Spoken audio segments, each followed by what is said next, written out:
All right. So I think we had some more producer issues. I'm so sorry about that.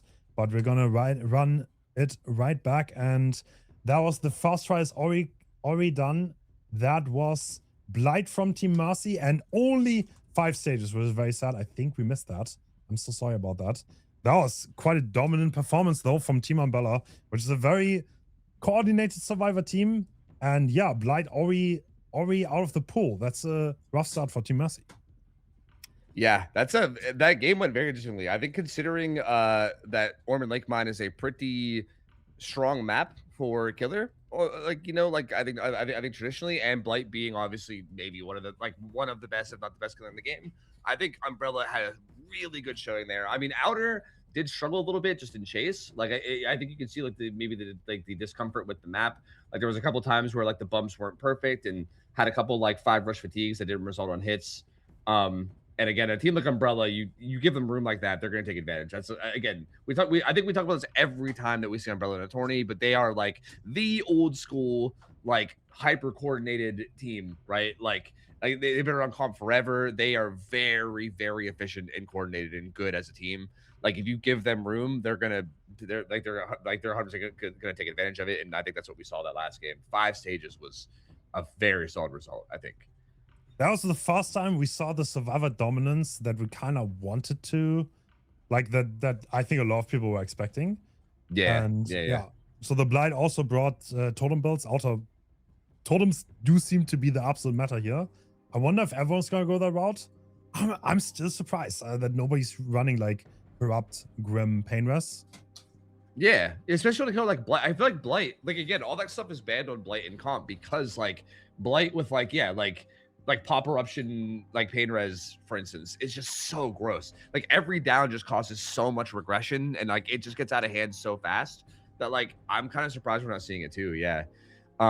Again, I'm wondering if this is something that teams are going to evolve in as we go. Like I'm curious, like especially like tomorrow once we get to like the semifinals and everything, if teams are kind of like maybe adjusting the way that they're handling things more. I feel like that's something I would expect to happen, but I guess we can't really. I guess for now we just have to kind of wait and see. We definitely saw more balanced builds from the drivers that game too. I still think like, look, I'm just a caster. Okay, I'm not in here winning tournaments, so maybe like take this however you want. But I still think I think teams should just have like one fast track. I mean, we still have current insane fast track, right? Like it's not Yeah. even the like I know the PTB they nerfed it, but current fast track is nuts. I would put one fast track on every survivor, and that's like really all you need for Gen Rush. And then you just stack a bunch of anti-tunnel, right? Like if they can't tunnel you, then you're guaranteed to get a bunch of fast track stacks, and then you just slam fast track into the gens, and then what can be done? Like that feels like the surefire, in every situation wins. And I'm surprised we haven't seen it. Again, we've seen people like stacking Gen Rush to the point where they're running like Resi, Prove, Deja, and then they just get tunneled. And you're like, okay. It's very interesting to see. Like it feels like again, I think a lot of these comp players and these comp teams are like out of their comfort zone because they're normally not allowed to run this stuff. It's like giving a dog 50 toys and they're just like I don't know what to do with all this. Like, this is too much. I'm not used to all this, Like it seems like they're getting a little overwhelmed by it. I'm curious Yeah. what the adjustments end up being. Well, we see. Yeah. So far, nobody. Yeah, I don't know. Like the typical pop builds you would see like that is not coming out. I'm so surprised nobody's bringing Delhi. Like I don't know what's going on there. Yeah, Like it right? seems like the number one park I would always have in these games. To be honest. Yeah. It's so weird. We are seeing shoulder, which I think is obvious, right? Like I think shoulder is probably one of, if not the strongest perks in the game for Survivor. So like that's expected, and obviously seeing that makes sense. But yeah, like Delhi is right there with it, right? Like I would expect 2 players on each team to have shoulder, and then 2 players on each team to have Delhi is what I would fully expect going into this. Like I think if I'm a killer player in this tourney, I would be like, okay, they have to have like half Delhi, half shoulder, and then like a bunch of anti-tunnel. So I mean, again, maybe that's like part of the mind game. Like I was kind of thinking this with Elysium is like maybe you don't run these perks and then you bank on the fact that the killer assumes you have them. So like maybe I don't know. I guess I'm not sure. Maybe I mean like maybe there's layers of this that I'm not getting, but so far I guess isn't playing out the way that I guess I fully expected. Also for the record, I'm assuming you probably know this. Like we didn't see this at all in the first set, but are they allowed to use the same killer? Like I mean, I guess they probably are because they don't even know what the other killer's using, right? Like, for instance, we just saw Yes. Blight there. Yeah, I was wondering, Yeah, could they we see can. Blight now from Umbrella? Yeah, of course. It's kind of interesting Okay. that so far we had 0 mirror sets. I mean, Almond Lake Mine is kind of like a small map. I don't know if I would go for Blight. I'll be honest. Yeah, me neither. I mean, honestly, Kaneki's available here, and like I know that obviously there's more allowed than in standard comp, but I do feel like Kaneki in standard comp does well in this map. Like we've seen it Yeah. quite a bit. Like a very mobile killer that plays like M1 chase does really well here. And I think Hardwell is also a Kaneki main, right? I believe. I think he plays a lot of them. So I would not be surprised if we see that here. But yeah, I mean, who knows? Regardless, I think the win stage here is, or the win con here is not that crazy. It's 5 stages, 4 fresh, or 6 stages of any kind, and it is Kaneki, and it's actually Grenout. I thought Hardwell was a Kaneki grinder, but I guess Grenout maybe is as well. We see Dissolution. Oh, bro, I was wondering when we're gonna see Dissolution. That perk is so god.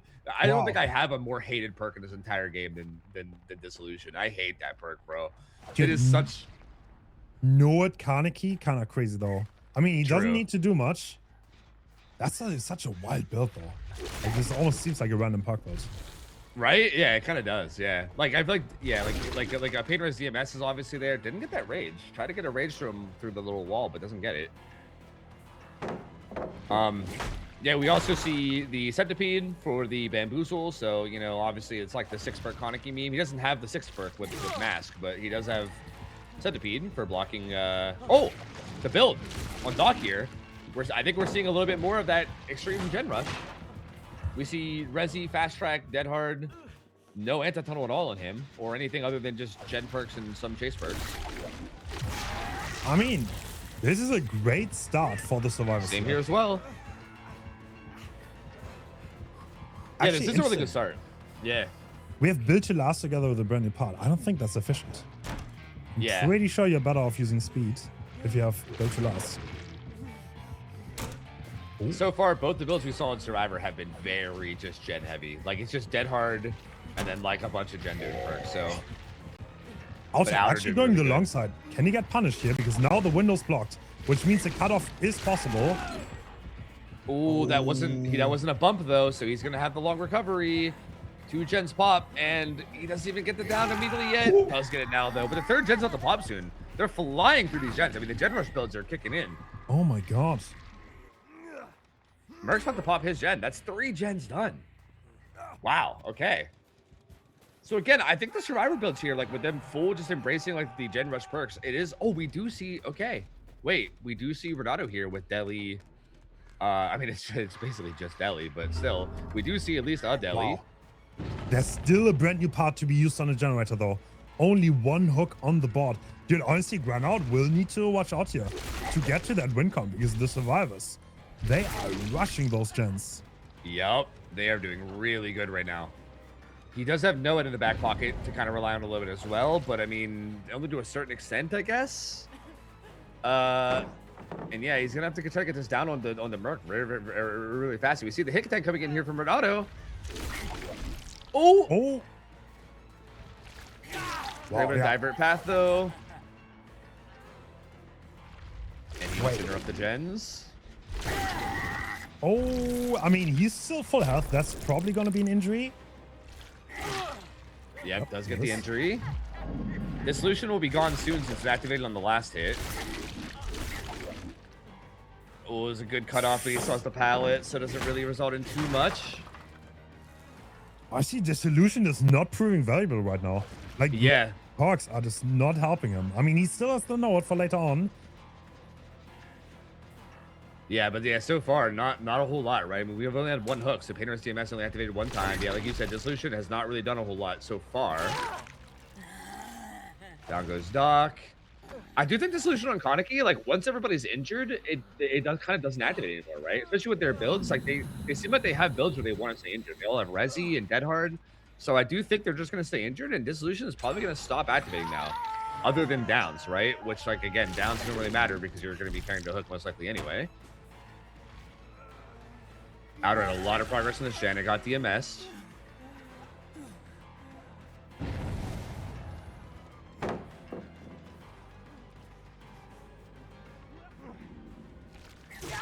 Oh, the Dead Hard though. That was so good. Okay. Okay. Oh my god. The But the final gens are gen gets done. done. And also, Renato has Deli. So if he's the one that goes down here, like I think from Gren out, you're like, oh, I just need to get a fresh hook and then camp them with Noed, and then I at least get the tie, right? But this is Deli. So he might not even get that either. Oh no. And the down comes in onto him, but yeah, he doesn't know. He's gonna try to get he's not rage. He has no rage. He can't even slingshot to the gate fast enough. Man, this set is like complete opposite from the last best of 3. Where like again, we saw the last best of 3 killers were like doing really well. We weren't seeing those like really survivor side results. Yeah, this time we have 5 stages into possibly a better result for Mercy. They found Noed. Yeah, honestly, I mean, Grenard really has to watch out here, right? I feel like he loses this. I mean, the survivor on the ground has Deli. Like, yeah. I'm not sure how he wins this. He has to find. Yeah, he has to Oh, get this down is to other Dead Hard. survivors. Yeah, they have Dead Hard on a lot of players. Yeah, this is Dead Hard on Doc. I think Outer used his already. They get the pickup.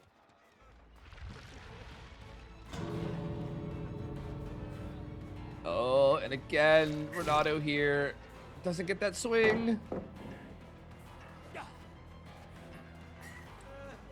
This pallet plays so interestingly. Does eventually get the down. But yeah, I mean, as long as I get this gate open at Shaq, they basically just have to, he just has to start crawling and then they're good, right? And yeah, he's going to pick him up. Yeah, this should be over. I think Mercy just wins this. I mean, Deli with a 15-second borrowed time in endgame is so hard to play around. I mean, in theory, he could hit him off hook and put him into deep wounds immediately, maybe, and then follow up. But like, if they just heal up and body block for him, which they're already setting up for, the gate's right outside. They should be patient, which I think they're going to do. As long as these two heal up and then they just play the body block for him after he delis, this should be super free. This should be super free. And yeah, here they go. The heals come in. Wow. And yeah, we see Deli down here. This is actually such a wild result coming out here. Oh, is he gonna kill tech maybe? Kill tech?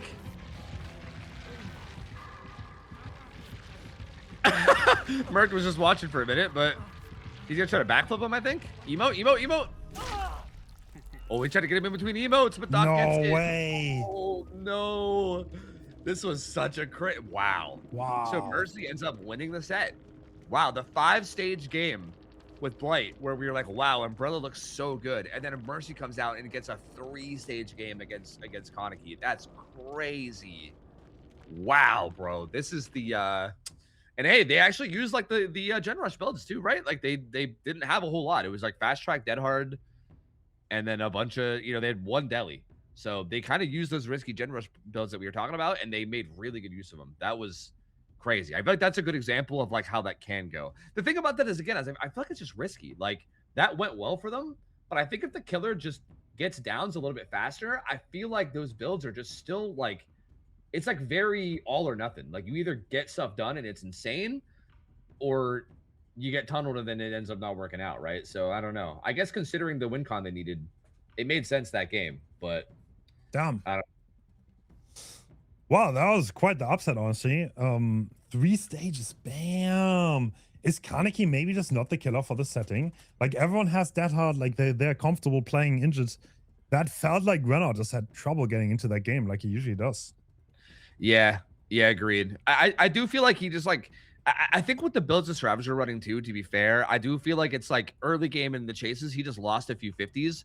And with their builds being as aggressive as they are, I feel like it's just like, you get so punished for that, right? Like, I think if he wins a couple of those chase 50s early and gets downs quicker, I think they have so many less tools to like dig themselves out of getting behind, right? But if they get ahead, like if you're losing 50s early, the gen progress just flies, and it's so hard to actually do anything about it, right? So I think a lot of it just boiled down to that, where I don't know, it's tough because obviously like it's not easy to do, but I think if he just got it down a little bit quicker, that could have gone a different way. But Mercy takes it, man. Mercy takes it. And I mean, going into this, I feel like this feels like one of the closer sets in terms of like seeding, I would guess. Yeah. But I feel like Umbrella's probably a favorite, right? On paper, I would assume. To be fair, I made the seeding like 1 month ago, roughly, and like comp moves very fast. There was like roster swaps all around, and Mercy has been performing really well recently and have upset a lot of the top tier teams within the last 2 or 3 weeks. So definitely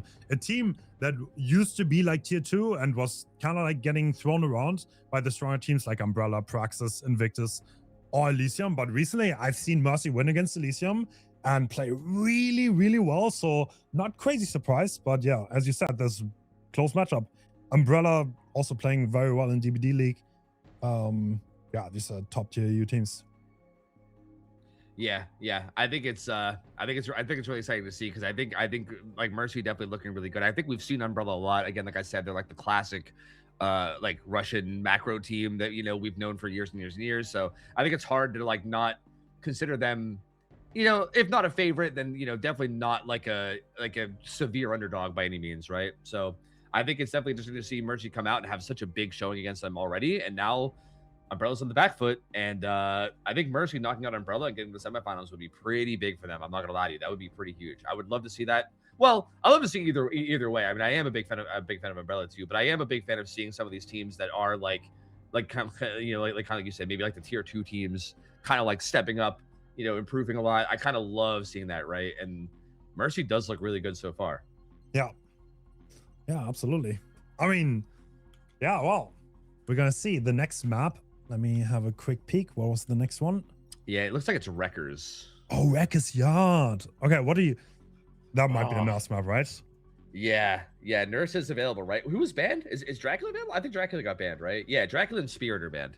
So yeah, we still have Nurse. We still have... well, I guess we still have Blight for Umbrella as well. Umbrella didn't play Blight. And we still have Kaneki for Mercy. So yeah, I mean... Any of those could work. Is there some kind of killer that I'm not thinking about that would be insane on Wreckers? Not that I really think of, no, right? I think it's such a standard map that... Yeah. I mean, I think you could do a lot. I mean, honestly, if everyone plays Gen Rush, I think Twins is not bad at all. If this is actually the meta, nobody's reset parks, nobody has anything, then I think Twins might be the meta counter that could definitely upset a lot. But we'll see if anyone wants to pick it. Yeah, like I still can't believe the builds we're seeing. Like, I still can't believe it. I don't like. I gotta admit, I don't agree with it from like a strategic point of view myself. I feel like you're like leaving open holes that you don't need to leave open with all these perks allowed. You know what I mean? Because yeah, I think a killer like Twins could be devastating, or just like again, if you have like a slightly rough early game, I feel like it's so much harder to come out of it. I feel like if you just run good solid builds, then I feel like it's like, what do you do against it? But again, I mean, we'll see if they change it up here. Wreckers is kind of like a more standard map that I think everyone's used to. Maybe that'll lead them to a more standard play style. I'm not sure. But maybe we'll just keep seeing the same, Gen Rush slamming stuff as always. We are going to be seeing Umbrella on Killer again, right? So this will be the same survivors from Mercy. We just saw them with the very aggressive Gen builds. We'll see if we'll see that again. And I'm honestly very surprised how similar the strategies are for every team. Because like play injured with Dead Hard and like do the gens as fast as possible does seem to be the survival meta, and the killers really want totems, and like the first player that didn't bring totems Granard just maybe regretted that choice a little bit. Yep, that is true. That is the first game we've seen without him. Yeah, so it does seem to be the popular play so far. And here we're gonna see the Nurse Specialist. This is interesting. We actually I feel like Fallen Art's an interesting player because you don't see him a lot. Because I think he only plays Nurse and Spirit, I believe, for the team. Yeah, true. And we see, I think that's Heavy Panting. Yeah, the longer second blink. Oh, is that blink back? Yeah, I think it is, right? Yeah, then I think it's blink back. I think it's blink back and then longer lunge after second blink. I believe are the two add-ons we're seeing here. I know that's what the blue one is. I think the purple, all the purple add-ons look so similar that it's hard to say. But yeah, it's definitely. I think it's blink back. But Outer gets away from that first hit. Yeah, he is just sending it. And that is a lot of time being bought already. And we see the survivors are on gens. No lethal, no corrupt on Fallen Art. So there's pressure on him to start snowballing as fast as possible here. Yep. And we see like a pretty aggressive build from him too. Like we see Ruin Thrill again. So almost every game now we've seen that. Oh, one blink fatigue. If it is blink back, I think he might be trying to hide it. If it is blink back, like he's definitely not using it in a super a super loose way. I think he's maybe trying to like make it a surprise later, where maybe they don't expect it and he randomly blinks back. Which honestly I do like. I think this is the kind of add-on that you could catch people off surprise with. They don't know you have it. Oh, there. Well, okay. Well, I say that, but there it goes. Gets used there, and that's gonna be a long fatigue. Or no, I thought they gave you the extended fatigue. That looked like a normal one blink fatigue. That's interesting. All right, And and down yeah, goes Renato, but those are all 3 separate gens. I thought they would have been doubling. Oh my god! Oh, Wait, we have Slippery black meat. bills. Slippery meat up the ante. Oh, Oh, The we were talking survivors- about this. Yeah, we were talking about this off air. Sorry, I didn't mean to interrupt, but we were talking about this off air. Like the math of this apparently is like somewhere in the high 90s to Kobe. Like if you start Kobeing right away, you get 6 Kobe attempts, and with all the extra luck, it's like in the high. Look at that, already a Kobe. Bam, immediately Kobe, first try. You're literally almost guaranteed to Kobe. It's like a high 90s% chance to get the Kobe off.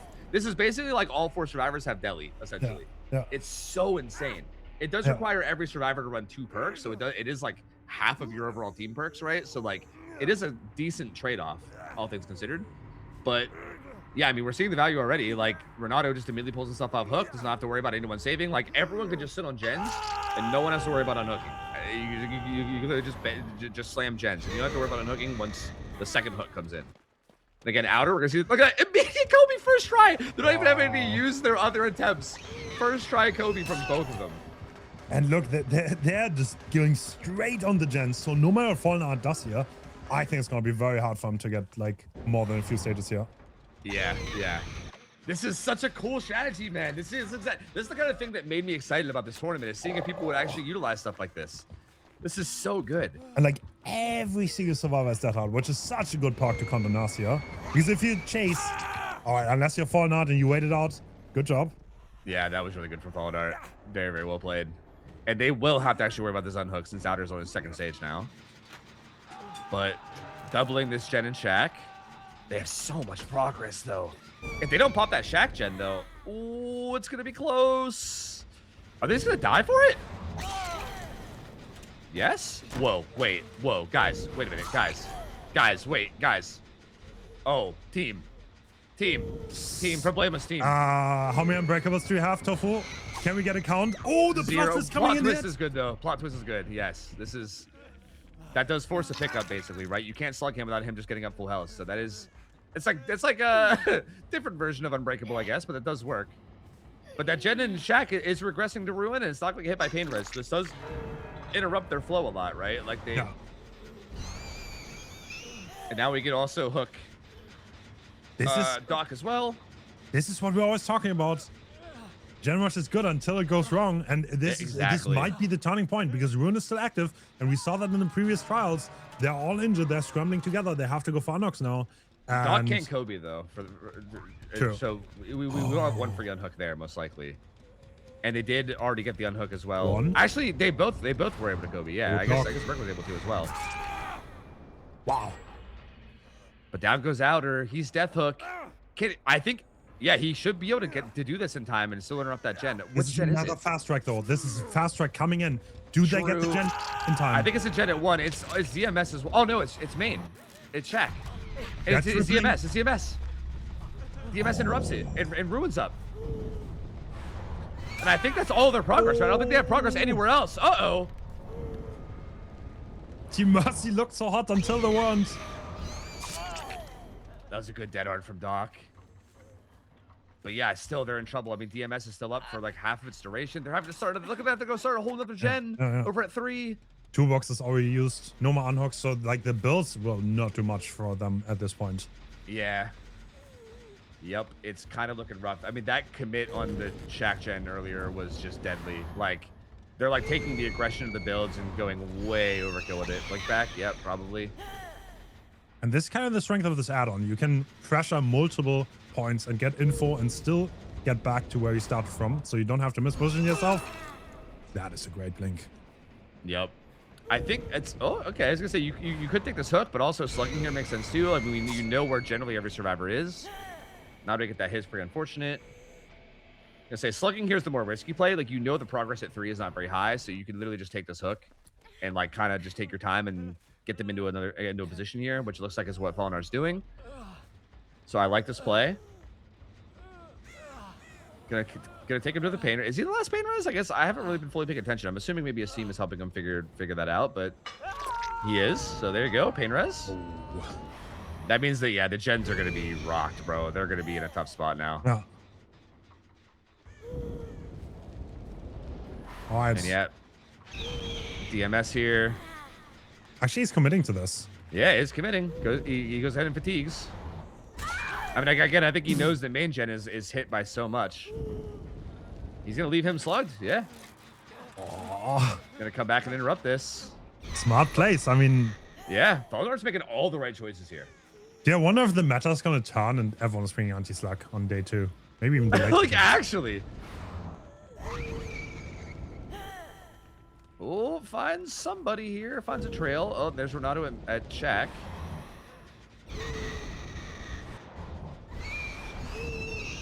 Wait, what? Oh, Oh, that was good pathing. I think they were from crouching the Renato. corner there. Yeah, I think so as well. Yeah. And it seems like Doc was likely able to probably sneak in, right? And I think that's what Fallenar's worried about. Because yeah, Merc gets up, so was able to sneak in. He knows that 2 people are over here now, though, so I don't think he's too worried about Shaq at the moment, since only 1 person can be doing it. Just gonna fatigue here. He's gonna take the safe down. Honestly, is there enough progress though on Shaq that they could pop? I think so. I think at the very worst they could die for it, but I don't think they even have to die for it. I think they just pop it. Now I think they just have to worry about getting 3-man slugged, which still could happen, right? Again, there's no anti-slug perks other than the plot. Well, I guess I mean, it was Lara that had plot twist, right? I think if Lara is about to go down and she just plot twists, I think they're in the clear. She's not even in chase right now, though. Great dead hard. Dead hard. That was so good. He has to leave it. I mean, Doc's the only one that's only worth 1 stage, so I feel like he doesn't want to risk only having that down. Oh, this is such an intense endgame because they could get out with so many stages. True. I feel like Merc just needs to go away from the gates and plot twist, no? Force pick and then Yeah. It kind of looked like Fallout could have gotten the 4K0 here, but he missed one too many blinks. yeah, they were definitely in danger of getting slugged out. But yeah, I think they juked a little, I think just good enough to kind of squeeze out that final gen. I think he got the 4K1 even. Yeah, like, I think he could have interrupted that gen for sure. Does he still have that hard? Actually, he might. He does, I think if it's lit up, I think he has it, right? I believe. Yeah, true. He could dead hard this. Oh yeah, he could just be able to make this. Fallout zooming us so much though.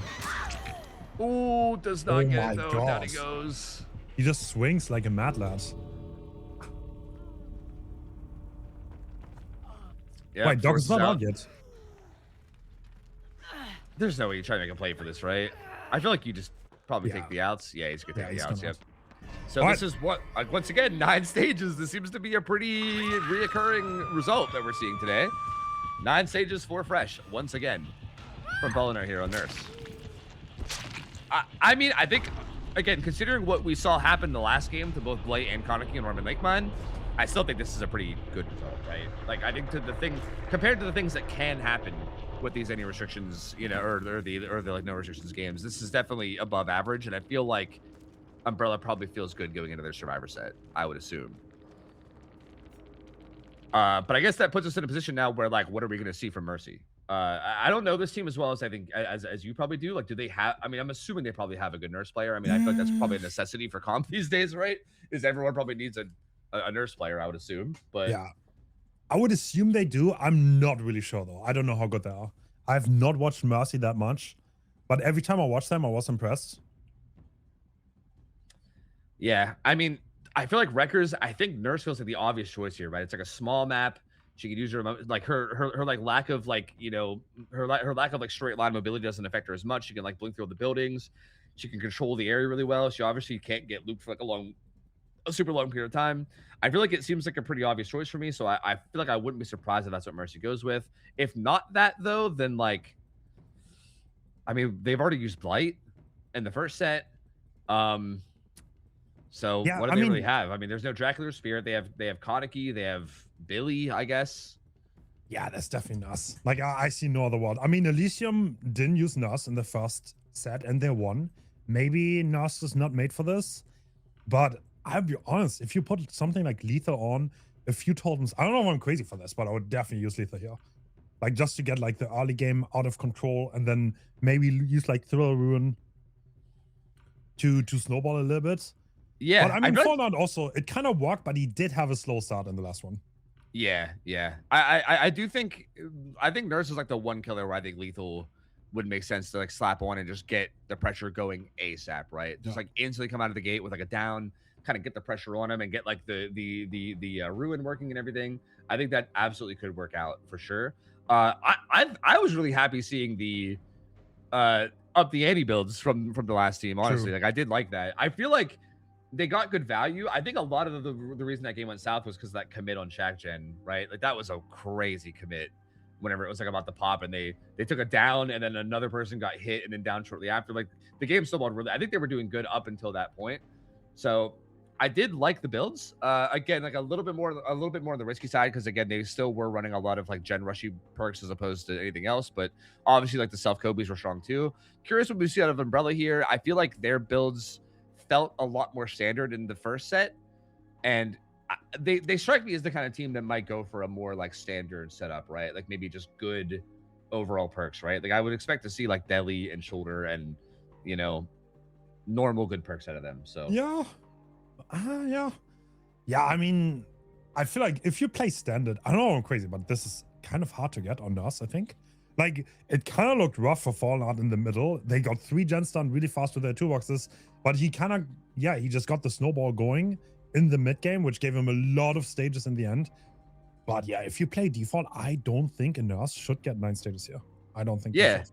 yeah, agreed. Like I feel like nurses are pretty like reliant on getting a kill, right? Because of Yeah. their like lack of mobility. And yeah, you could just deny that so well with like, bro. I mean, like babysitter, like hello, like that perk is nuts, bro. Have Like we you throw have we even babysitter seen on that everyone. once? No, I don't think we. No, I think we did in Oh. like the very first set with Elysium. I think we saw it on like maybe one of the builds. I think one build had it. Yeah. But like honestly, I like okay, maybe I'm being too over the top here, but I don't think it'd be crazy if you just threw it on every build. Like had every build with like babysitter. And then that way every single unhook had it. Like you just cannot chase someone with babysitter. Like that Oh, perk is so absurd. That's the thing though, Tofu. Do you really want to like skip out on something like fast track? Like, See, but that's what I'm saying. See, like again, I think if I was in this tourney, like if I could just like design builds for like a team in this tourney, I would literally just put babysitter and fast track on everybody. Like that okay. covers like no one can tunnel, and also you have gen rush, right? And then at that point you can run whatever. Like everyone can have an exhaustion, and then everybody can have a random fourth perk as well. I mean, hell, you can even throw a reset perks in there if you wanted to, right? Like I feel like that cover. Like I think one fast track is enough for gen rush, and I think one babysitter on everyone should be enough for anti-tunnel too. Like I guess maybe you could throw a shoulder in there too, or here and there, but I don't know. Like I think those perks are just so powerful that I don't really know if you need to stack things on top of them the way that they are. Again, maybe I'm wrong though. Like I mean, this is just me speculating. I'm not, I don't play at the level of these guys, but I feel like I use perks like these more than these guys do since they're always playing in comps. So I can't tell whose expertise is better here. Right? Like me playing pubs all the time, or them being way better players than I am. But either way, it's interesting to see how the builds have been and how they're gonna continue to be as they go on. Like I'm curious what changes we see. Yeah. I mean, it's like I see them in the lobby. There are a lot of toolboxes being held right now. Yeah. I just people don't believe in the mechs, I guess. I mean, maybe you just don't need them, I guess. But like, I would have at least one to like not get snowballed on. Maybe that's crazy. Yeah. Yeah, like I do feel like having like again, you can run like a med kit with like enough charges that you can reset like yourself twice. Like that's pretty solid. You can even see like syringe stuff in theory with like SB or whatever. Like, I mean, I don't know if that's really worth it, but like maybe. Yeah, I mean, it is interesting. I feel like the strat that I feel like seems like everyone's going with is toolboxes and then just resilience with injuries, right? And like just taking advantage of the resilience speed as well as the toolboxes and just trying to slam things out. And it's again, it just feels like a very risky build. It's just very like you either like get it to work and you get like a 3-stage game, or it starts to snowball, and then you just have to scrounge up as good of a result as you can. I mean, I guess to be fair, a lot of teams have had it go south and have still managed to get like 9 stages in the end. So I guess maybe the risk is maybe not as bad as it might have otherwise seemed, you know? Like it's not like we're seeing like 4K3s every game or anything, you know? I say I'm kind of with how long the survivors took to already in their lobby, they might have had an internal discussion too of how to like approach that result and like what kind of builds should you throw on right now to make this possible the easiest. Yeah, one of the survivors didn't even have an item for a long time too. Like he was like kind of it seemed like they were holding off and trying to decide. So yeah, I'm curious if maybe there is like a interesting discussion in terms of what actually gets used here. And again, I don't even know what killer is coming up for Mercy as well. So I'm curious to see what that is too. Again, I'd expect Nurse, but what if it's the crazy twins pick to upset the Gen Rush meta? Dude, I honestly think there's something to that. Like I think that's actually cooking. It is Nurse though. Okay, it is Nurse. All right. And I saw a lot of brand new parts. Genetic limits on killer. Wait, what? That's the Dead Hard shutdown, I guess. I mean, if they stay injured, well. Wait, what? That's such an oddball pick though. Why would you use that over something like language? Yeah, I was gonna say I'd rather use like language or something. Yeah, like that's interesting. Because yeah, I mean, like the meta so far has been staying injured with Resi and having Dead Hard and just using Resi Dead Hard. So yeah, it's also interesting. Corrupt over lethal here, which I also find an interesting choice because on Nurse is probably one of the killers where I think lethal would probably be the better choice, at least in my mind. Yeah, I think they're close, but I think this is one of the ones where lethal makes sense. Yeah, but yeah, I mean, Corrupt I think is fine. This down happens decently fast, to be fair. I like the Frosty Eyes choice. That's a good fit. I respect it. Hell yeah. Classic. Yeah, Doctor's going for something you could almost see in a comp match besides like Damage Switch, but no other crazy odd choices to be had. I mean, the perks are looking kind of standard. We saw that build was like DS Live, Babysitter, Deli. We do see a fast track there, but we are seeing some of the more standard perks here. It definitely isn't like a super send gimmicky Gen Rush build. Same add-ons too. I forgot to talk about that. Is heavy panting and blink back add-ons. So yeah. Shoulder. Shouldering first hook is insane. I don't know why they're doing this. I guess against Nurse, it's a little bit like, but even here, yeah, you get one. This is what I mean. This is the second time they've done this. As your resident survivor win streaker who uses shoulder all the time, this is an insane way to use it. Because now Swatter's fucked. Like what? We gotta tell out. I mean, he definitely has yes. There's no way he doesn't have the yes. And fast track coming in. I guess they could shoulder him, but wait, do we have a shoulder train going on? Is this a tunnel out bait to get a shoulder train? Yeah, maybe. But I think the issue is that I think Magic is the one that has shoulder, and in theory, if he like can't make it in to get the unhook, or if he ends up like trading, then it's still a death hook, I guess.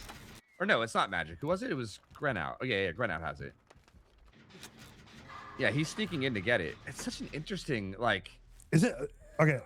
I don't know if they're actually like tuna IQ baiting this because now he's waiting for him to die, and there's a second shoulder player who's gonna waste more of his time. And honestly, he doesn't have that many Stoke status right now. This looks good, but shoulder can make all of this go away so fast. Yeah, like if they 1v1, if they run from a shoulder again, then Grenout will then be the death hook survivor.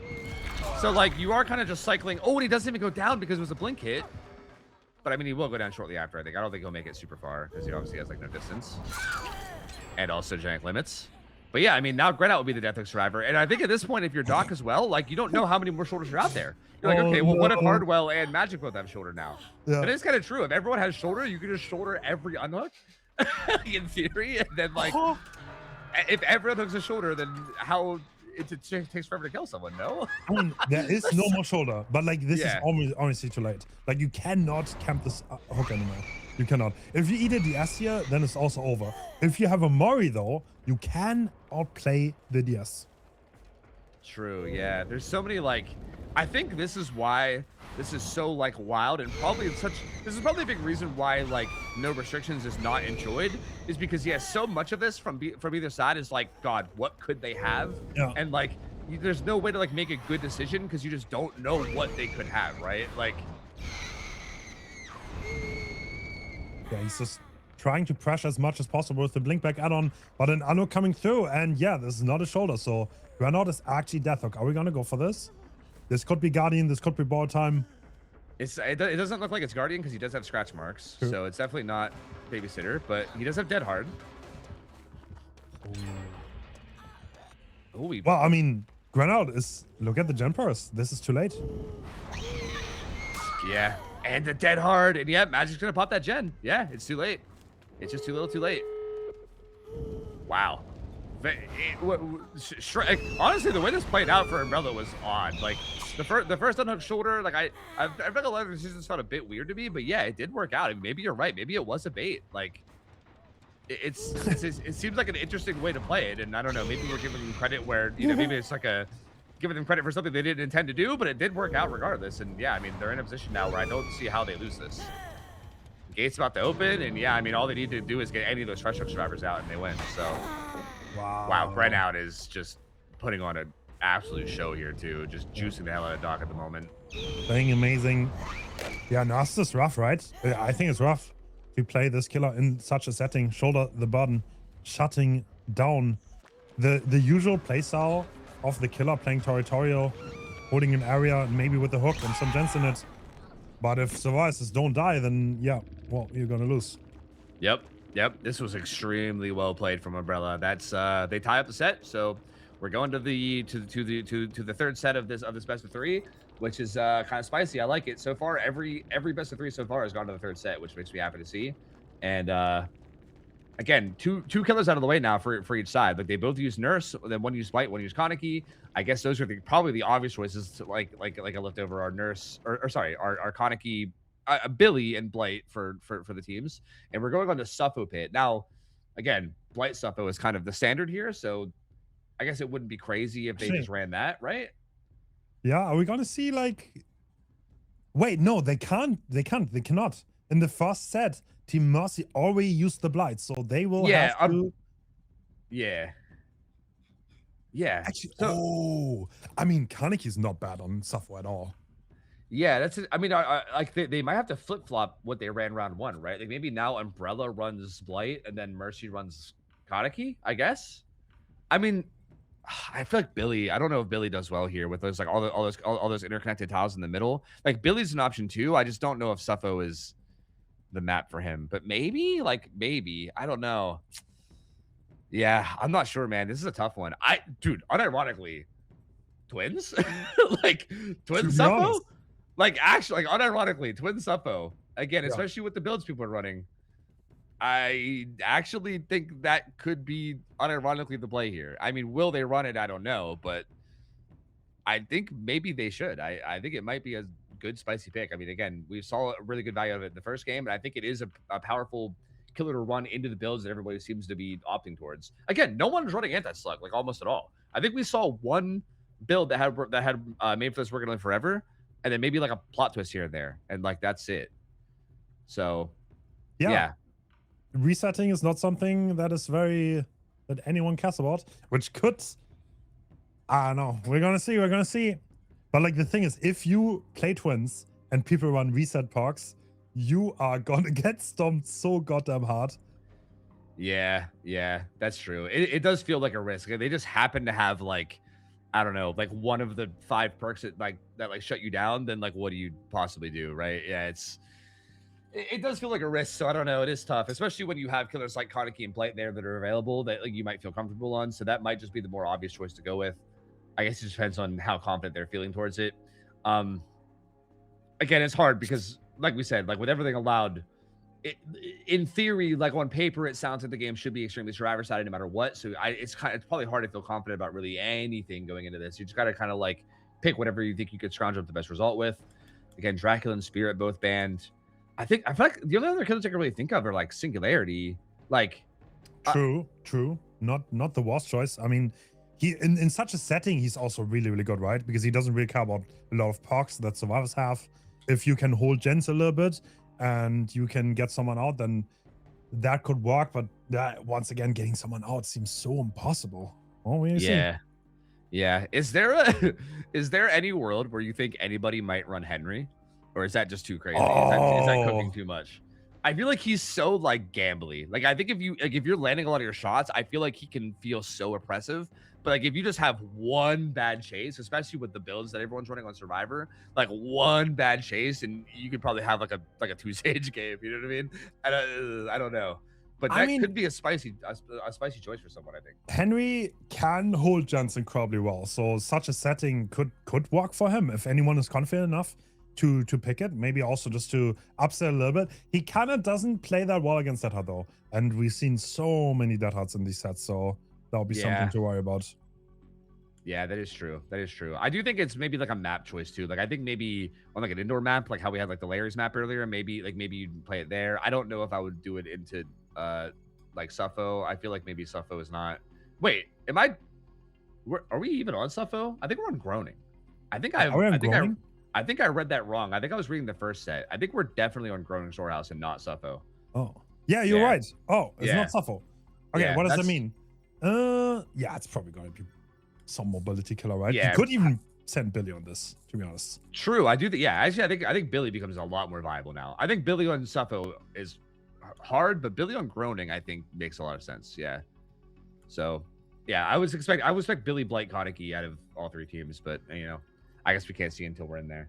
But again, you never know. I still think Singu is an option as well, and we are seeing Koniki. Yep, Koniki. All right. Or Mercy. The first Kaneki didn't do too well. We have made for this. Oh my god. Are we counter picking the Kaneki already? I mean, it's a pretty relatively obvious choice, I guess.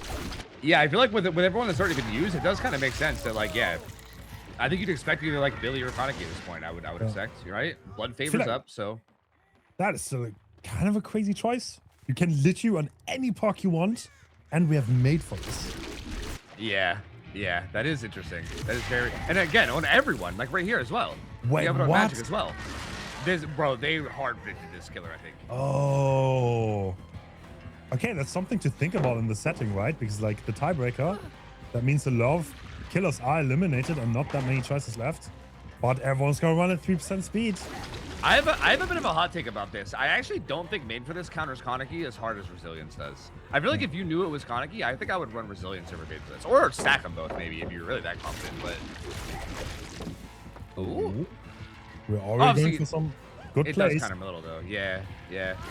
He's trying to get some cutoffs here, but Magic doing good so far. Are we leaving?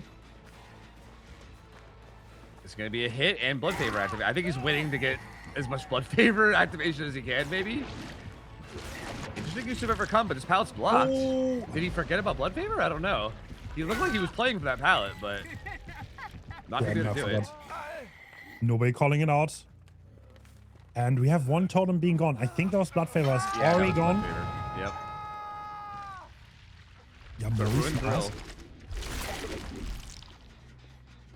and this gen getting interrupted. They have not a single gen done right now, but they do have like some decent progress there on one, and they are pressuring this totem, but they're gonna get interrupted. Slaughter's got to throw a shack. Okay, stun. Why not? Yes. This is definitely not a bad start so far. True. At all. True. You got to be careful to rotate through the middle here, right? You cannot just like send it, because if you get cut off, then you're in big trouble. And there's only one survivor full health, and that survivor is about to get bitten. Oh, he just ran. It won't bite him. Or no, it won't bite him. Never mind. It just ran out of rage. It almost hit that bug where you don't get the bite, but he does get it. It was close. And again, shoulder they keep doing this. What? Is there a method to the madness? What is the theory behind this? Or are they just not used to shoulder?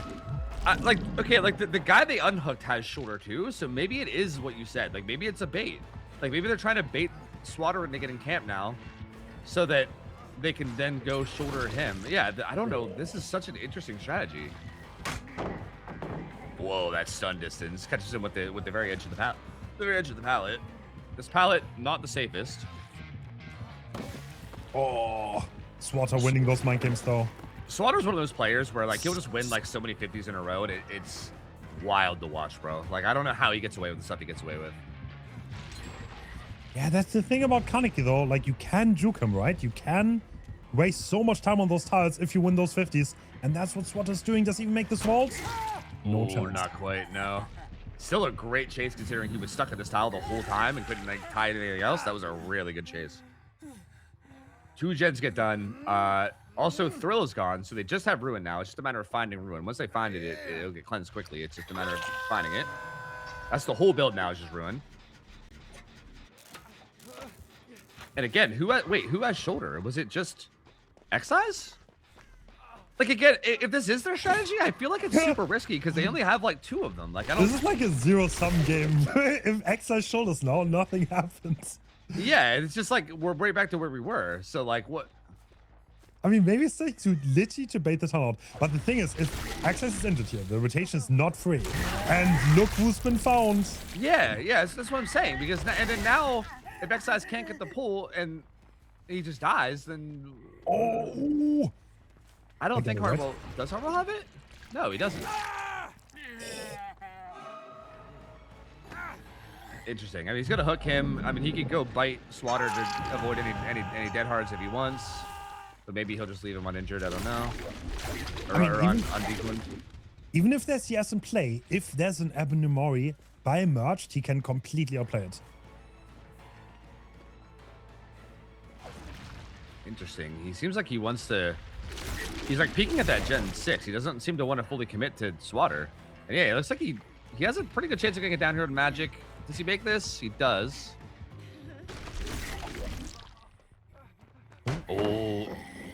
He finds Excise going for the unhook, I think.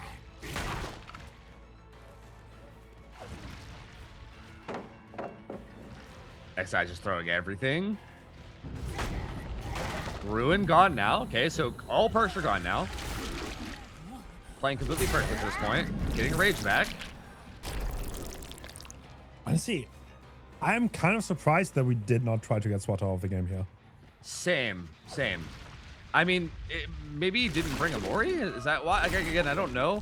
But I guess maybe it's possible he didn't bring a Mori. I feel like if he had a Mori, you just down him and Mori him, right? Yeah. I mean, we're on him now, but yeah, I feel like a lot has happened since he got unhooked, right? They got rid of Ruin. He did interrupt them a little bit, but... All right, the God Palace are gone. Does Swatter have anything else in this area? He might be in trouble now. Ooh, that was a good little velocity attack, but he wasn't actually at the window. Oh, he sent it so Oh my far. god, he takes distance, and he has another good pallet here. Wait, what? He's still on the pallet. What? Yeah, What is Swatter Swatter- doing? I don't know, but he's winning this chase hard enough that I think the game's over. Like, they're about to pop the last gen. Oh, all the gems Wow. are done. 3 hook stages right now. That chase was so bait. Yep. Swatter just winning that chase so hard. Like, I think if Swatter dies quick with the unhook and in the game becomes a 3v1, they're actually in some big trouble. So, like, this, again, like, the way this is playing out is so odd because it feels risky and scary and, like, it could backfire. But then Umbrella just manages to make it work. And now they look like geniuses, so I don't know. Maybe they knew all along. I feel like I'm gonna be honest. I think Kaikis is not that good in this setting. Maybe I'm overcooking, but like he can't really deal with a lot of the things the survivors are throwing at him. Like he got Yeah. everyone injured, but he didn't really get much falls. Like they just took Yeah, the wins to us. I think Kaneki's just risky because I think you have to like again, I think every single one of these like crazy dashes he's sending, I think if they were working, right, if he was getting the downs with them, then I think we'd be singing a whole different song where we're like, oh my god, he's unstoppable. It's just it's hard. I think Kaneki's one of those killers that I think no one's figured out well enough yet to the point where you could actually reliably get like where you actually make your dashes reliably go where you want them to go all the time and everything, you know? So yeah, I think it's just risky to the point where if you're not getting your downs like what was happening in this game, then yeah, you kind of just get snowballed on, and then what do you do? And interestingly enough here, I mean, Magic's a fresh hook and he goes down. So while we were talking about that, this is a pretty important development here. I mean, if Magic dies, that's 3 stages. I guess they're playing to save 2 stages right now. Yep. This does make a big difference. Hardwell This is also tough, having though. made for this in case he gets bitten. I don't think he's in rage, by the way, so. Yeah, he's Oh, not. that's a great block. Oh, they're in trouble now, yeah. Wait. That's Wait, he's free. Ew, he can still dash after him, Oh, though, but he's no. got to get in front of him. I mean, yeah, I think unless they, but did they have? I mean, okay, I mean, like, but did they burn it? Did they burn hatch? The killer won't know. The killer will not know. The hatch He could has be anywhere. live. He The has hatch could literally live. be anywhere. Yeah. He can play for hatch, or he can try to lie this way and send a gate. He's just sending it. Oh, wait. That gate is Oh. open. He also has life, and he's not enraged. Yeah, that's Yep. out. He's out. He's out. Wow. 4 stages, bro. Damn. 4 stages, and I'm pretty sure Umbrella still has Blight not picked yet. Oh my So god. you got to think there's no way there's going to be any killer than Blight here, right? Like it has to be. And they I mean- and they're going to have better than 4 stages against Blight. That's tough. So the killers are already chosen before the matchup, by the way, just so there's a little bit less counter picking based on WinCon. And yeah, I mean, yeah, surely it's Blight, right? They didn't know they need such a low result, but surely they're gonna send Blight here. Yeah, if you have an entire best of 3 and you don't pick Blight at all, that's just kind of weird, right? Like Yeah. if he's not banned and you just don't ever pick him, like what do you like? What like what's even happening? You know? So yeah, I have to imagine this has to be Blight, right? Although we say that, but we did see no nurse out of Elysium, right? On the first best of 3, like that was True. kind of weird. Like nurse wasn't banned and they just never picked her. So I guess maybe it's possible. Like it's probably not a guarantee that's Blight, but I would say pretty high up. I mean, if it's not Blight, it has to be Billy, you know? I mean, I don't know what else it could be. Like Blight, Billy, or like Singu. Like I don't know what else it could be. So I feel like it's probably gonna be Blight. And yeah, I mean that was 4 stages, 3 fresh, I believe. So tough win con, man. I feel like a Blight that just is able to get a few downs around the map. I mean, hypothetically, if you just hook every server one time, it's GG, right? So I don't know. Wait, I have a kind of interesting question, and I'm not sure if you guys thought about this on the rules or not. And Oh I'm my sorry if god. I No, hope I'm not throwing a wrench into it. I'm Do you know what I'm thinking about to ask? it. Yeah. Yes. So obviously, shoulder, if yeah. this comes down to the 1-1 with the tie, we're gonna replay the tied set, right? Yeah. But so there's one interesting thing about this that I did not think about. Like do we have the survivors play the same pox, or do we let them choose? Do we give free killer Oh. choice again? You were okay. Yeah, you were thinking a different thing. I was thinking. So that's interesting. Oh. There's like multiple conundrums. Okay. Okay. What are we thinking about? Okay, yeah. The thing I was thinking, like, let's do mine first because I think mine leads into yours. Yeah. The win cons are based around fresh hooks. What happens if someone shoulders somebody? Does that transfer the fresh hook? Like, if you shoulder someone, can you take their fresh hook away?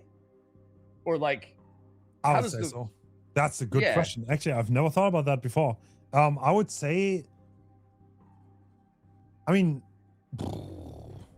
I feel like it should be the hook stages at the end, right? I guess. I would say so. Yeah, I guess maybe that we could just say that now. That's such an interesting question though, because yeah, I don't know. Like for instance, like on Pain Res or Grim or something, like those work off quote unquote fresh hooks, Yeah. and obviously that doesn't matter who has the hook stage, right? So, yeah, I don't know. I guess for the sake of like the scoring or whatever, I think we can count it that way. But that leads to like an interesting play where like. In theory, you could shoulder someone, eat their fresh hook, and then like if someone won a game off that, that would be crazy. But yeah, I mean, in terms of tiebreaker, the other question you were having, Oh, that, you're right. Wait, I didn't even think about that. That's like a crazy angle. No, I would say scoreboard counts, in my opinion. I think scoreboard counts. yeah, that's how I feel about it. I think it kind of leaves that play open then, yeah, where like Yeah. they could shoulder for it, which I kind of like. I think that's just an interesting use of mechanics at that point, you know. And then yeah, when it comes to tiebreakers, like obviously entirely up to you, but I feel like maybe just continuing like with like free choice and just kind of like doing a whole new set or whatever. I think like maybe a map, but like a whole new set or whatever. I think would be probably the fun way to do it, but it's entirely up to you. I don't know. That is kind of an interesting question in terms of how this works as well. Yeah. So I think if it's a tie, I think we're going to play the same map because I think it has to be done for fairness reasons. Yeah. And then they have free killer choice again, and the survivors can bring whatever they want again. But I think it's besides obviously the bans and the killers that have already been picked, blah blah yada yada yada. But yeah, I think it's the Yeah. fairest because otherwise you'd run into the issue where the survivors know what killer it is and they could hard counterpark. And if you run into a draw with a killer like twins, you would have no chance anymore. Yeah, exactly. Yeah, I agree. I think that's probably the best way to do it. Then it also kind of would give us more variety on killer too. Like also for the record, if anybody's thinking that already, because like the first day is all best of threes, so like we're gonna see a lot of like the same top 4 or 5 killers. Yeah. Later on, there's gonna be best of 5s where we're gonna eventually get to a point where there's like more forced variety, right? Like people are gonna use all the top 4 or 5 killers, and then you're still gonna have to use something else after that, right? So, yeah, I mean, I do think forcing the picks after that is kind of nice, just to kind of see what else people cook up. I saw a luck offering. Ooh, uh-oh. I mean, like, uh-oh. bringing one is super smart because you enable the chance to Kobe in the first place. And I think even with one luck offering, your chance is not even that low to succeed. I think you're looking at like what, like double the chance, so like 20-25% or something around that lines. And Yeah, which is honestly not terrible, yeah. yeah, and we're Considering in, how and it's impactful. actually a blight, so no big surprise. Also, no big surprise on the build. We have Alchemist Ring. Yeah. Look at that rush duration, bro. Like, you can just go forever, bro. Look at that. That was like not even half of that rush. Alchemist Ring is so nuts, man. And yeah, again, the same Ruin Thrill. Again, we've seen Ruin Thrill in almost every match. We see Pain Res Corrupt alongside it now. So we're not full stacking the hexes now. Just having those two plus Pain Res. Oh.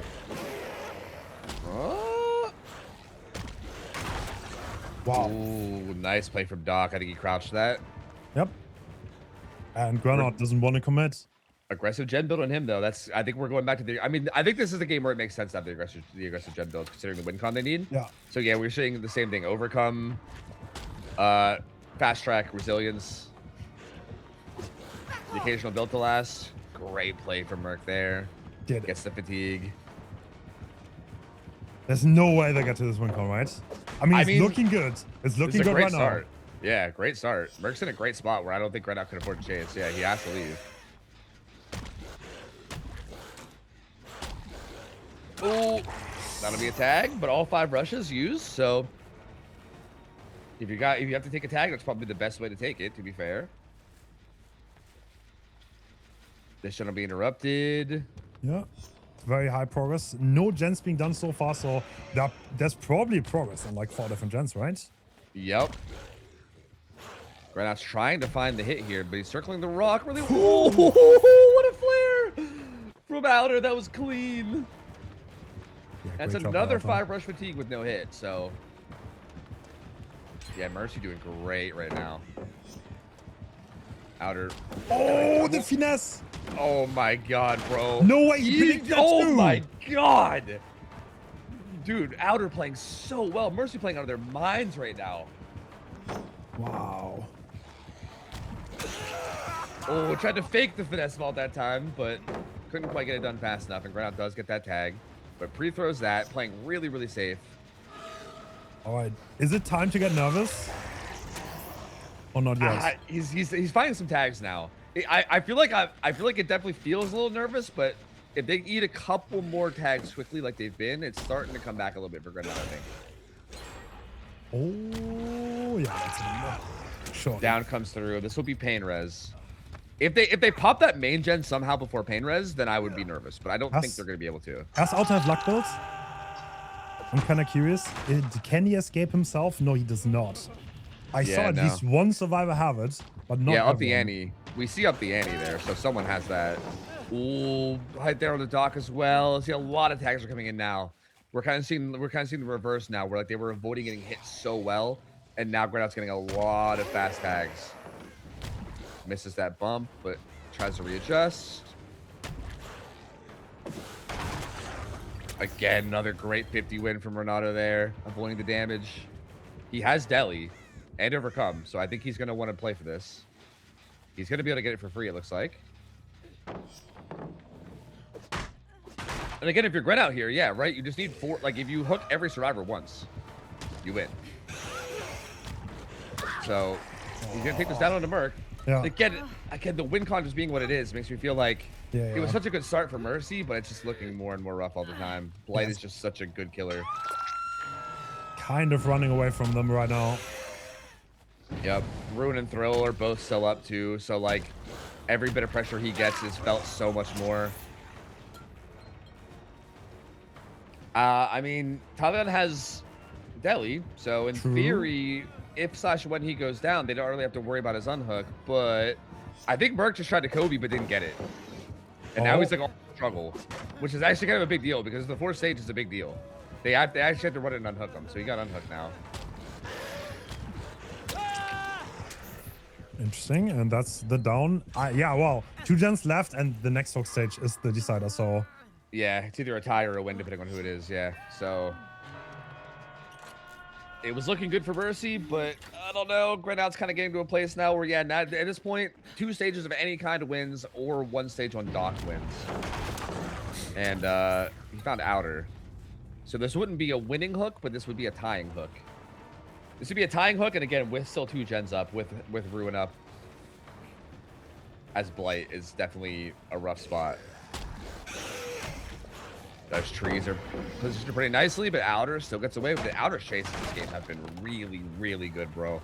Yeah. Very impressed with this play. absolutely, we're going to the corner. Ruin's still up. I think checking progress on that gen, seeing if there's not a whole lot. Alchemist Ring is so insane. Yup. Ooh! Is that dead hard? I think he dead harded that and just did. whipped it.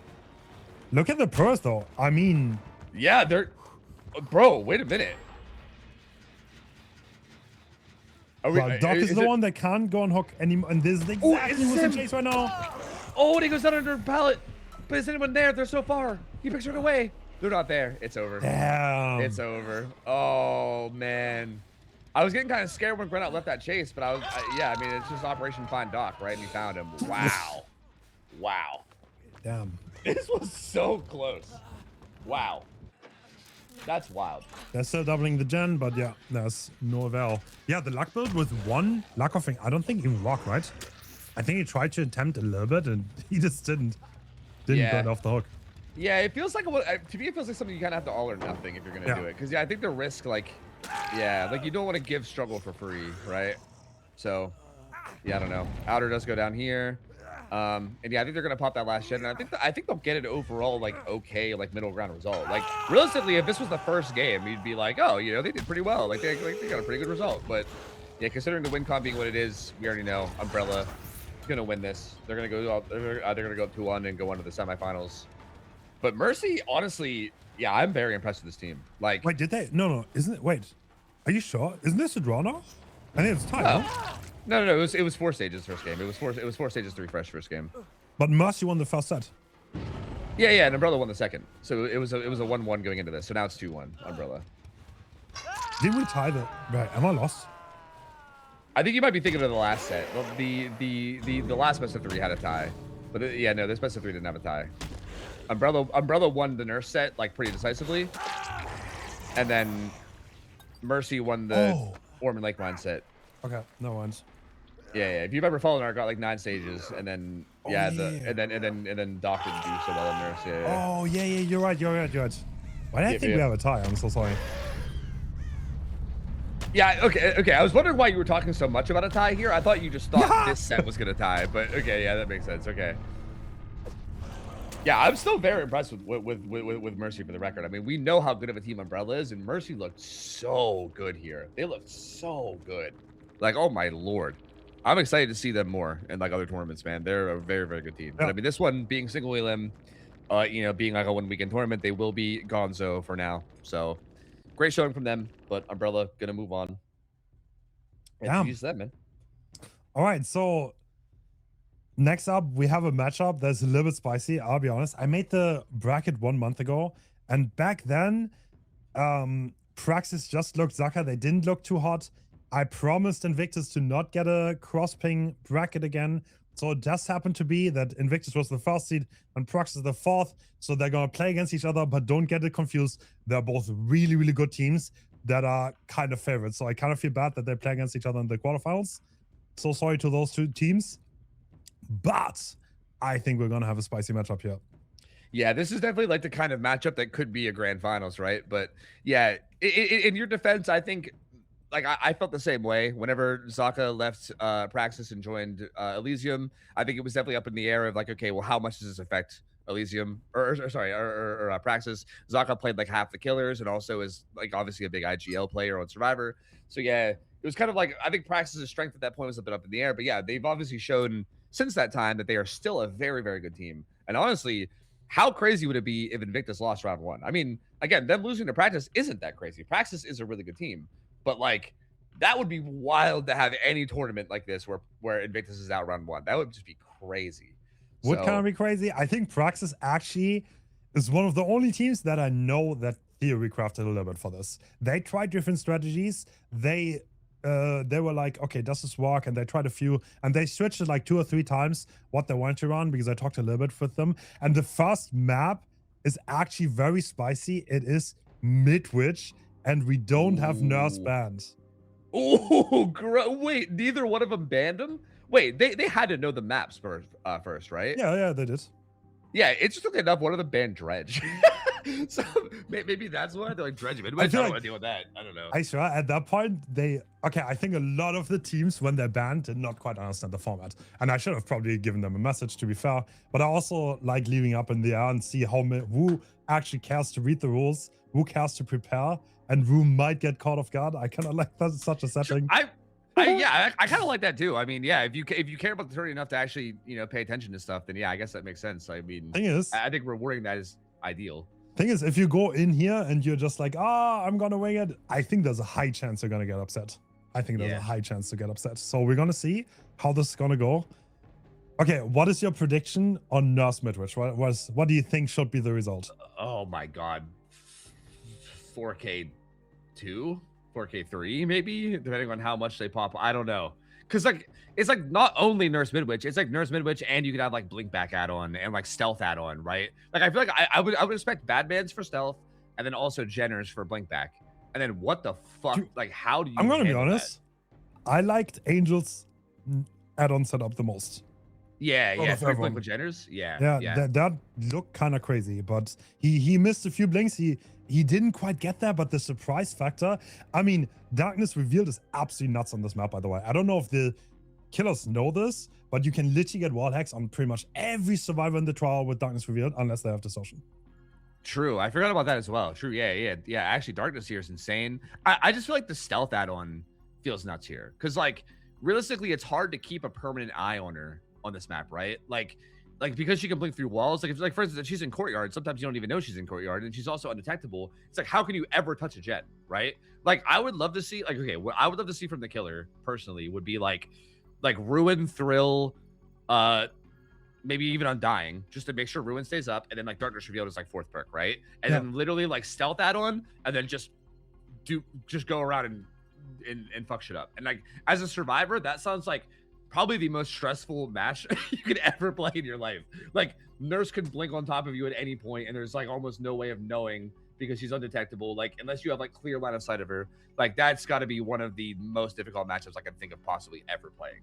So that's what I would love to see from both sides here. And I'm curious if they go for something completely unexpected, because again, the teams have not really been running the things I'd expect for most of these games. So I might just be way off. I don't know.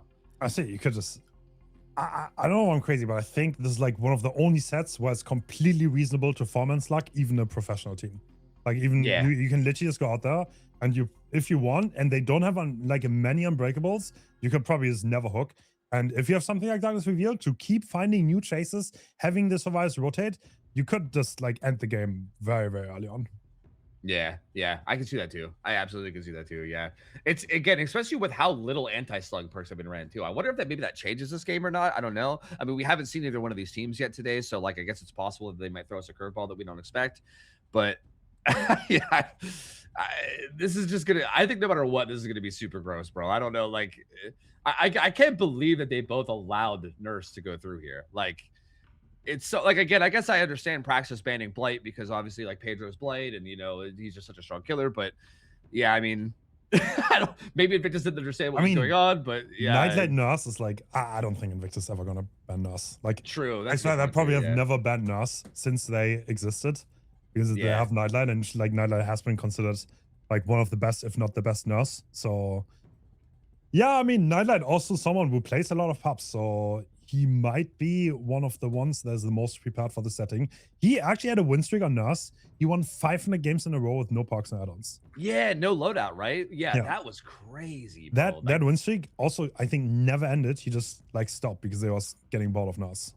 Really? Yeah. Wow. That's actually like that's like one of the only win. Like I feel like win streaks are like they're like a weird kind of impressive because it's mostly like a consistency thing, right? Yeah. Like obviously most of your games are just beat downs because most teams are not ready for any kind of a good player. But I do think something like that, like completely loadoutless, is kind of like again, if anyone's ever played against like even just like a pretty solid Swift with no loadout, like you have to play like near perfect if they just have like solid perks that just slam gens. So that is genuinely very impressive. Yeah.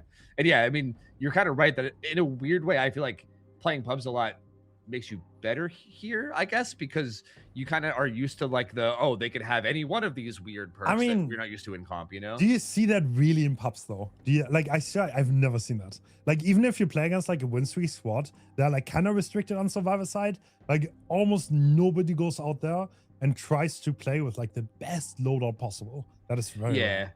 Yeah, and I feel like when people do, they're usually not like the best players a lot of the times too. So yeah, it usually ends up not even being an issue because they just like kind of die. So yeah, you're kind of not wrong. I do think this is like it's like a similar element, but it's like elevated to a level that's just like so much higher than you're probably ever used to.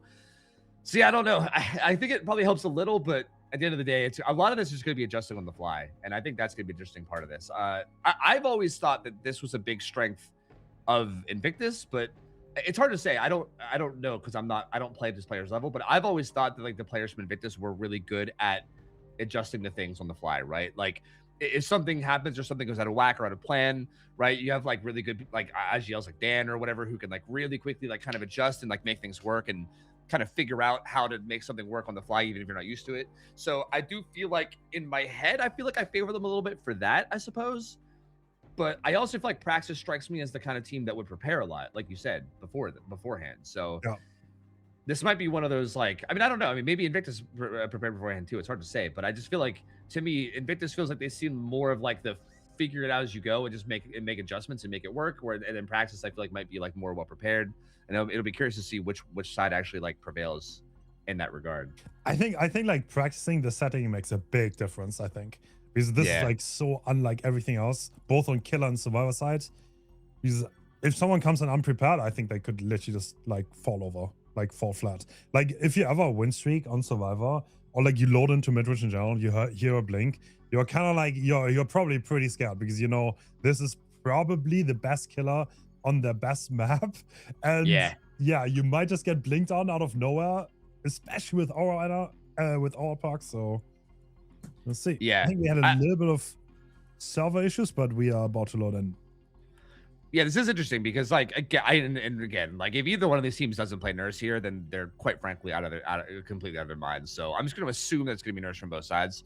And yeah, it's kind of interesting because, like you said, I think this is literally the strongest killer map combo in the entire game, right? And I think it's not even close. Like, I don't think second place is even remotely close to this. Like, I think this is by miles the strongest matchup for killer. So yeah, like in theory, if somehow both driver teams get 3 stages here, then we can officially say the game's right. I think at that point, like, I don't think there's any argument. This is like quite literally the nastiest. I don't know. I genuinely, my prediction here is I would expect 4Ks on both sides, and it's just a matter of like how quickly you 4K. Like, I wouldn't be surprised if there was like a 4K4 or something. If like a slug out strat works. If a slug out strat doesn't work, then maybe like a 4K2. You know, like I think it's literally just playing for better 4Ks is what I'm predicting. So I don't know, and I would hope that the teams would think the same and probably put on perks that help with this. Like I'm hoping to see like plot twists, unbreakables, you know, things like that to try to help with this because I think it makes the most sense in this scenario, and I would hope that they're prepared for it.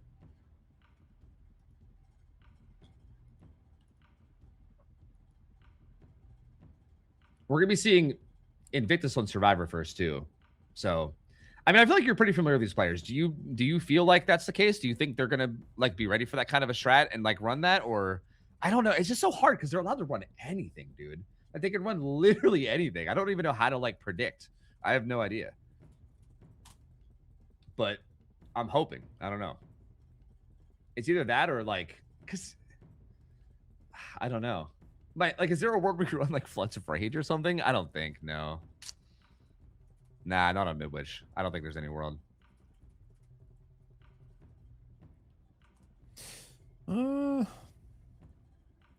Yeah, I don't think so. Unless you want to forfeit the set to keep Nurse. But like, I mean, you still have like Kaneki. Blight is out of the picture. I don't know if Nurse is even that strong. I don't know. Maybe Nurse is like, okay, of course, on Midwich, sure, no problem.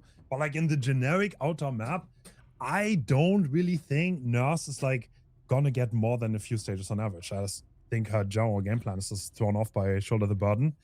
And yeah, you could also take something like Plague, right? There's so many killers I think you could take here that could really throw a curveball to the survivors.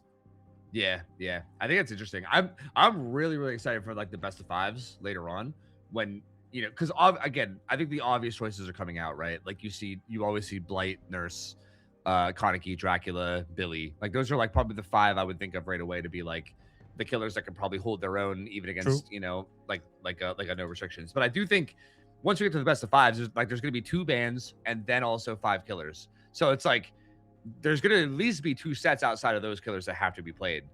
So yeah, I'll be very interested. I mean, again, we saw twins earlier, so that's at least one of them. I still think, yeah, like Plague is on the table.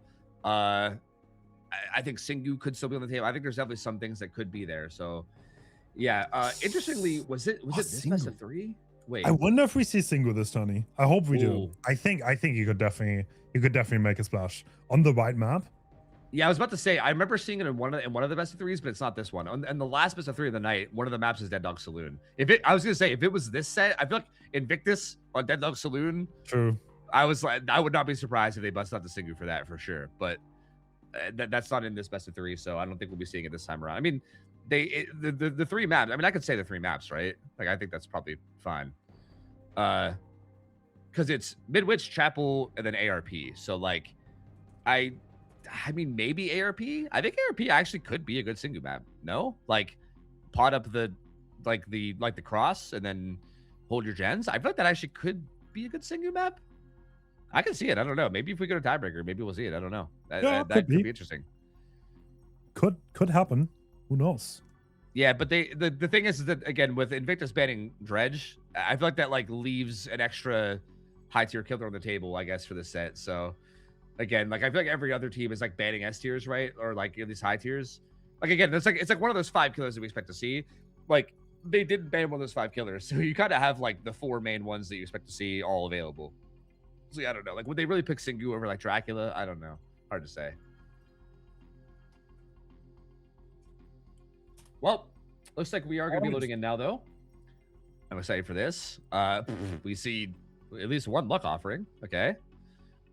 Rest of them were hidden, but we saw 1 luck offering, and again, it's kind of interesting to see just 1. I wonder if they're going to stack. I think the luck offerings don't stack, if I'm not mistaken. I think I was told this a long time ago. I don't know how true it is, but I think like for instance, if you want to up the ante, I think it does stack. But I think 1 Salty Lips is like the max, so it's possible they're going with the up the ante strats, and I'm wrong. They're not. I think we're Yeah. Okay. Wrong server. That's unfortunate. Looks like we are on UK instead of Frankfurt, which increases the ping quite significantly for the killer. And we are gonna go for a reset here. Yeah, that's pretty unfortunate. Hopefully everyone's just gentleman agreement. They just close the lobby. Don't look, no peek. It's fine. It's fine. I couldn't help but notice the builds myself though. That'd be interesting.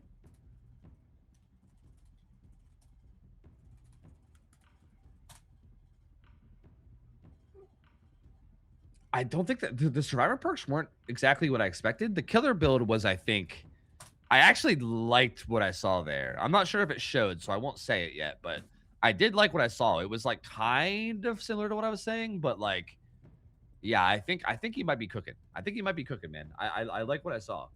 The survivor build seemed to have a lot of the standard things though that you'd expect to see, and I don't know if we're gonna see like a standard. Sorry, I was adminning. What were the builds? I didn't look. So the killer had Hive Mind with like Ruin Thrill. I think it was Ruin Thrill Hive Mind is what I saw. It was only up for a second. I couldn't see his add-ons, but it was like Ruin Thrill Hive Mind, and then on the survivors, I just saw a bunch of DSs. I saw like 3 or 4 DSs, and then I think like a few plot twists too. Which to be fair, think about Hive Mind. That's insane. Yeah, right. Hive Mind sounds so good there, right? Yeah, like I feel like Hive Mind and then you could just blink to any gen that's being worked on. Like, bro, that's so gross. So yeah, I don't know. That's an interesting shakeup choice, and I don't know if I saw anything else in terms of like detection. Like again, like Hive Mind is good, but like, do you think it's better than just Darkness Revealed? Like I don't know. Like maybe. I mean, it's like similar, but it's.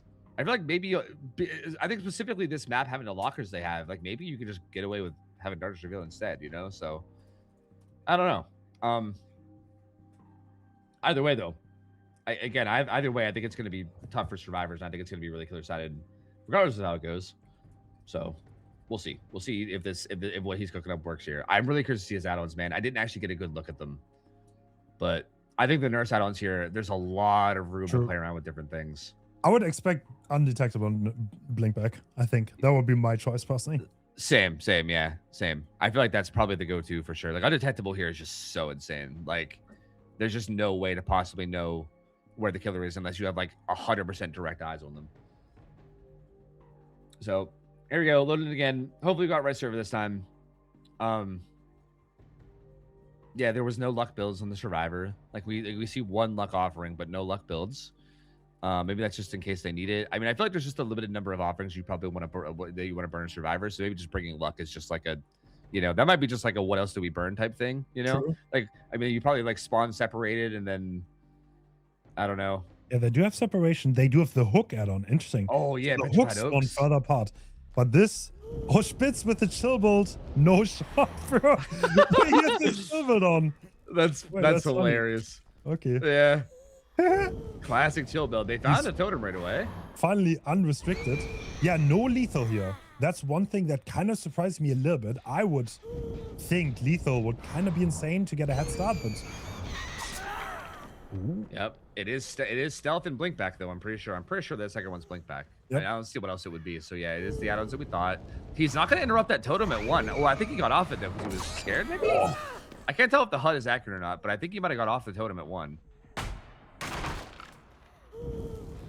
But again, this is just where it's so hard because like, where the hell's the killer, bro? Like I feel like everyone's got to be scared like at all times. Yeah. Unless they have direct sight. Like, oh, waiting the corner. Blink back. Right. Yes. Yep. And like honestly, I'm wondering if the call was just to ignore the totem and just try to get a gen done. Because like, look at that gen. Yeah, they're I think they're just trying to get gens done. And realistically, I think that's the right call. I feel like, again, I would expect this to be we're gonna 4K, but how many gens? Yeah. Just bash the gens. Don't get 4Ks at high gens. See how many you can get done. This is undetectable.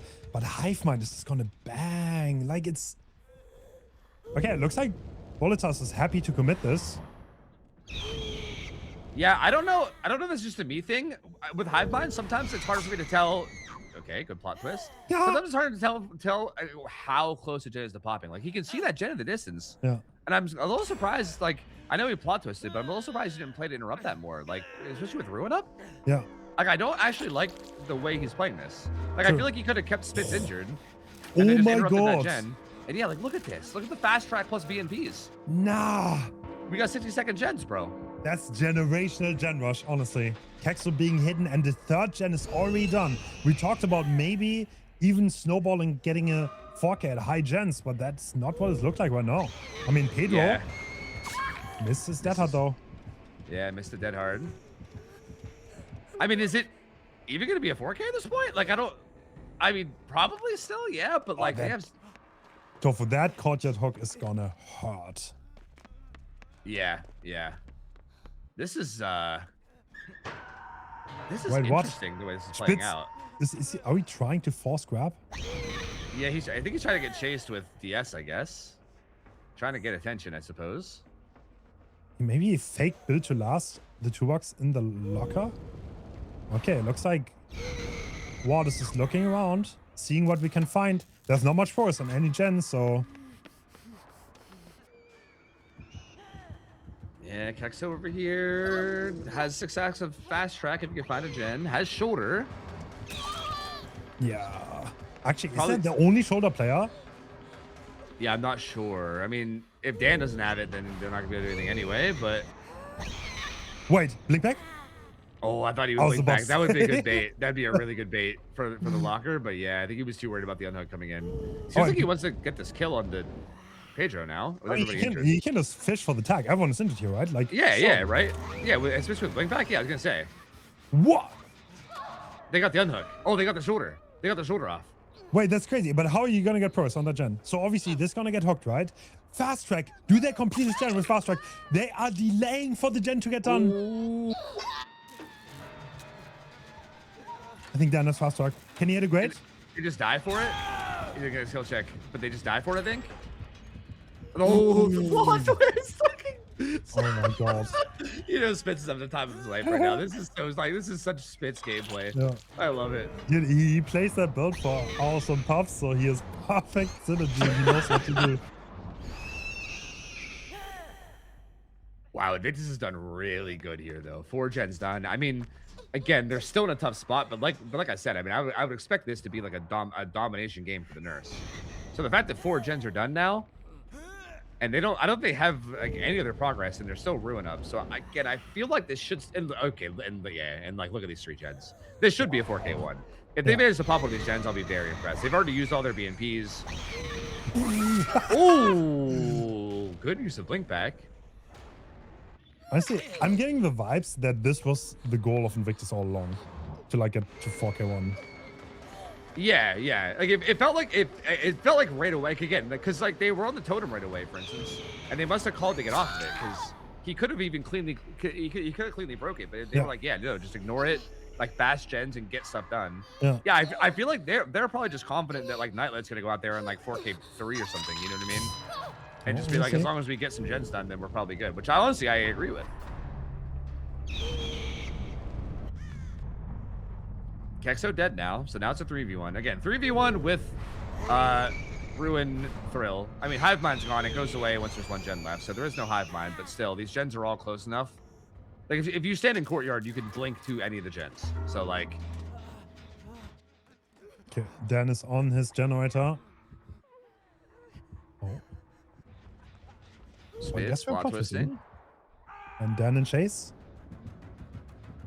Yeah, he's got Deli, though.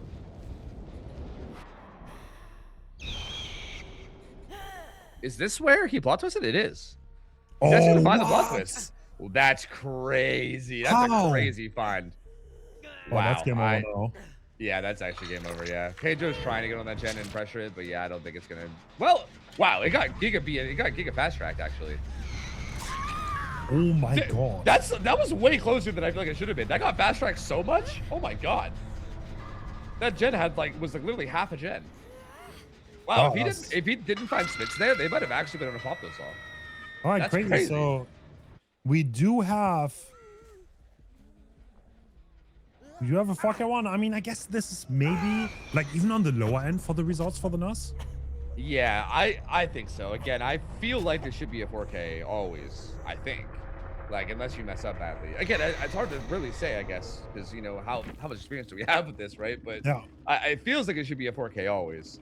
Like again, it's odd because I feel like his build was like good, and I feel like he just didn't play around it. Like even like again, like you have stealth add-on, and then you have ruin that that they're like not getting rid of. Like he saw that gen, like for instance, that very second gen that popped. Like he saw it had progress, and he just committed to the chase on the injured guy. Like I feel like getting everybody injured, it's like a good thing. Like you can kind of hit and run, right? You're a stealth Nurse on mid-witch. You can blink around, and they have to be terrified while they're injured. So like, yeah, I don't like the way that Bulletar played played around that build personally. Like I think he could have played a bit more for the gens to regress, I guess. But I don't know. What do I know? I mean, maybe that would have backfired in some other way that I'm not thinking of. I'm not sure, but definitely played out in a way where Invictus, I think, got a pretty above average result. And I think they're probably feeling good going into the killer round now. Yeah. No lethal, no face, no darkness revealed.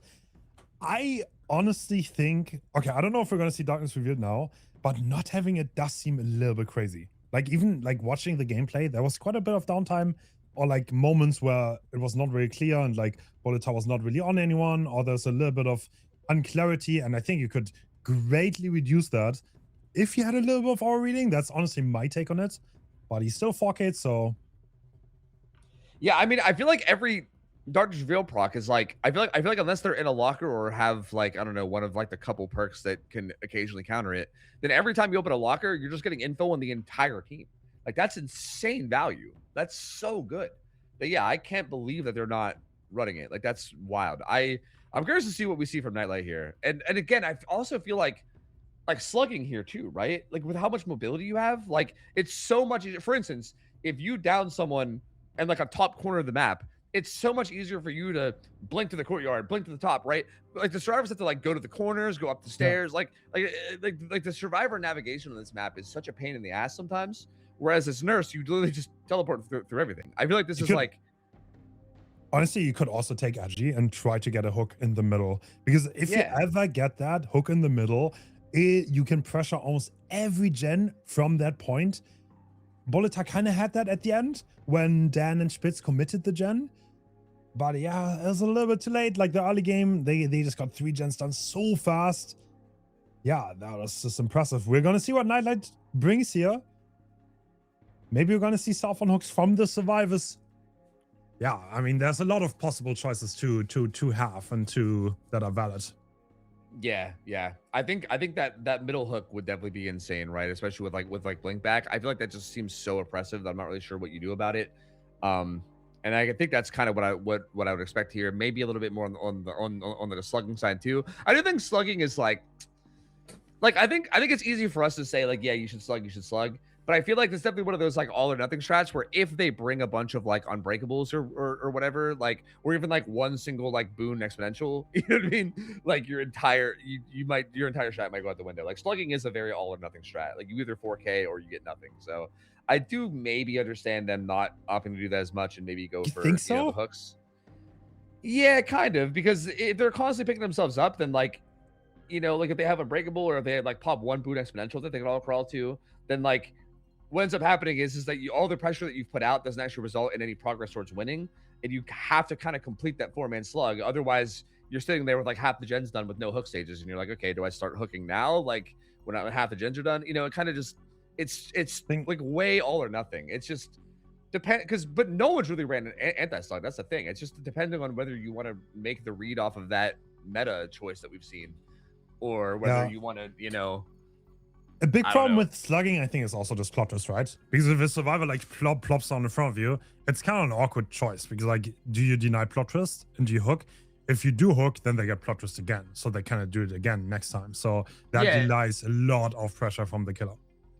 To be fair, I think plot twist though is just kind of like a different unbreakable, because once they use it once, it's gone though, right? Like you could in theory, again, especially with nurse on this map, you could in theory just let them plot twist and be like, yeah, go ahead and pick yourself up, I'll just kill you later, then you won't have it. You know what I mean? Like I know that's kind of rough to like let a survivor that's injured go to full health, but I mean, I guess it's in theory an option. I think the problem would be if they had like unbreakable and plot twist, right? Like if they had multiple ways to do it, that's what I'd be like, oh shit,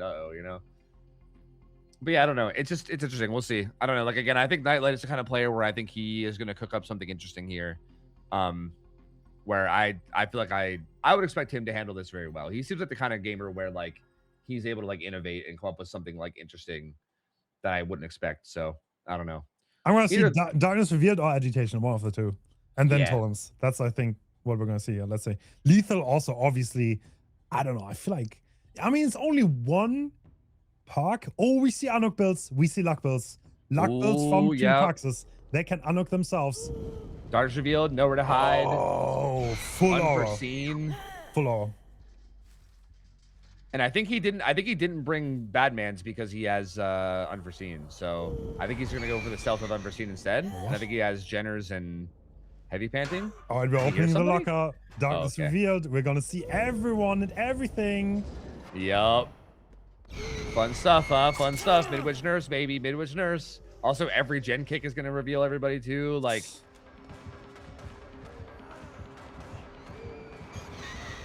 Oh, predicted perfectly. Wow, what a good blink. And he's already slugging. Really? All right. I don't think they have any anti-slug perks, bro. I'm telling you, no one's running anti-slug. Oh my god. Yeah, this is gonna be a 4K5, isn't it? We're not even hooking. He doesn't have ruin, so it is interesting. Okay, forcing lock. I was gonna say they're gonna have to do something like this at some point because like. Are we slugging? We He straight does up have pain suck. res. He does have pain res. So like it's like his build does cater to hooking a little here and there, right? Like, Okay, And I then- mean, but then he can kick a gen. He can get unforeseen. He can get nowhere to hide. He can open a locker and get aura. It's like there's just he has so much power in his hands, dude. I think this is the first time we've seen someone bring an anti-totem park, and this is the first game, pretty much the first game where the killer didn't bring a totem. Yeah, yeah, which is wild. Like this is again where I think the unpredictability of this just becomes so interesting. Like, Oh, is he gonna send it? No, he's not. That's a sprint bus coming out from Ward. But nowhere to hide us. We all love it. and unforeseen as well. It's gonna make this really fun for everybody. There's that hit. He doesn't have that much distance or line of sight blockers. He's probably gonna be cooked here. Good. Can't blink down because you're on the second floor, so. Yeah, but down he goes. Virtual on a gen that's decently high, but this will probably be another pain res. Not often the slug more, which is interesting. Yeah, but the fact that they can unlock themselves together with fast track also stacking. I mean, they don't even have. There's no DS on them, right? They can Yeah. get tunneled, but obviously Nightlight will not know this. But like, look at Darkness Revealed. It's so insane, no? Yeah, Why did yeah. Volitar not bring this? Yeah, yeah. I think you're crazy for not bringing this. Like, it's permanent info on the entire team, right? Like, again, you cannot give a killer like Nightlight permanent info on where everyone is at all times. Like, you just cannot do that. Yeah. He will absolutely just tear you apart with that, Yeah. and we see that here. Like, it's just insane. And again, he's gonna kick this with nowhere to hide as well. It's crazy because he uses darkness, and then after he gets it down, he just uses nowhere to hide while it's on cooldown. And then after that, darkness is back on cooldown. It's like he's just cycling the cooldowns. You know what I mean? Yeah, actually, it looks like he actually practiced for this. That seems Yeah. very figured out on his Darkness, and I can already hear Marco in the background. Oh, what? What in the world? Wait. That was What is he wild. doing? How did he predict that? What? I think he maybe meant to blink downstairs first and had to readjust, but I'm not sure. That was just nuts. And immediately finds virtual as well. Again, yeah, this is just. Wow. Like, look at this. We're still at 5 gens. This is like more what I was expecting for sure. Like Nightlight just. How do you like? Again, from the driver's side here, you just like feel bad. You're like, what do you do? Like he knows where you are all the time. He's nursed. He can blink on top of your face. Like, And it's blink back add on too, and he can body block this. and now he can normal M1. Can he body block Oh. this? Ooh, big body Nightlight, huge Oh. body Nightlight. Oh, but he gets through. Okay, that's the 1-for-1 though. I guess it's like how much you have faith in Anti-Tunnel. I don't know, but he's just gonna take the hook. Alright, so Can he- how are we getting 4 gens done here? I don't think you are. I'm pretty sure that's just not happening. Also, like the gens that have progress are the ones that are near the hook too, which is rough because they're like trying to do this gen, but like I think you have to do gens across the map. This Yeah, is- like what? There's just no way. He can activate Darkness Revealed right now if he wants to as well, if he finds a locker. I think he's Bro, gonna this get is back to like, defend the this hook. looks so mean, I won't lie. It really does, yeah. This is just cruel. Like, honestly. I mean, Zynox is going to pop a gen somewhere. So they at least got 1 gen done. Let's go. What? That's Whoa, crazy. that stuff, works. actually. And he's shouldered. Okay. That was actually an insane send from Marco. What the? I can't believe that worked. Pedro's coming in.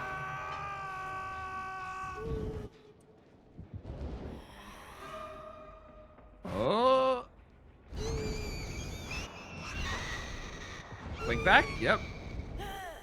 That's the thing too, is like even if the blinks don't work, the blink back is just so crazy, bro. Like, God, this matchup is so nuts.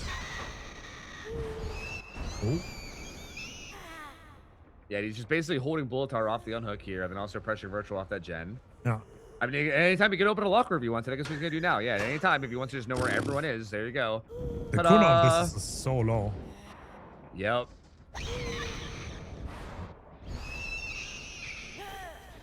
Oh, he didn't blink back. Okay, he's gonna kick this with nowhere to hide, I guess. I thought he'd blink no. back there, especially with him being death hook and injured, but I think a survivor was maybe in locker near the hook, maybe Wow. hoping for this, but yeah, I mean, down goes virtual. Like these, Like it- our approaches is like miles better, right? Like, Yeah. Oh yeah. Yeah. Like there's no way. Like for instance, like I think in like there's a world where you don't even have to run like nowhere to hide, and you just like you said, put on like throw ruin too, Yeah. right? Like I think ruin here would be even more insane. You Yeah, know? okay, Like he just sees everyone, like, straight up. yeah, yeah, like every time. Oh, they get the reset, though. Or, like, the abandonment at least in time. Yep, but they're still in trouble. Everyone's still injured. 2 different people are death hook with Virtual on the floor, and he shows up. There's death hook Marco, who I think he's gonna be looking for. Yep, doesn't want to go after Virtual. What's Marco instead? Sprint burst, nice. Good 99 SB. But he didn't bait a swing, so Nightlight didn't get the longer cooldown. Oh. Full sends the prediction. Ooh, but doesn't quite reach that second blink. Zonox and Boltar are back to full HP. I just don't think it matters though. Like I think as soon as Marco's dead and it's a 3v1, then they're like extra fucked. Oh, the blink back. Oh, the like, blink you back. can just overblink the fast blink. If they survive a double backs, they're gonna die anyway. It's so cool. Yep. It's so yeah. It like takes away such a big chunk of like the potential counterplay. And yeah, now what do we have? I mean, we have 9 stacks of fast track on Virtual if he can manage to get a skill check, I guess. 6 on Zynox. Yeah, this is like the thing about Genrush, right? Like he had so much pressure. They have to reset. They have to go for the pills, and this is where Genrush just fails. Yeah. It really does. I don't. Yeah, it's just. I feel like you kind of needed it all like super early game the way that like Invictus did it. Like you just need to like all out bash a gen and get like 1 or 2 done fast. But again, I think it's more just down to the perk choices from the nurse too. Like I think Nightlight just never gave them the opportunity. Like with the aura reading. Yeah, like what the hell are you doing here, man? And here comes nowhere to hide for even more aura reading. Oh hey, nice nice rotation you're making there. Nice rotation. Psych. Yep. Nope. Oh no, that's. I mean, he's undetectable too. Like there's nothing Yeah. you can do. Like you're just gonna get grabbed. Exactly. Yeah. There's no way to have any idea where he's going. That's what I'm saying. It's just impossible. Like there's no way.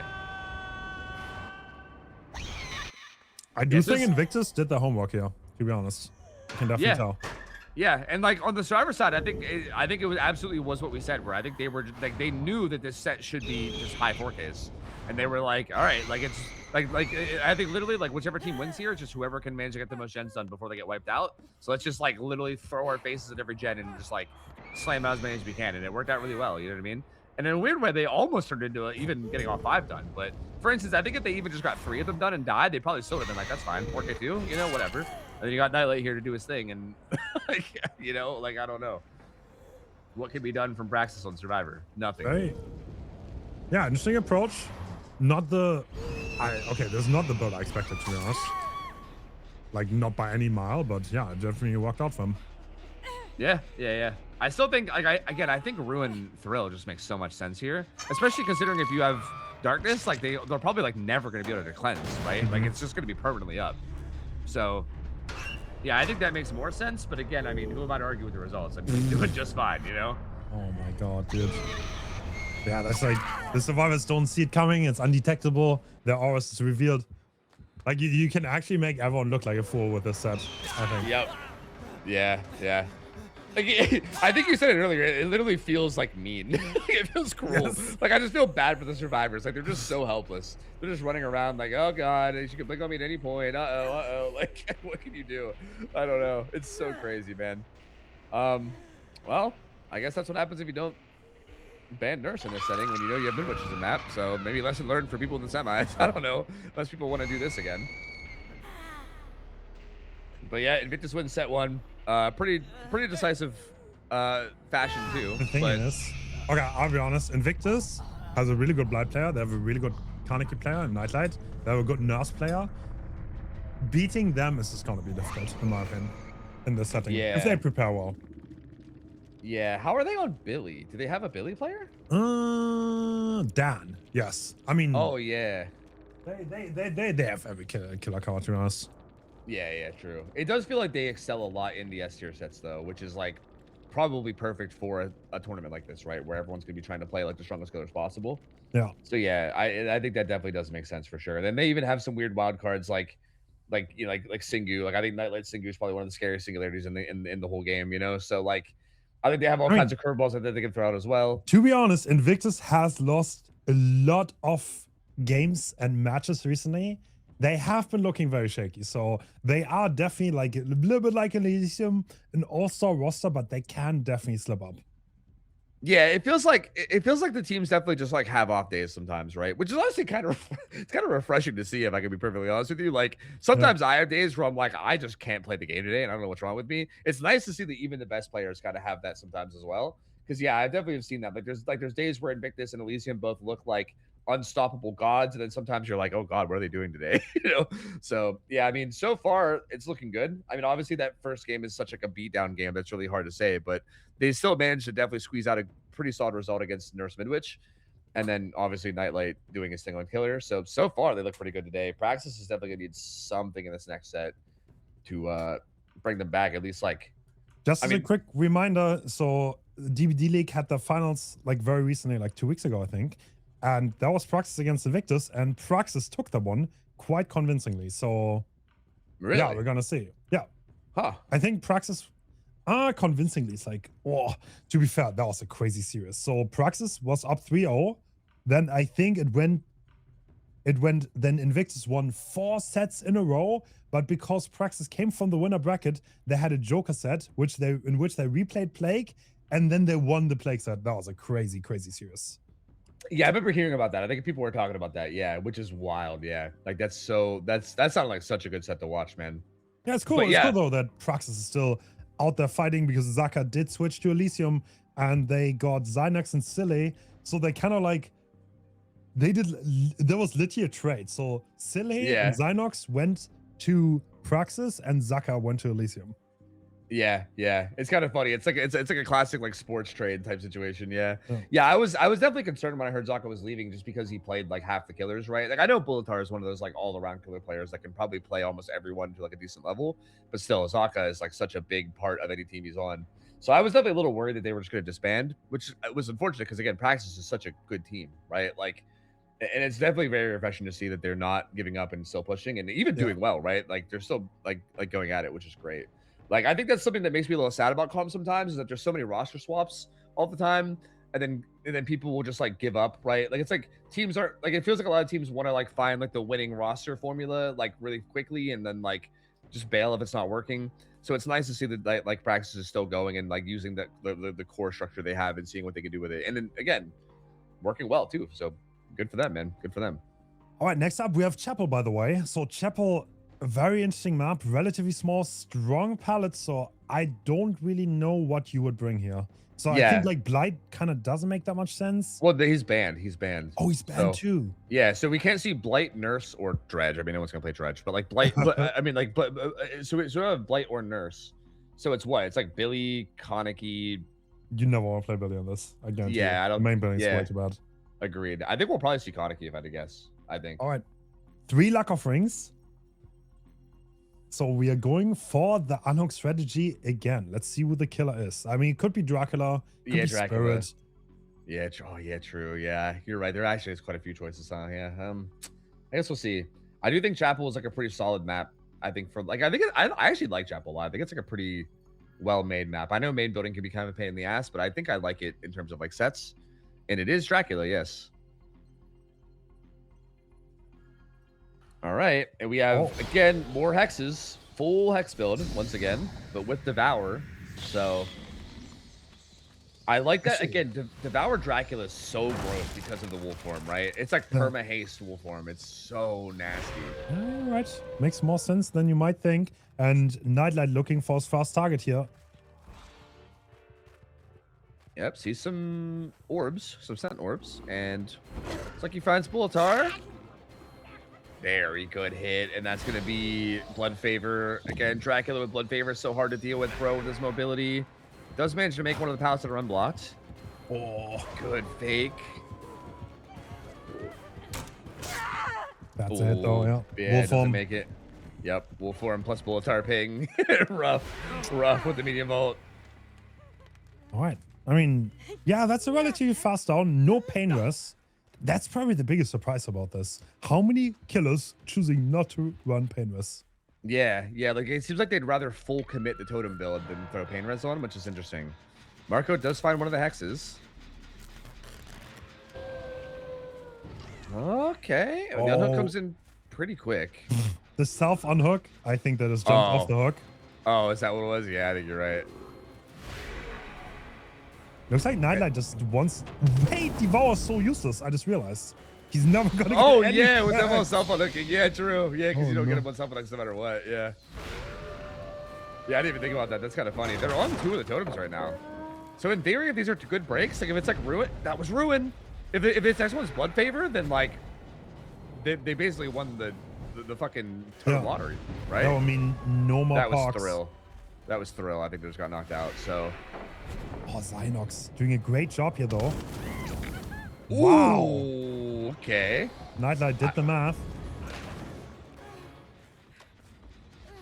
My man did not skip geometry class. He's going to be interrupting this gen now. Praxis not really looking as like in that bad of a spot though, Rick, really. True. Long chase here. Yep, it's going to be a hit. Blood favor activated. What's his perk in range? It was. So yeah, Virtual's going to be pretty much done for. This is the only thing he had anywhere near him, and it's blocked. Gen pops though. Zynox about to pop his gen, and Marco has a gen at half though. So again, progress is looking pretty solid right now. Yeah. Considering this is the second hook and there's no ruin up, like half the build is gone. Yeah. I feel like there's no way Nightlight can 4K from this, to be honest. Yeah, this shouldn't be a 4K at all. And they're also cleansing the last totems now too. So just in case there was any risk of blood favor or devour popping off. Yeah. That No one was build blood at all. favor. Yeah, so now we just have devour, and I think they saw devour, right? I'm pretty sure they saw a totem by Carnival. I'm not sure if they're on it or not. The HUD might be a little bit buggy with Spectator. So they could be on it, but maybe not. Oh, Virtual tried for his Kobe's, but didn't get it. They're not running slippery meat, right? Yeah, they're not running slippery meat. It's just up the ante. Oh, he did get it with the last one, though. Oh, my God. 15 seconds. He doesn't have to drop yet. We're already dancing. But actually, where are we going? I mean, he does have that. Oh, Nightlight just left. He couldn't be bothered. Yeah, self-unhooking does seem very strong here. Only 2 hook stages on the board right now for Nightlight. Yep. Let's find Bulletar again. Blocks that window. Has the pallet combo here. They're about to pop gen number 3, though. Gen number 4 is also very close behind. But down goes Bulletar. Do you take this hook? I guess you do. But man, I mean, Zynox has that gen about to pop. The gens are flying, dude. Like fast track, so good here. I like the builds from the drivers here, for the record. I think this is like a good balance. They're not like putting all eggs in any one basket, right? Like they don't have slippery meat, which is a little bit concerning, but they've still managed to get their Kobe's. And then they have one fast track, and that's all. And then they still have like shoulder. Like I think this is like the best balance I've seen in terms of having a little bit of everything. The best balance I've seen. Yeah, sorry. Statement. Balance in terms of their strategy, not balance in terms of the game at all. Yeah, no. Oh, great mind game by Nightlight. He double backs the pallet gem. Bonk. And he actually interrupts his gen that has the highest progress here, so I'm a little surprised he doesn't go Dracula here and try to maybe get a 2-tap with Hellfire, True. but seems like he wants to just take his guaranteed hit on Wolfform instead. It's a little bit problematic if he just ignores the survivor. They could fast track the gen, but the slug is gone now. Yeah, like this is what I mean. It's kind of risky. Like they get the pickup, and they also pop this other gen, and now they have this gen high prog, but they can't really leave. Oh, does get that down to Marco though. I think at this point you have to just take the fresh, right? Maybe basement him. Yeah. Like it's I mean- looking pretty game over at this point. Yeah. Like I think you basement him and take this. Wait, do they have a hatch offering? They could have a hatch offering. Oh, If for they the do, Kobe there's and the big hatch? trouble. He would still have to worry about Hellfire. I feel like he would still have to dodge Hellfire though. You can still get two. Yeah. I think you can get 2-tapped on the way Is out. there a sprint burst on Marco? Ooh, I don't know. Marco There does is. a sprint burst. Oh, true. Honestly, he walks, this is definitely if he- possible. He has if to he like walks attempt up. soon though. Otherwise, it's Yeah. too late. Oh, He has to actually get it too. No! Never lucky. Never lucky. Luck build failed some. He waited a little bit, which cost him one last attempt. Every single attempt has like a 50% chance. So he got massively unlucky, and I think that's gonna leave, right? Yeah. There's gonna go. It's gonna be 6 stages, 3 fresh final result. Which again, like, Is that good? I don't know, kind of. I mean, like, there's no Blight. I think Blight's the main killer that I feel like, other than like those weird matches where you have like good maps, right? Other than like Nerf's Midwich, I feel like Blight's the main killer that I feel like you would expect to get like high stages on these maps, right? Yeah. Any other killer like this, I feel like they could if things go their way, but I feel like, again, with the Invictus survivors, like, it would be super surprising, I guess, if Praxis Killer came out and got like 4 stages. Like I wouldn't be entirely surprised. Because yeah, with all the stuff they're running and how good these players are, interesting that there were syringes on those builds too. I don't know if we've seen that a whole lot as well. Ever since they changed syringes to like be the exhaustion refresh, I feel like I've not seen those as much, but we did see some of those on those builds too, which is kind of interesting to see. It kind of synergized with the sergeants that they had, but yeah, I kind of think like, what if they had 2 more?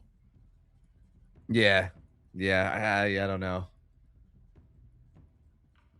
Yeah, this is interesting though, because now we're gonna see what killer we see from Praxis. I mean, is this gonna be Dracula again? I mean, Dracula does seem like a pretty obvious choice here, right? Like Dracula, Spirit. I don't know. But they're gonna have to try to make something happen here, because if not, they'll be knocked out first round, right? This could be our first 2-0 if Invictus has a big result here. But True. We'll see. We will see. Yeah, I feel like getting 6 stages could be very hard. Yeah, it's interesting. I think you said earlier that like Virtual was doing some of the math on like the luck builds or whatever. Yeah. And I find it interesting that they were the ones that went with the up the ante, no slippery meat, and they got 2 out of the 3 Kobe's. So like, yeah, I mean, it is interesting because I think that's like kind of the one downside of the luck builds is that it's literally 8 perks, right? If you run slippery meat, like that's a lot. That's literally half of the perks of your whole team. Like that's a lot. If you can get away with just having up the ante though, like 1 perk on each player, not that big of a deal, right? Like they still had exhaustions and shoulder and fast track on everybody. Like it felt like it was a really good way to distribute all the different like perk rules, I guess, where you get like a little bit of everything. And it felt like it worked out really well. I'm curious. Invictus strikes me as the type that might go for the hyper aggressive gen rush builds, like I don't know why. I kind of just get the feeling about them that they probably feel like confident and probably just want to like bash the gens and get them out, I would not be surprised if they bring the very same builds again. Like they're the type where they believe in the strategy and they pull that strategy through all the way. Yeah. I kind of worked for them. I mean, last time they had like, I think there were 2 delis and 2 shoulders, which I think kind of makes sense to me at least. Because no matter what, you can't deny either. It doesn't matter who's getting hooked. Someone's gonna get deli and someone's gonna have shoulder, even if everything goes wrong. So yeah, no, I agree. Yeah. It's just okay, something I was wondering, like I guess coming into this tournament, I was like thinking about all the strategies that we might end up seeing, right? Just like talking about it on stream and stuff. And one of the things I was wondering if we are going to see, and I thought if any team was going to use it, it'd probably be Invictus, was like background player, like pallet save stuff, right? Like background player, obviously it's not like the insane 200% that it used to be or whatever, but it's still quite strong. And again, you have players like Dan who are obviously known for that kind of thing. Like I would not surprise me if we saw that at some point where like you just have people going down into pallets and then Dan hovering like a tile away with background player, and then like, what do you do?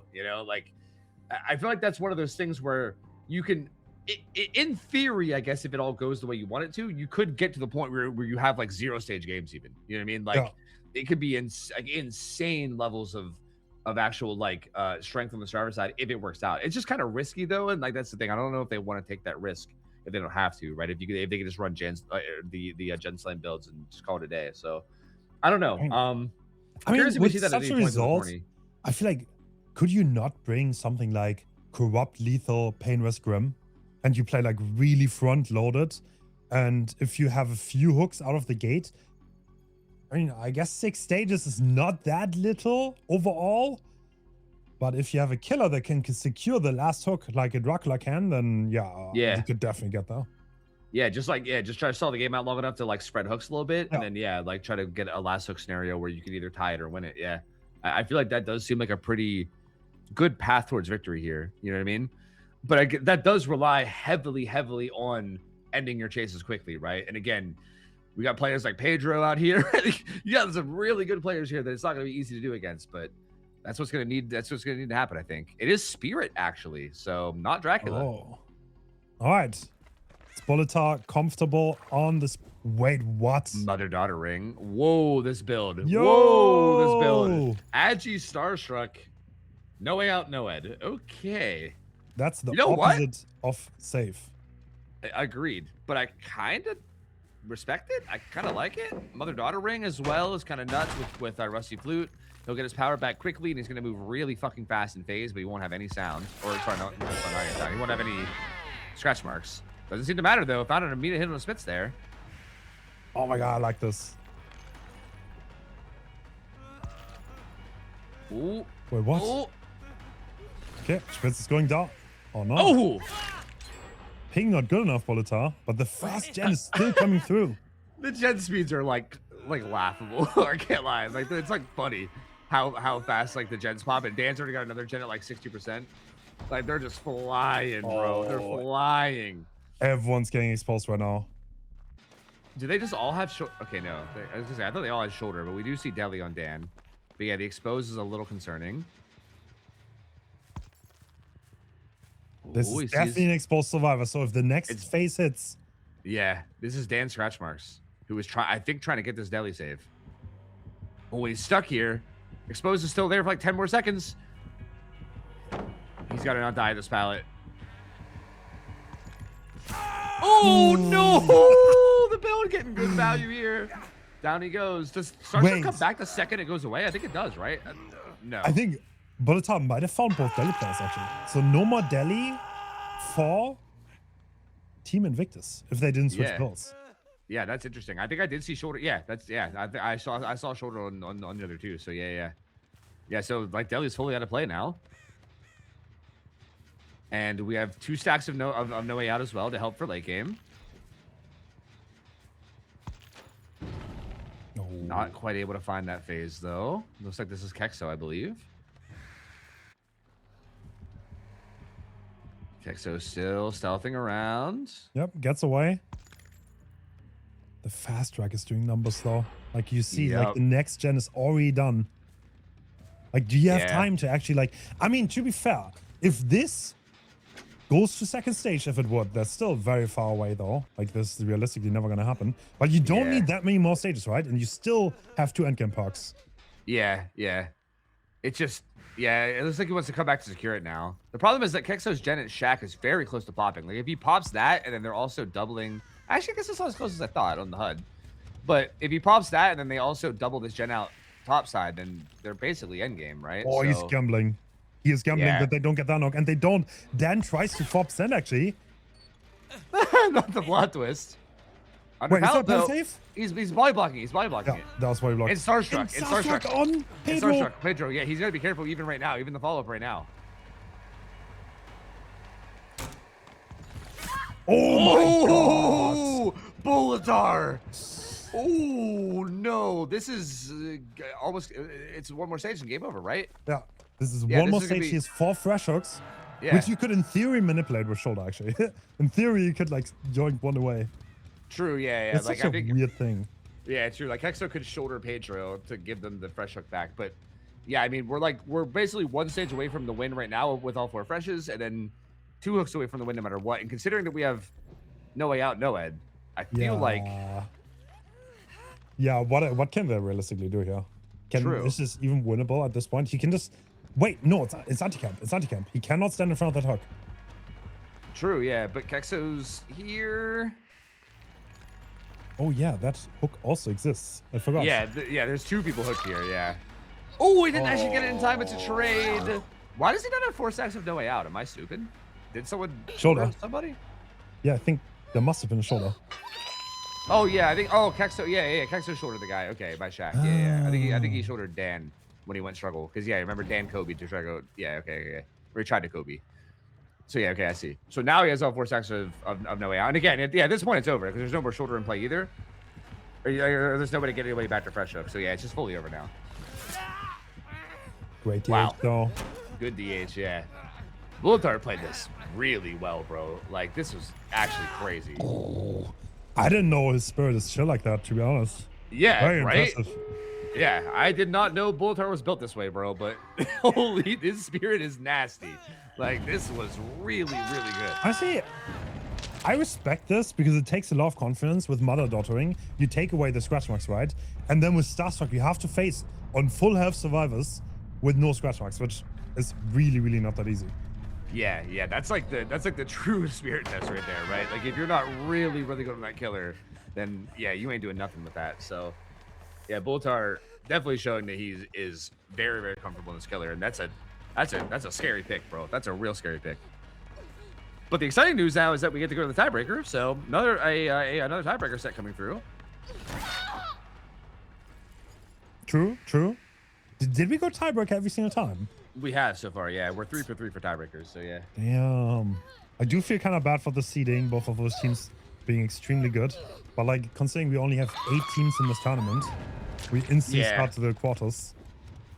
Yeah, I mean, every team in this tournament's good, right? And at the end of the day, it does kind of boil down to, again, to the same logic that we've said a million times before, where, like, if you're going to win the tournament, you have to beat every team no matter what, right? Yeah. Like, you got to beat every level of team, so... Yeah, I mean... Like, I just didn't want to do the same bracket again as the last tourney. Like, but there's only so many things you can realistically switch. Yeah, it is true, yeah. We'll be early dead hard, but not quite it. And I think at this point, Dan will probably be able to get out across the map on his gate, and then that's probably it. It'll probably just be that. Okay, you know what's funny? I did a no limit showcase, very similar setting. Okay, I already talked about this earlier, but we did that a few years back, and someone, it was Xeno, brought pretty much that exact build and actually 4K'd Eternal with those with Starstruck Mother Daughtering Spirit. So little bit of flashback. I mean, now it's Invictus, not the same team, but funny to think about. Yeah, close, and yeah, I mean, maybe that's a very underrated build when you're like, I guess if you're just like that cracked a spirit, then like, you know, it kind of makes sense. It's a pretty insane setup if you're actually just hitting your phases. So yeah, I don't know. Bulbatar showcasing it, and I'm excited for this tiebreaker, man. We're going to Azeroth's resting place. So get it. Okay. No restrictions, a spirit 4King what could be argued is the best survivor team in the world. That's kind of crazy by itself, though. Yeah, people might need to start adjusting their tier list, bro. I don't know. I don't know. I think that killer, when you allow her to run everything, is kind of gross when you play her at like the highest level. That's kind of disgusting. Yeah, Mother definitely really, really strong. I'm gonna take a step away real quick just to run to the bathroom while we wait for this. So give me 1 minute, all right? And I will be right back. Do it. Yeah. So the last set, Invictus, they're going to the final set. It's gonna be interesting. So. What is the map? Let me quickly see. Quick look at it at the screen. And I think it's Azeroth's resting place. So two-sided map. Kaneki is open. So I'm gonna guess it's a Kaneki mirror, I'll be honest. But Kaneki kind of underperforming so far in this tournament. It has been brought quite a few times, but so far kind of falling short almost every single time. So are we gonna see it again? Are the teams confident? I mean, Nightlight is definitely confident in his Kaneki. He is always pulling the most ridiculous stuff, so I would be very surprised to not see him. On the other hand, Praxis might throw a curveball here. Who knows?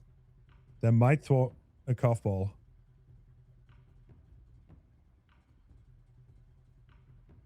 And looks like we're going for the same lobby. Oh my god, I saw what killer it is. Guys, oh no, what? All right, guys, try to predict which killer it is. I want everyone to predict. Predict which killer it is. Put it in the chat right now. Which killer are we about to see? Y'all wrong. Y'all wrong. Everyone is wrong. Which is kind of exciting. I don't know.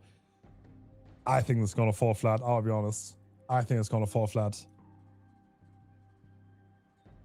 Sorry for hyping it up so much. But okay, I heard you the whole time. Tofu, did you look already? No, I didn't look. I just heard you talking about it because I had my headphones on still. All right, Tofu, 5 guesses. Which killer are we about to see? Is this Azeroth's resting place?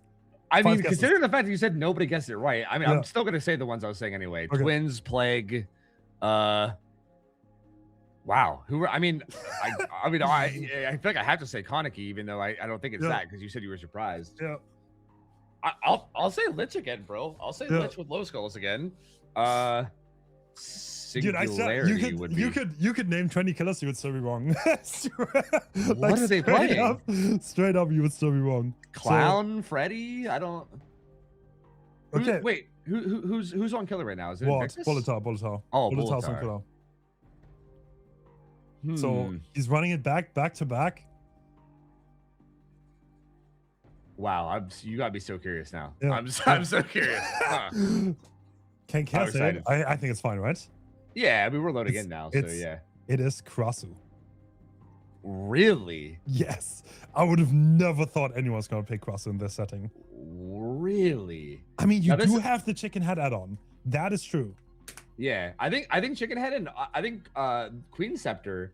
In theory, I think Queen Scepter, especially if you have like Force Hezzy, I don't even know if you really need Force Hezzy. If they mess up a single body block with that add-on, it snowballs out of control real fast. So like, I also like, does this killer ever really get played in comp? Like Bro, Like- what am I watching? What? Dissolution Is Wrangler? this a YouTube video? It's the late game build. Oh yeah, it's the end game build. Yeah, You're it's not literally the serious end game right now. build. This is a YouTube video, bro. This is a showcase. Wait, is he not gonna find anyone? Oh, they're getting rid of it already. Yeah, they're mushrooming. Wait, did they spawn on his side and he didn't notice? It seems like that might have been what happened. They already mushroomed and they're on gens. Yeah, they don't Bro, think they're- you went to yeah, the yeah, wrong they're top. side. Yeah, they're all top. on the. Oh my god, did they all spawn on the same side because they don't have the comp offerings to spawn far away? And he didn't notice? Wow, that's tragic. That's tragic. That's a big part of the power here is having that early game with Chicken Head, and that's pretty much gone now. So Yeah. that's tough. That's tough. Cannot seem to get this infection onto Pedro. Oh, he's delaying so much. He doesn't even get hit there. Oh, yeah. No. Uh-oh. I mean, is this like a play to get like 6 stages? Like, is that the play here? Yeah, I don't know. Maybe. But honestly, like, I don't even know if you get 6 stages. Like, in theory, if the Strawberries play this correctly, you get, like, nothing. You get, like, your first hook, and then after that, like, nothing. Oh no. They're Oh, not no. playing for Pedro, though. I don't know how I feel about this cheese. I love cheese, but And Pedro also pre-dropped that. I don't know. Did these guys ever play against Krasu? Like, I don't like if you like camping standing pallets is like really strong. And obviously like body fast blocking. down. Yeah, body block there's is the too first late. down. Gonna go back to body, see if he can get an infection. Ooh, didn't quite get him as he went through. Wait, what? Are we slugging? No. The auto aim. Yeah, I think he's wanted to quickly infect him before he went back to hook. But yeah, the auto aim was good being. The auto aim is like weird because it's like it doesn't always perfectly land on him even when it auto aims. It's kind of odd. There are 2 gens left. Yeah, already only 2 gens left. I Are don't we think- about to get absolutely massively cooked on the Krasu? And I think there might be a 3-gen on the other side, but I think that side of the map that hook's on does not have a 3. Definitely does not have a 3-gen because that's where they all spawned and got on gens right away. Yeah, it was that a Kobe even? Like I think I saw them having up the ante, so that might have even just been a Kobe. Okay, yeah, there's no 3-gen at all. Oh. At this point, I think you're hoping to find. Yeah, I mean, this is Spitz. I think you're hoping to find him for What Stacks is- to remember me. I guess. Oh yeah, you're right. Wait, I don't understand. Like, what is the? Well, the end. You're I mean, never like, gonna get the stacks, no? Like at this point. Yeah, but I mean, like, do you know about the end game add-on? Because the end game add-on's pretty strong. Yeah, you get rid of all the mushrooms. Everyone's infected. But like this is a Yeah. comp team, right? Like I don't know. Yeah, It's- like I still don't know if it's gonna matter, right? Like I feel like you're probably still just gonna get like one of them down, and that's it, most likely, in Yeah. even an end game. Yeah, like, I kind of agree with you. I don't know. Like I feel this build work. I think he was probably relying on getting a lot of pressure early because I do think with Chicken Head, if he gets a lot of downs early and gets like his 4 stacks of No Way Out, like I don't know, relatively in a timely fashion, then I feel like this build probably cooks and ends up being like a 4K0 maybe, or you could hope for that, especially with Rancor and everything. But Spitz Kobe'd, so again, they didn't have to send anybody for that. Still sitting on gens. We're about to go. Aren't we about to go end game? Like We're I don't getting know very what Dan is close. doing. Okay, Dan is on a gen that's 60%. Kex is on a gen that no, Kex is also on a high price gen, I think. No, you Yeah, both it off. I'm pretty sure he had one too, though. Yeah, I think they had 2 gens high prog whenever Yeah. Spitz was on hook. I think Maybe he's using this bait. What? No, maybe not. I'm confused. Oh, no, All right, there the it last is. gen is about to be done. So now, Volitar, it's your stage. What are we gonna do? I still can't believe you went with Krasu here. This is so crazy. Like, I think it's gonna fall flat too, for to be so honest. Yeah. I don't know if the end game stuff's gonna work here. I do feel like it was relying a lot on that chicken head early game. And yeah, here we see Kexo here to body block. And again, I would not expect these players to mess this up. Oh! I say as they just messed it up, but I mean, is he just waiting for yeah, because I think Twin to pop? yeah, because I think it infects them too, right? Like, do they get infected in game? Yeah, they do. I Yeah, think like they do. instantly affects everybody and also takes away any mushrooms that are on the ground. So yeah, I think he was waiting for that so we can just hit him. I think, yeah. All right, the snowball's starting. Kexo still has Shack Pellet though. Okay. Nobody touched gate yet. No gate has been touched. Yup. And Dissolution's up, so you can't really play this. Wow. That's a strong hit. Yeah, Noah out still. Wait, actually. Yeah, it's still not procced, right? That's Okay. That's bizarre. Well, I guess they're trying to. Well, Dan mushroom, so you must have had a mushroom already. So he'll be the only person that will get cured, assuming he can hide. Oh, this is kind of spicy. Yes, gates too. The hook is right in the middle between the gates. Oh, wait a minute. The door RNG might be in their favor then. And they're going to be broken soon too. Both Kexo and Spitz. And they have no way of. Oh, is that curing Spitz being themselves. spotted? Spitz is being spotted. He's the Rancor target. All right, take it back. I take it back. Yeah, Great he's Rancor plan by target, and he's Volitar. also the only person that can open the gates through Reverie as well. That's a good use of the underpower for bait. Yo. You can Mori him. I still don't think Nora Alice even procced, is it? I'm pretty sure they're gonna proc it just now. Yeah. The proc is about to come through. It's only 2 stacks, which means 36 seconds. This is actually so crazy, bro. And again, Dan's the only person that's okay. I guess Pedro as well because he got hooked. He got hooked and unhooked. But yeah, Kexo can't do anything about his infection. He's just fully infected and there's nothing he can do about it. Yeah. So now they have to play really slow and careful around Pedro and Dan. Genius strat. I take it all back. Like the fact that this worked so well, even with the early game being kind of scuffed, I actually think Oh my god. this was kind of genius. I Yeah, think he got a okay. little lucky with the Pedro- exit gates being close, but Yeah, Pedro is death hook and injured, and he is already on the gate, but I don't think Volitar realized. yeah. No, does he? I don't think he realized. Yeah, I don't That think gate he is was gonna either. take some time though. Does Dan get the?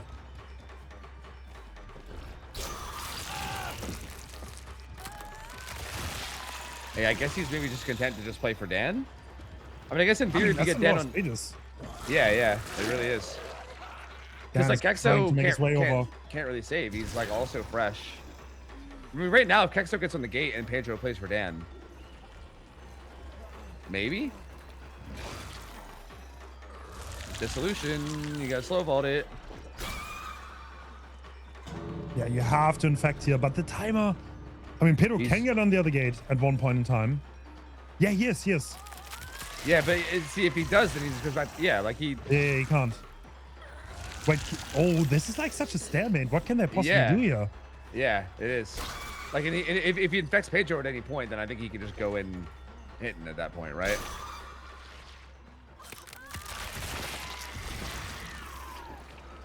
Maybe they just have to pray that Dan can somehow stay alive. I think that's what they're doing. I think they're just gonna be like, hey, hopefully you can win like 150s in a row. But nope, it's so hard against Krasu, bro. 4.8, that dash is so fast. That box is so big. Wow. I mean, okay. Sorry for doubting. I mean, this is not bad, but like, yeah, you need to get this hook far away, right? Because Pedro's gonna come there and he's gonna trade. He's gonna. Wait, you never make that, what? Yeah, I was about to say. Yeah, Pedro's just gonna trade, right? And it's gonna steal one stage away. Yeah, I feel like you kind of have to pressure Pedro. I mean, like, Yeah. I think you can just pressure him though, because Kexo realistically is. Oh, the Kobe! I unhook forgot. bills. Can we look at Dan? Does Dan make it to the gate in 15 seconds? Big body Bulletar, big body Bulletar. Pedro could also come in and maybe die for him too. It looks like it's what he's about to do. Oh, the curve! Oh, baby, that curve was nasty. And at this point, it doesn't even make sense for Pedro to 1-for-1 because it would be the same stages. So, Okay, they are gonna leave 7 stages. All right, Tofu, is this enough or what? I don't know. I have no idea. No way. Yeah. He's No, yeah, I was gonna say, yeah, there's no way, right? Yeah, like you could try, but I think that would probably be a bad idea. Yeah, I can't tell. Like, is this good? Is this enough? I mean, this was definitely solid, right? I mean, we've definitely seen what can happen in these games before, especially on a map like ARP that's so big. Like, I feel like absolutely this, like, no matter what killer you pick here, it could be like a 4-stage, no matter what, right? That's always possible.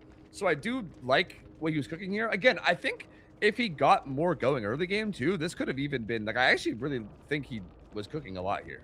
Dude. Like, he had a rough early game and still managed to make that really scary in end game. This is a hilarious tournament format. I love this, by the way. Like, yeah, we are seeing so much variety and so many different things. We just saw end game Crosso in a tournament setting. Like, what is that? Yeah, it's so sick, dude. It's so sick. I kind of love it. And now at this point, it's like, again, I don't know what to expect out of Invictus, right? Like, I still feel like they have that singularity pick that they could always go with that I feel like is scary. I think they have what do they use? They use Dracula. They use Dracula and Nurse. So yeah, they still have Kaneki. They still have Singularity. Plague, even with like her OP add-ons, could be played. I mean, the ARP is a map that's good for Plague. I think there's a lot of choices here. So I feel like, I don't know if I want to. Okay, I'm gonna be honest with how the meta looks and what everyone plays, with everyone playing like injured builds with like Gen Rush. I don't know if I would actually play Plague. But yeah, we're gonna see. Maybe. Yeah, I feel like she's just kind of like the main one I think of when I think of like killer that gets way better with add-ons. You know what I mean? Like overpowered her to deal with add-ons. But yeah, I guess that's you are right that I don't know if it's actually the right choice. And again, I feel like with someone like Nightlight, who I think is confident in like his Kaneki, I would predict Kaneki would be my guess. Like, I feel like I think he's confident enough in that killer that I feel like if they need a win and they're like, okay, now like go out and get us a win on a killer, I feel like that's probably the one that I expect to see. I've never seen Invictus lose a Kaneki set. I'm sure that might have happened at one point, but I've literally never seen it. Like, they're so good. Obviously, it doesn't matter in this case because they can't play Survivor against Kaneki, but Nightlight is confident. But honestly, the Kanekis have been getting hard rolled so far. Like, nobody has gotten anything going on that killer. So if he goes for that, he will have to do better than the rest. Yeah.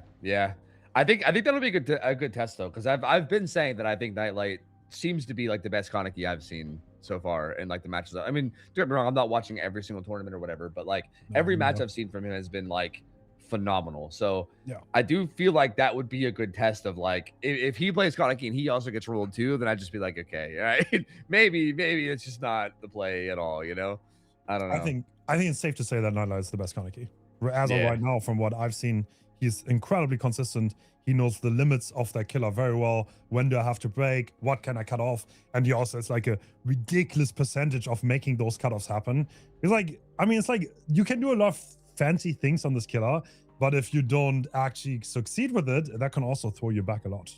Yeah, it's one of those things where like if you're like trying for things that's not working, then like next thing you know, you've been in that chase for like a whole minute. You know what I mean? You're like, okay, well now the game's over. So yeah, we kind of saw that earlier. I think earlier we saw that with some of the teams. Like I'm thinking of like that game on Groaning, for instance, where like there was a lot of like velocity techs, you know, like attempted, but they weren't working out, and then ended up just being these like long chases that got nowhere. Yeah, I feel like again, if we see someone like Nightlight come out and actually just like doing the things that work and consistently getting the hits and downs with it, I think this killer could definitely pop off. I mean, obviously has the mobility to deal with a big map like this. So yeah, I feel like, okay, the way we saw the previous games is the Kanekis played very normal comp-esque. They were like, okay, I'm gonna split the map a little bit, I'm gonna get some injuries here and there, and then it's trying to get going.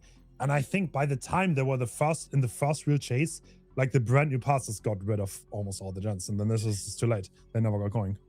Yeah, I think that's like the thing that seems to be hard. I feel like in like the usual tempo of games, I feel like is like you get the down, and then there's like still gens up, and you like it's like very crucial you get the downs before certain gens pop, so you can kind of keep the pressure from those gens. But yeah, I agree. It's like the BNPs as well as like all the prove thyself that everyone has and all these like perks everyone has. Yeah, it feels like the first gen always seems to pop like way faster than you think it should. It's like it's like the down will happen in like 20 seconds. You're like, wow, that's a fast down, and then the gen just pops anyway, and you're like, oh, okay, well, Oh. Yeah, the usual timings could definitely lead to upsets. Because yeah, the gens are significantly faster. And I think we're about to load in. So yep. We'll see if it's we'll see if it is Kaneki after all. I don't know. I mean, I still can't think of what else it would even be. I mean, unless it's like Singu. Like, I don't know. Like Kaneki or Singu. I mean, I don't Spirit, I doubt. Like, single would be crazy. Like if it's actually single, I would dig it. yeah, I would love that, honestly. I would love that, but also maybe we'd be here for 45 minutes. So I'm not sure. I don't know if I don't know if it's good for our schedule, but I mean, I would love watching it. That's for sure. To be honest, I would take a draw.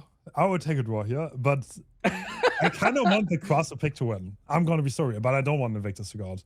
Like, Heads, I love you, buddy, but that's a new sound alert for me, man. That's gonna be my new sub alert right there. I gotta be real with you. What did this say? Don't worry about it. Don't worry about it. It's fine. It is Kaneki. It is Kaneki. He's got no way out. Interesting. Oh wow, okay. Oh, getting the fast chase already, but we are on gen, so it's probably spawning split. Zynox taking chase here. The new member on Team Praxis. What? Yep. Everyone on gens already. Yeah, the gen efficiency. The spotting split, I think, is one of the underrated things to this. Like, we keep talking about fast track and BMPs, which obviously are insane, right? Like, I mean, I'm not trying to downplay how good they are, but I think the spotting split is also another big thing that, like, makes these early games so hard to do anything about. Oh, wow. Great mobility by Nightlight. Yep, very, very clean slingshots. No corrupt is spicy too, right? Like, not trying to slow down the early game at all. This is a dangerous spot for Virtual. Or no, wait, Marco's here. Never mind. Okay. I do think... I feel like spreading tags so much early is kind of risky with no corrupt, no? Like... True, but he got it so fast. I think this is worth it. Wait, we have reset parks on Marco. What did we expect? Yeah, I see Botany there. That's going to be a down. Yeah, Bolter does not make this. He goes ahead and dies under it, but I don't think... Oh, he can't body block. It's body blocked. No! Oh, and that's... Do we not know about the update? Do we not know? Yeah, that's crazy that people are still doing that, because giving him a free down there is also, like, insane as well. Like, that's, like, near game ending at this point. Yeah, Maurice Mask, Deadman Switch. Yeah. Which is another combo I'm surprised we hadn't seen before. Like... Yeah.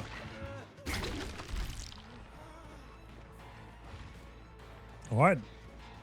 Ward getting back up, but we still have that slug. And this is the second hook already. Yeah, was that I couldn't tell if that was a Kobe. I think that was a Kobe because Onyx is still in his gen, right? So I think that was just a Kobe from him. Yeah, they do have up the ante. So I think we're gonna be seeing that on every build. It's probably on not all the builds for real now. It's probably just up the ante on everything. Seem to be getting a lot of value. Wait, what? Did he actually think they were in the locker? No. V1 making its way over, but that is an insane. Oh, yeah, like he's so clean. He's so clean. Yeah, he's just so clean on this killer. Like, it's like you can't take any distance at all, or else he just gets right on your back. Like I feel like he always like slingshots to like the right areas and stuff. Like, it's so. I feel like he definitely like pushes this killer to the potential that I think that this killer has. Like, I feel like when you play this killer as good as he does, like I genuinely feel like he might even be better than Billy. Maybe like he might be like a top 3 killer. Like, he's nuts. It's just that playing him to like an actual consistent level just feels so hard. The Anok not coming through for Virtual though, so he will have to get Anok himself.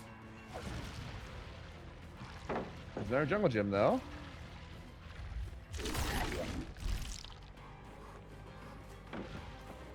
Does make that.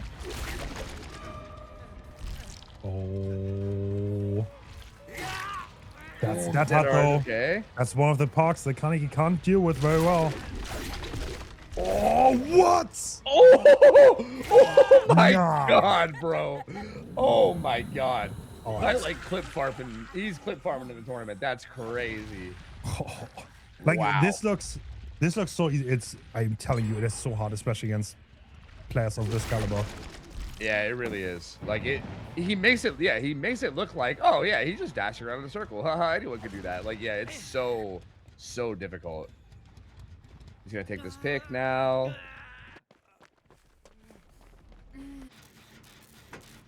They do have a little bit of gen progress though. 2 gens done. They have another gen that's very, very high prog.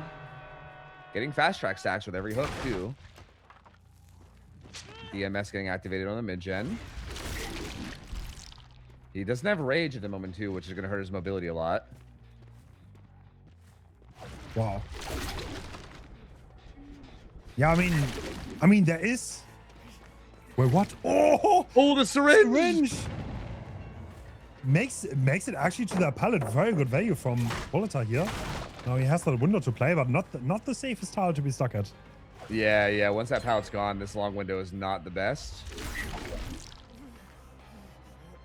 Ooh, good play. Kind of like delayed the vault a little bit because he wasn't sure if he was going to send it, but he should be dead now. But definitely bought time there pretty well. The hero in the last second. Right? So the fucking Marco jump scare. Oh, he's so clean. No That's way. crazy. Is it intentional? I don't know. That felt like when you mess up your dash, right? Like that's what happens to me Oh sometimes my when I like God. mess it up. But if that was intentional, that'd be crazy. That fake bullet out perfectly because he thought he's gonna go wide and then he wanted to go back to the window. Yeah, that was. But look nasty. at the gens are about to be done. DMS on that one, but yeah, that one's incredibly high prog. So, all right, what are the status looking like?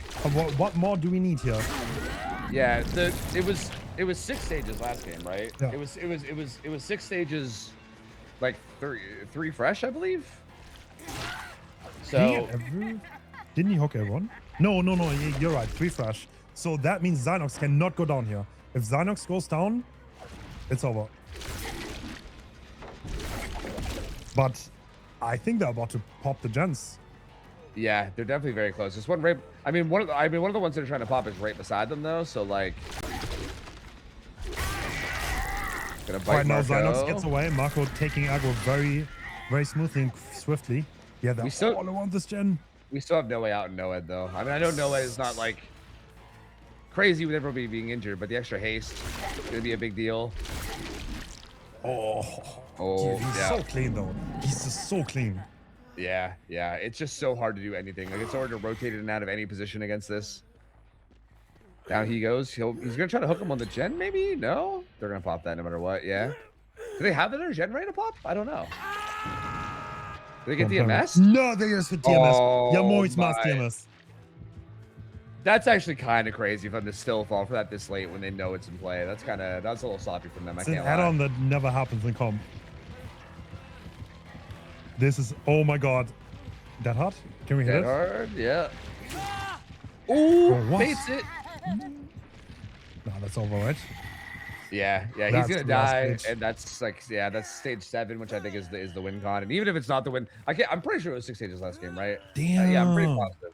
So I'm pretty sure that's game over. And even if it's not, we still have no way out to fall back on here in a minute anyway. So, yeah, clean Kaku play from here from Nightlight. Again, though, like it is interesting to note that like even with how much he's been playing this well, it does feel like the gen speed is just kind of crazy, bro. Yeah. Like, Well, Team Praxis had a great showing here, but goddamn, what a great series this was. yeah, they really did play this phenomenal. Like, I think they're definitely showing that they're absolutely still a very, very top tier team. Prompt seal there. Nah. No way we let it happen. Oh my god.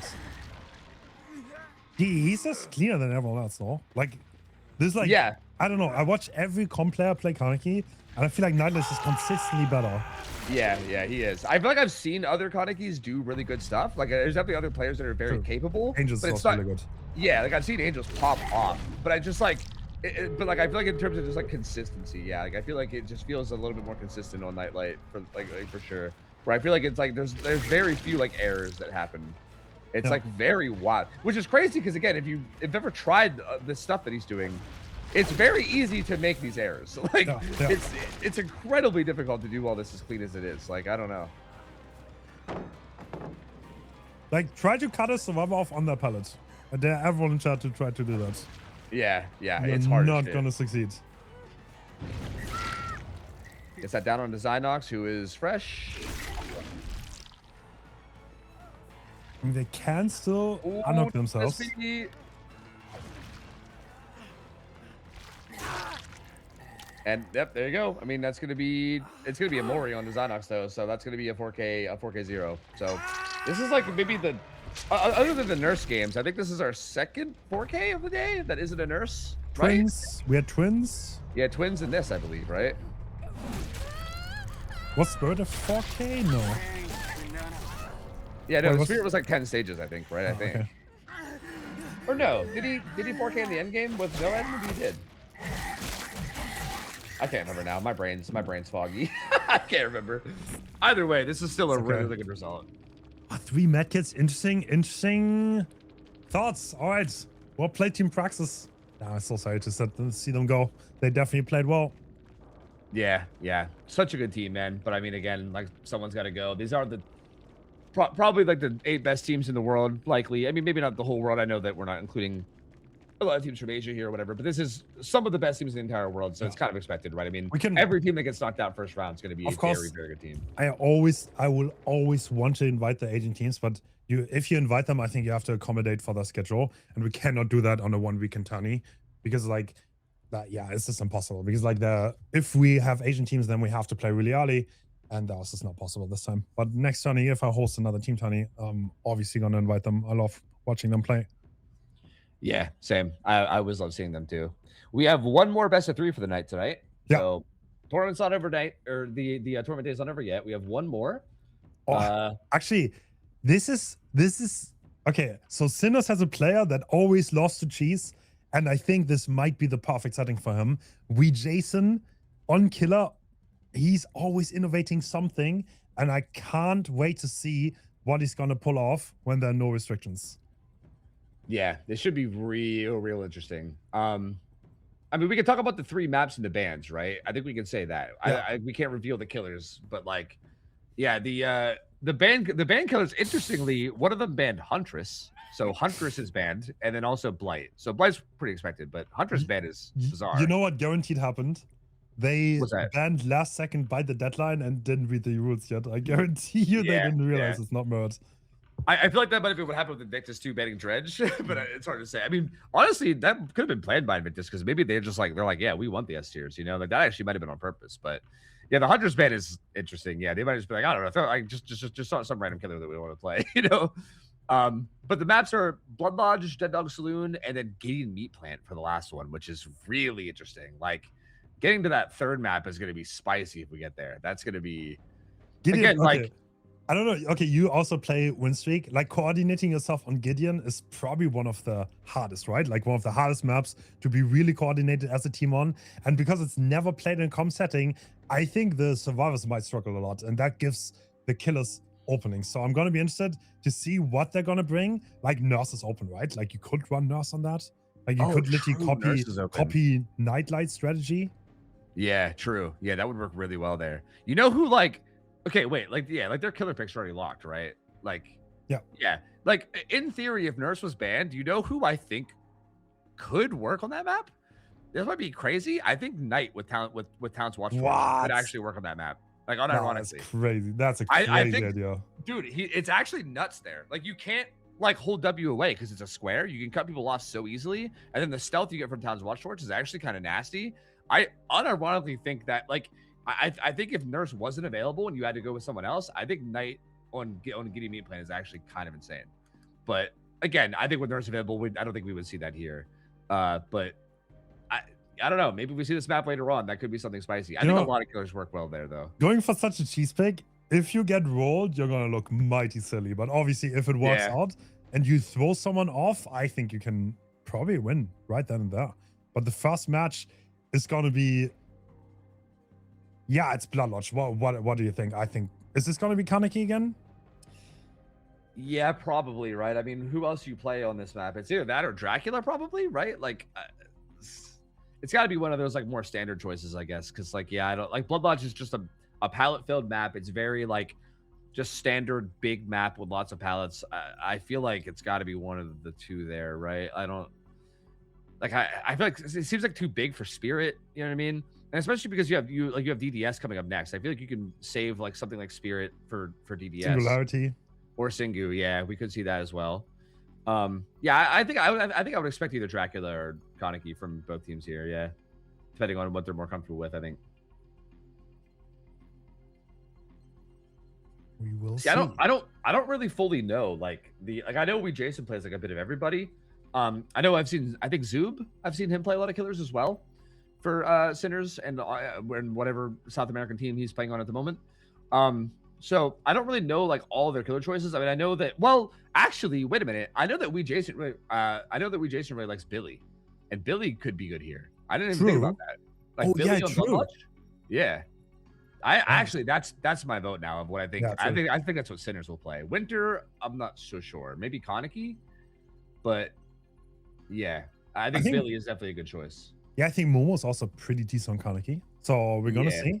But yeah, looks like we have Team Winter go first. There's also John on the roster, by the way.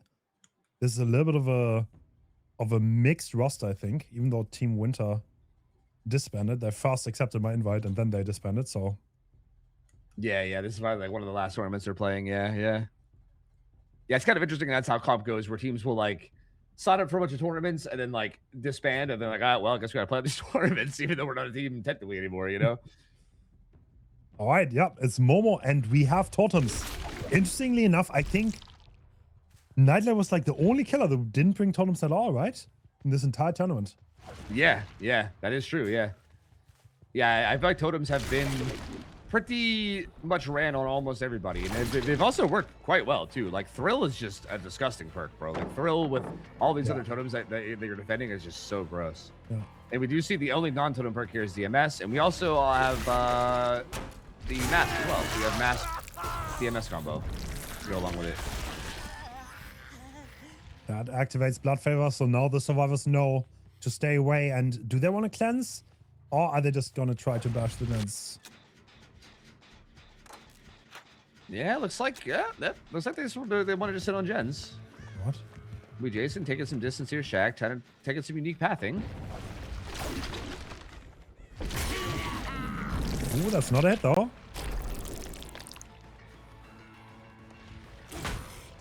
Gets a zone break, but he might be able to make it back to Shaq. I mean, he probably will get bit at some point soon.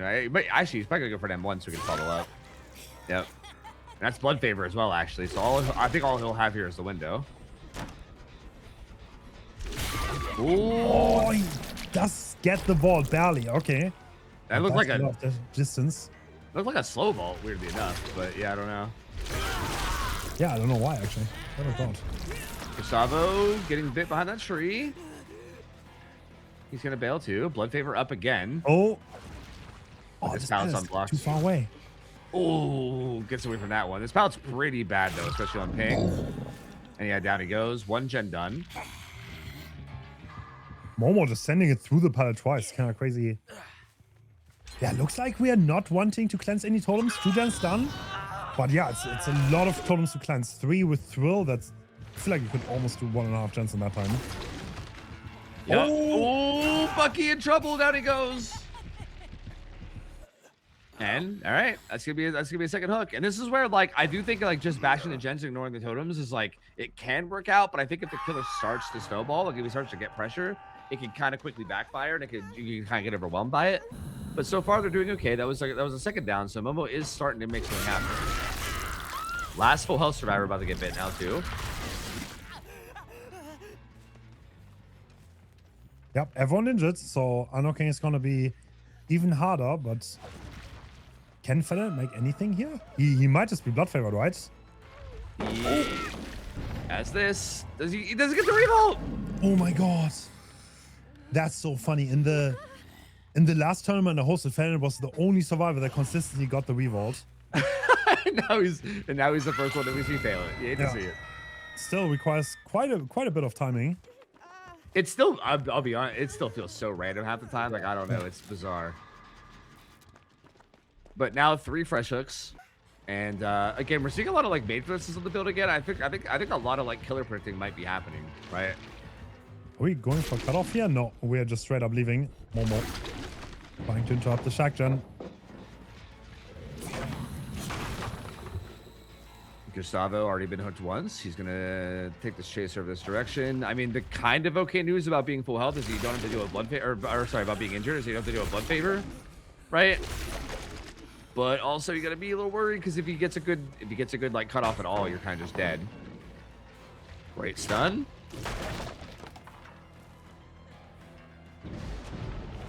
Ooh, they got Actually, what was that? Blood favor. They got blood favor. yeah. One totem gone. It almost feels like the survivors are not prepared for the totem meta. Like, wouldn't it be worth to bring like one counter force maybe? Like one Yeah. with it? Yeah, considering how common totems are, I think like having just one on your build is probably worth, right? Like even if it's not, like even you don't have to commit a lot to it, but maybe having one is probably worthwhile, you know? It's also, I mean, you also have to consider like one park slot is worth significantly more in this setting. Because you can literally just have the best parks in the game. Wait, how many made for this do we have in the builds? Yeah, that's what I'm saying. I think I saw like 2 or 3 of them. That's what I'm saying. I think there's some. I think a lot of this is like, I think there might be some like killer prediction going on. I mean, to be honest with you, like with the rule set and everything, I mean, we even said we're like pretty sure it's gonna be Kaneki, so it wouldn't surprise you if they knew the same thing. Billy's Momo's not a Billy player. I know that for a fact. He doesn't like playing Billy that much. Oh, Jason gets it though. The vault back. I do think with high ping, the vault back can be scary sometimes, just because like sometimes he can turn and like grab you, right? If it like doesn't register fast enough. So that might be another reason why Momo's going for it so often. Jason will be going down. He's the final fresh hook, but they have the last gen pretty high prod. The last gen was at like 70%. And it looks like they're running over to triplet. I think is what I just saw. I think I just saw the last guy going over to triplet. Or, well, they got a knock at DMS. Did they just get DMS? Yeah, Murray's mask. Oh no, survivors, watch out. Oh, brother. It's gonna destroy you. Well, that's another one coming through. I'm kind of surprised they didn't play around that a little bit. Ruin's still up as well, so something still could come from that, but it's gonna be hard. I mean, they do have pressure over the map, right? The gens are pretty split. But Gustavo's death hook. There is a world where maybe if he dies quickly here before that DMS goes away, True. like if Momo can make something happen here. Oh, never mind. He doesn't want to try it.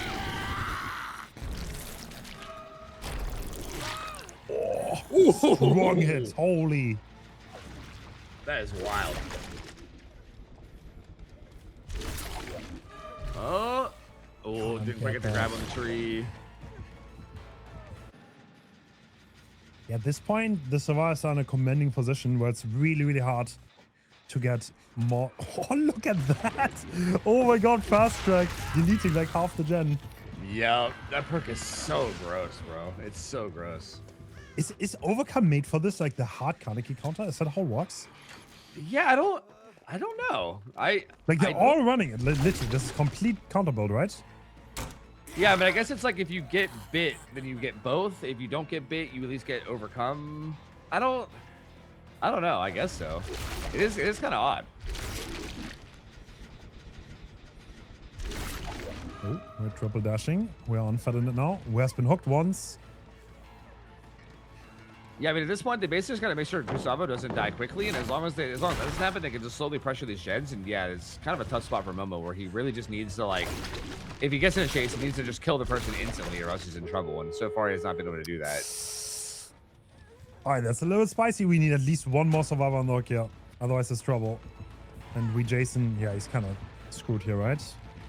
Oh, that does it. What? Crazy movement. Yeah, like what? There's no way he keeps getting away with that, right? But yeah, eventually he's gonna in the basement's there too, so that should be secured. What is that? 6, 7. Oh god, wait, sorry, I didn't say that first number. 7 stages. 7 stages. Baiting total. Yeah, okay, yeah, that's what I'm doing. That's right. I'm trying to drive comments. Yeah. Okay.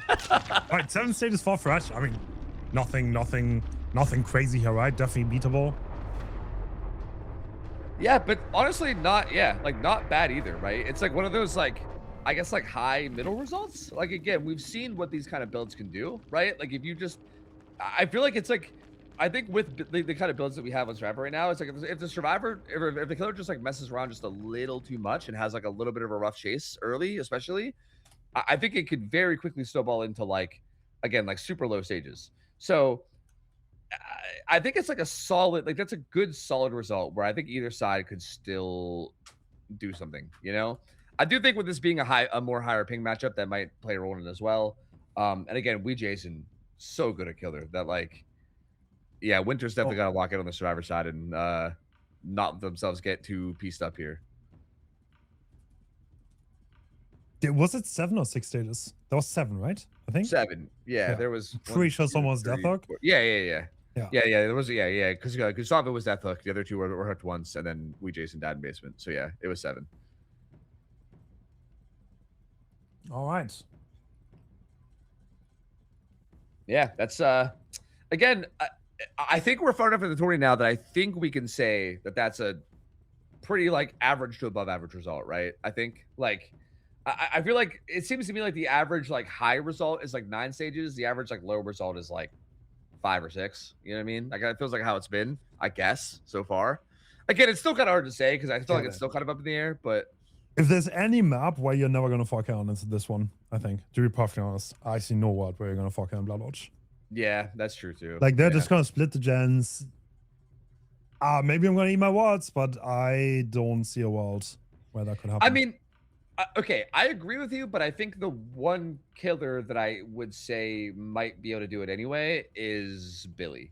Like, I feel like if we Jason comes out on Billy and like just has like a crazy game where he like hits like the right saws at the right moments, I feel. But even then, like are they gonna predict Billy? And if they do, are they just gonna like run? Like again, we kind of saw like builds earlier that were kind of like this, where they all just ran like Resi and Dead Hard, and they just like never healed, stayed injured, used Resi on everything, and then had Dead Hard for like the chainsaws. And like I do feel like Billy does kind of suffer against that a bit, to the point where like if they're expecting Billy and they run builds like that, then even then it's going to be so hard. Like you still need to have everything go your way.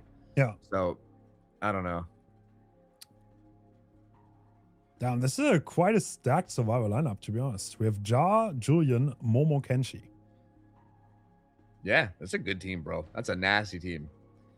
Yeah, I'm excited to see how these guys do, man. I mean, it's a shame that that this team like broke up or whatever. I know that there's like the new other NA team that was like starting up. I think maybe people are jumping to that too. But yeah, I do love watching this team play. These guys are all very, very good players.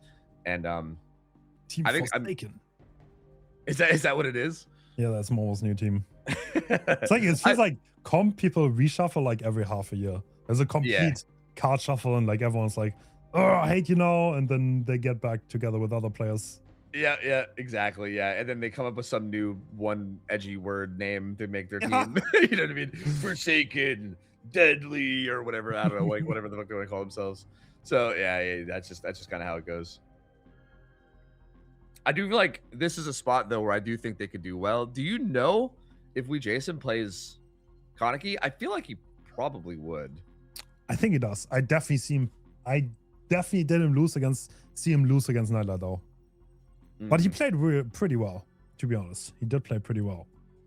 Yeah, it seems like the kind of killer that would be up his alley. Like he seems like he plays a lot of like mobility killers. Like I know I've seen him play a lot of Wesker and Billy and like people like that. So I feel like it seems like it's up his alley in terms of killers he would play.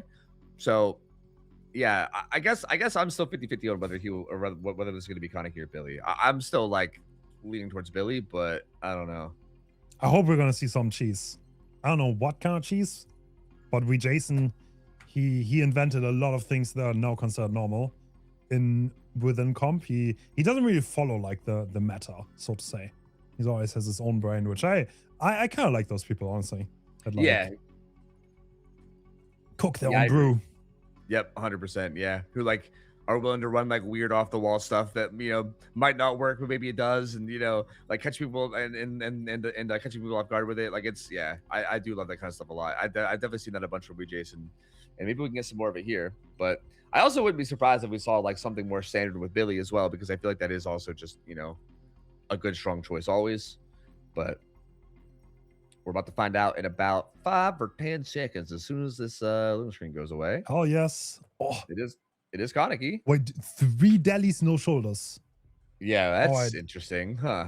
3 deliverances on the survivors. I guess they don't want to go the luck route. They still want to unlock as much as possible. His build is kind of weird. Like, there's no thrill, there's no ruin, but he has blood Oh. favor devour. Wait, what? Yeah, I don't know. I don't Yo, know. is I the don't know about kitchen this. burning down right now? I think it is. I think everything's on fire. I don't know. This is. I mean, maybe I'll make it work. I don't know. We have overzealous and whatchamacallit, counterforce. Oh, So wow. we do have an anti-totem build, at least one. Oh, that's a great pre-stealth. Wait, what? Did Chuck get spotted? No, he didn't. He Oh, chucked my the tile, but lord. not properly. And now we're moving on to the next one. But the gens are already being priced. The lack of corrupt, I think it's kind of hurting right now. Yep.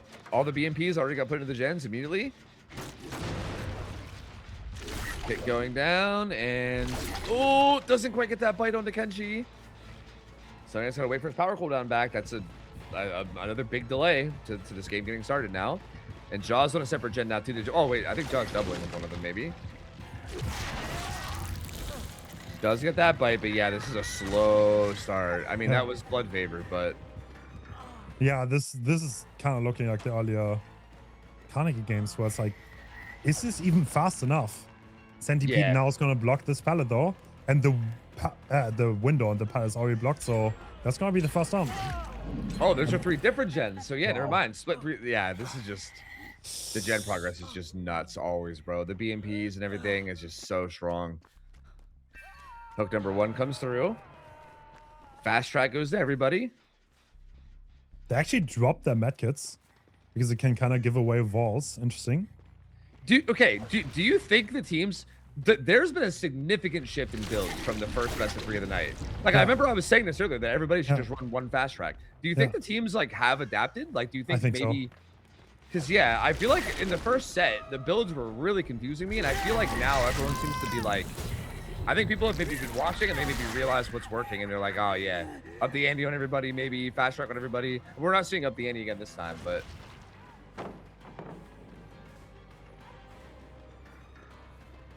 Momo doing good on this pallet. It's a pretty strong pallet, yeah. Jason's got this to is- kick it. There's so many hook stages that we Jason needs, and Yep. the gens are just getting bashed. And another really good pallet. This is like the best filler that can spawn, and they just keep getting it. Kenshi not getting hit there. He should be able to make this too, just barely. Great greed there. Oh, the way Jason pinged, but doesn't quite get him. Tried. Oh, that cutoff. I mean, he's full health, so it's not really that, a big of a reward, but Yeah. still a pretty good cutoff. He is getting his power and rage though, and Jar's about to finish another gen. So, wow. Yep. And then there's another gen right here with high progress too. Yeah, these gens are just flying. Oh, dude. did Jar also cleanse the totem? Is he getting overzealous ×2 value right now? Oh, he might if he has that 20%. Oh yeah, I think he did. Well, I don't know if it was a hex or not, but he definitely has some overzealous, whether it's 10 or 20. I don't know. Is Devour gone? Devour's never lit up, so I'm not sure. But Yeah. yeah, if he got Devour, that would be huge. Damn. Kenshi doing a great job of this chase too. He's got to play a really risky 50 here, but wins that one too. Jason just can't seem to win a 50 against these guys, man. And his chases, yeah, wow, last Wow. gen done. Holy. Dude.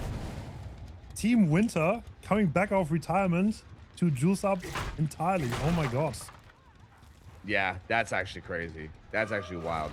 I kind of feel bad for the Kaneki players that I'm seeing. It feels like the game feels so rigged against them. Like the gens just get done so fast. You have no chance to do anything or like lose any 50s, because if you do, like 3 gens pop.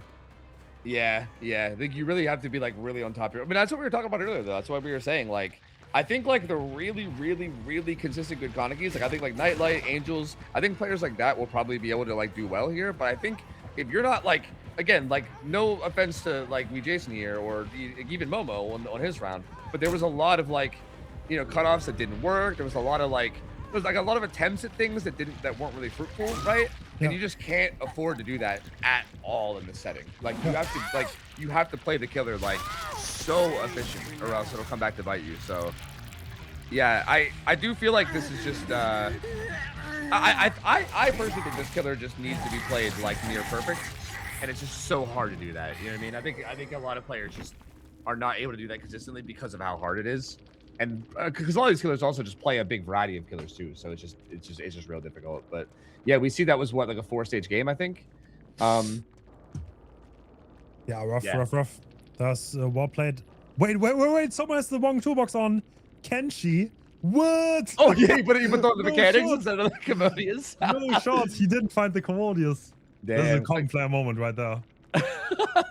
Oh, that's wild. Yeah, good first first game though. So Winter's gonna be up 1-0. We're going to Dead Dog Saloon now. So Oh. this is an interesting one because like what gets done on Dead Dog Saloon? Nurse is still available, but I feel like okay. You might want to save it, right, for the last one? Yeah, but also like I guess that's the question too. Like they already pre-picked their killers, right? Do Yeah. you save Nurse for the third set, or do you because like if you do, like what happens here? Like for instance, if you're Blizzard here, if you lose this set, you're out. You don't even get to the third set. So I feel like saving a killer at the level of Nurse for the tiebreaker is a little scary because what if you just don't make it to the tiebreaker? You know? Yeah.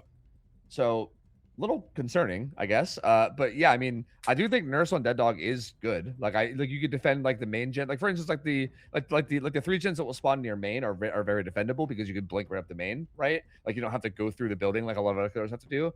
And the map is also just not super huge, so like it's a pretty good Nurse map. Honestly, I don't think it would be crazy to take Nurse here and then use something else on Giddy Meat Plant. But What would you use? I feel like I'm gonna be honest. I think you can use other things on Dead Talk. I don't think you can use other things on the game. Yeah. Like if you actually roll up with the knight, I kind of respect that, but I think you're gonna get brand new pardon and gen rushed. yeah, I think if you know, okay, I think if one team has Nurse on Giddy Meat Plant and you don't, then I think you're just done for. Is the issue? Like, I think that's the problem. Like, I think like Blizzard's in an awkward spot here, where like for instance, if they pick Nurse here and Blizzard doesn't, then it doesn't even matter. Like if they win the set, then it doesn't even matter because they go to the third set where they can't play Nurse and Blizzard can't, and then Winter can. So like it's also I'm calling them Blizzard. My bad. They're Sinners, right? This is Sinners, not Yes. Blizzard, right? Sorry, I know the South American teams are a bit similar, but yeah. So like it is kind of like an awkward scenario in that regard. But yeah, I feel like I mean, okay, but if you don't pick Nurse here, which because you probably save it, who do you is there any world where you could take Oni here? Oh, yeah, I think you're gonna lose 5 gens for the first Yeah, hit. I agree. Yeah, I'm not I sure think if you can probably not. actually get away with that. Like, and then people can like unhook themselves, and you have no pressure on the unhook. I think it's just too slow. Like someone like Dracula could walk. I could definitely see that. Like Wolf on Dead Dog. I know. I've never seen it, but that should theoretically work. Or like Spirit, also pretty decent. I think those were like the safe choices. Or you want to go Singularity Twins? Crazy choice. Could do. Not impossible. I think Singu is a pretty good one. Yeah, I think Singu definitely could work. Even Singu though is rough because I feel like Singu relies on like holding gens, right? And like I think all the gen speed perks you have probably makes it hard to like estimate that, right? Like a big part of that is like knowing what you can get away with without losing XYZ gen, you know? But with all the gen speed perks, it's like how do you it feels like it'd be hard to like adjust for that, you know? Like I feel like I feel like all these killer players have these like mental clocks in their head of like, okay, if I see a gen's at like 10%, I can go do things for X amount of time without losing it, right? But yeah, you bring in fast track and prove and BMPs and that kind of goes out the window. Spirit is what we see. Okay, don't hate this either. Friends till the end. I do hate that though. You do definitely hate not that. like Jason's Cooks? not crazy. this one. Not this one. I think I like the Agitation Star Truck cook more than Friends of the End in my opinion, but I mean no corrupt, so again little scary in terms of the early game. Corrupt DMS and then Devour Hope could activate at some point, which could be kind of nasty. Ooh, Julian found it right away. He actually might get tagged here. He kind of reacted a little slow to Is that. he? Yeah, I think he's He hit, just got yeah. walked down from a 110 killer, and now with Mother Daughtering, surviving against this Spirit phase is gonna be difficult. Yep, he's got to play a risky 50 here. Ooh, okay. Runs into a rock wall. I don't think he makes this, does he? Oh, he does. Oh, double. Oh, God. Okay, he goes down. Bit of panic there. I was panicking watching him, so I imagine he's probably panicking in the moment too. So down he goes.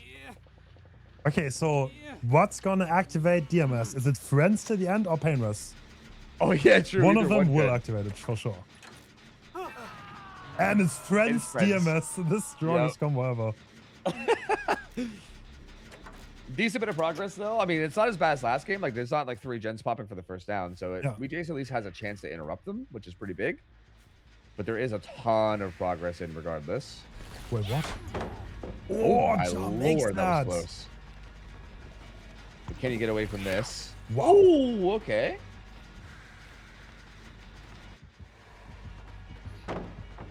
Nice. Josh kind of like always awkward to chase. He can win those 50s. Yeah, yeah. He is a super. Yeah, he really is just awkward. I think that's a really good way to word it. Like it's just awkward to chase him. Like he always has like interesting pathing, plays 50s in like really like good ways where he wins it a lot. Like you can see the struggle here. We'll finally get a hit now. But he has Shaq. He's gonna go ahead and throw that for guaranteed safety. Has BL too. I'm not sure if he can make it. Maybe if he goes across the street to like one of the up high balconies. I was about to say, this is the fast balanced landing we've seen all tournament. Yep, he did go up there, and there he goes. Yeah, I mean, this is a very good BL map, so definitely makes sense to run it here. Yeah. Oh, this chase is way too long, right? Oh, tried the Nice item drop try. tech, but yeah, it didn't quite work. But yeah, I mean, that was still a really good chase. That lasted quite a while. They pop 1 gen. They have 2 more gens, both really high prog. Look out, Friends of the End's going to proc on Kenshi and make him exposed. Uh-oh. And there's, was that DMS? I think they did it on purpose, actually. I don't think that was DMS. Or Painrez, I mean. I think Josh gen is still high in the corner, right? Yes, it is. They have 3 gens high. Oh, they get the Friends of the End value. Wait, I didn't even realize. Yeah, That the was on time. exposed. Yeah, it was about to run out. It was like 2 seconds away. Okay. And then another activation. Okay, no, well, yeah, I didn't really like the pick, but you know what? It got value so far, so not bad.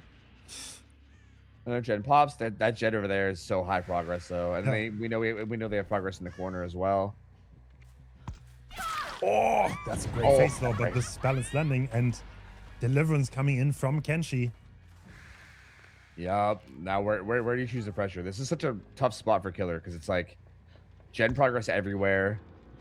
You have an injured driver above you with balanced. Very tough call in terms of where to go. Interestingly, Jason's not going to either. We kind of knew the gens that had prog based on DMS and also that other gen, but he's going to neither. He comes down here and finds Momo, who's fresh hook. Weirdly enough, this worked out really well. Yeah, this would be 6-4. That's not bad if he can keep Momo on that hook. He never got his deli active.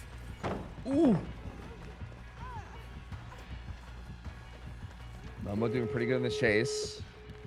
Has to play a really tough 50 here, and yeah, it doesn't quite win it. And how far are the gates? I mean, yeah, you hooked him like bottom of the street or maybe basement. Can you make basement? I think you barely make it. I think you probably don't. Yeah, I don't think he's gonna hook him somewhere else. Now, I guess the question here is, do you try to risk this unhook? I don't know. Maybe though. Oh, Jaws right in the back there.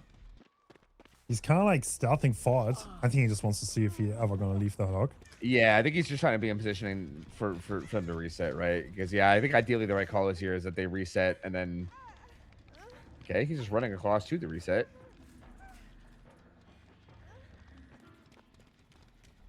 Oh, he's going to open it. No, maybe I was going to say maybe he goes to open another gate. Yeah, I mean, I think he was just in position for the reset in case it got interrupted. But yeah, I think they're realizing that they don't have time to their gate. Maybe they're just trying to make their plans. 6-4. Yeah, I guess this is probably not bad. I mean, this is like if Survives play really well, then I think this is gonna be the result. But if there's one fuck up on Survivor's side, then it gets really hard. So what are we gonna do? Like what? I mean, plus 99 here. Yeah, do I we actually want to try.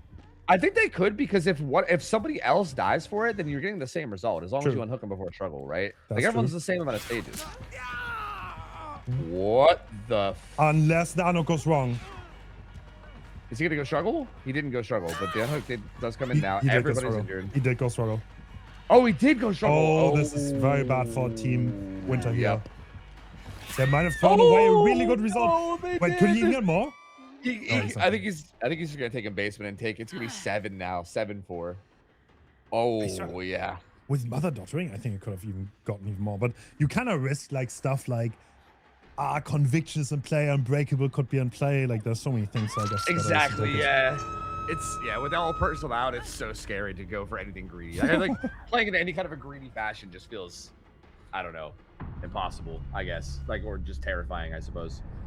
So yeah, I guess this is probably the right move. I mean, this is still overall pretty solid, right? 7-4. Yeah, absolutely. I would say it's very, very good here. And Winter, what killer? I mean, Winter already used Kaneki, and that's it, right? So yeah, I mean, Winter technically has Spirit available too. They have pretty much everything that we were talking about beforehand, right? They have Dracula, I believe. Was Dracula banned here? No. They could go Dracula here. I think. I am pretty sure it's not banned. Yeah, because I feel like Dracula seems like a pretty obvious pick as well, in terms of like dealing with like the main building and going up top. Yeah, the only Blade killers are Huntress and Blight. That's right. So yeah, I think Dracula makes sense here. I think Singu obviously is always an option, but yeah, I mean we'll see. It looks like definitely it feels like Sinners is saving Nurse for the third game, which makes the most sense for sure. I feel like, bro, if we get to that getting meat plant game, it's gonna be like Midwich 2.0. I think it's gonna be brutal, bro. I'm kind of scared. I'm kind of scared to get there, but I don't know. In a weird way, I'm kind of excited too. So we'll see. But first, we got to see. I mean, looks like it's Momo killing again. So yeah, I feel like Momo strikes me as the type that would probably play Dracula here, unless. I mean, again, I know that Momo is pretty good at Oni, but like again, I do agree that I think Oni is just. I think he was get ruled here. Like I just don't. Yeah. I feel like the early game struggle with Oni is just not going to work out against the builds that survivors have. So yeah, I feel like. I mean, they have no reset parks. Like in theory, if you were to get going on Oni, I think you could get a great result. But the risk you take with like you could just literally get like 4 stages and that's it, right? And if that happens, then yeah, that set is definitely lost. Yeah, I agree. Yeah, it's just not. Yeah, I feel like it's tough. I feel like when a killer like Dracula exists, who's like, I think just consistently strong at all stages of the game. I feel like that feels like probably a better choice. And again, it's not like you need to save him for a future matchup because again, they both have Nurse to fall back on for the next round as well. So I feel like that seems like the obvious choice for me here. But we'll see if they agree or otherwise. I do think Spirit's a good choice as well. I just don't know of Momo to be a Spirit player, but maybe I'm wrong. I don't know. I sometimes get surprised by gamers that come out and just are insane at like I didn't know that Bolitar was a cracked Spirit, and apparently he's nuts at that killer. So yeah, that was crazy to see. Bolitar played so well, right? Like he played that phenomenal. So and also in Krasu, he brought the endgame build. Was like should give you +5 stages to pull up with Krasu. Like actually, yeah, just the balls to do that. Honestly, yeah, like Bolitar honestly did so well. So yeah, I don't know. I mean, we could see anything here, I guess, in theory. Like Momo might surprise me, but I definitely would expect this to be Dracula, I think, over Spirit. And there's some confusion on whether anti-cam should be enabled from the players. Yeah, they're not using these settings for sure. Like, oh god, idle crows. Oh god, I don't know. Everyone's confused. That's kind of funny. That's fine. Just it's better to make sure that you have the right settings on. That's true. And yeah, we're about to load in to the last detox set.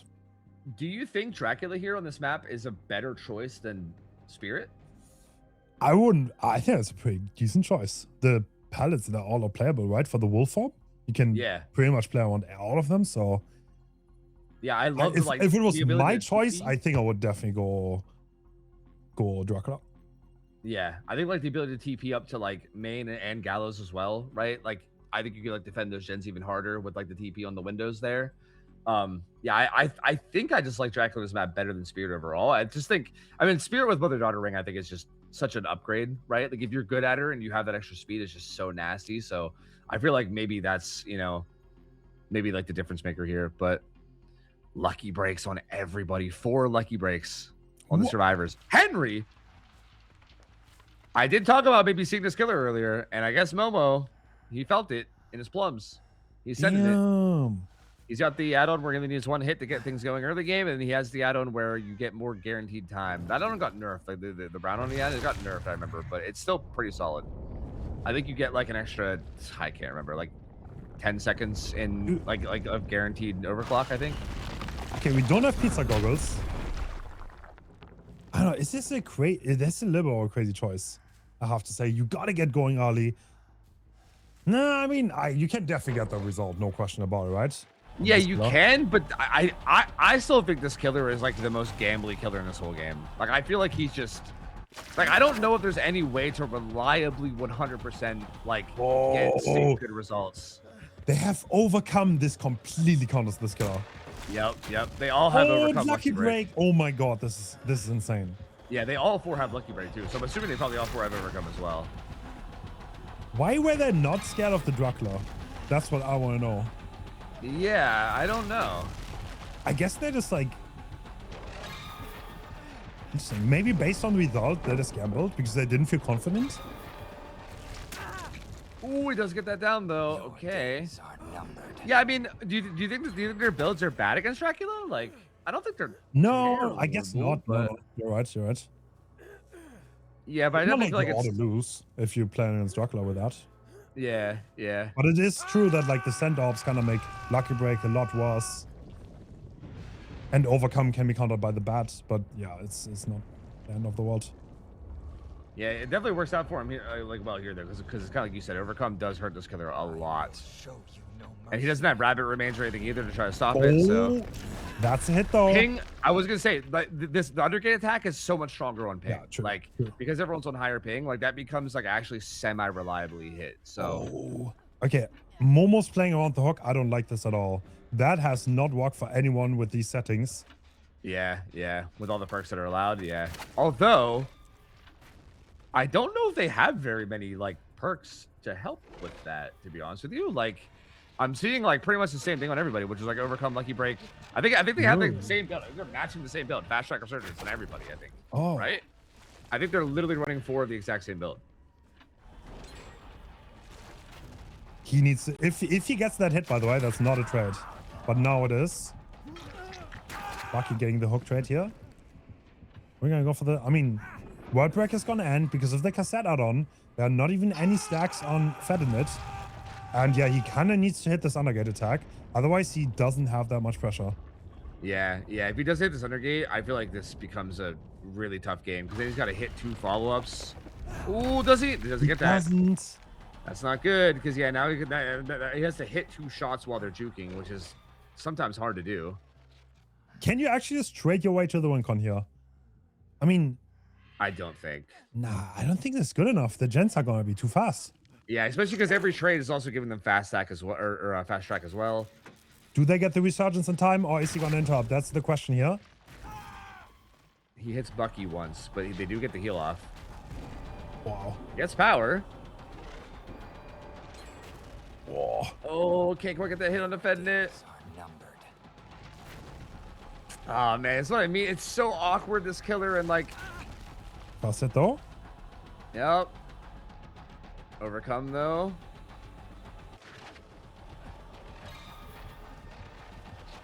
Oh, he's holding it so long. Oh, the great holder gets it down Yeah. eventually. Great holding by Momo. He is getting his 3rd stage, but only 2 gens left. Yeah. I'm gonna and guess again, the survivors had a lot first at this point. Yeah. Fast track on everybody. There's more progress on main. They have a little bit of progress on Gallows. I'm not sure if there's progress anywhere else. I feel like he needs to find somebody else and down them before this overclock runs out, or whatever it's called, World Breaker. Yeah. And if he doesn't, I feel like it's probably too far gone at that point. Like he can't. I don't think he can afford to like get more hits into like. I don't think he can afford to like farm his World Breaker back without losing. Yeah. And yeah, he already Bucky avoids that. And even here, he has overcome for if he gets hit. He'll have overcome, so this is gonna be really hard to 2-tap him. Does get that hit. Yeah, overcome is like such a hard counter though. Like, unless you hit that miraculously. But like now, Lucky Break is also active. Yeah. he kind of needs to tap someone because the gens are gonna get done. There's fast track. Yeah. They all reset now.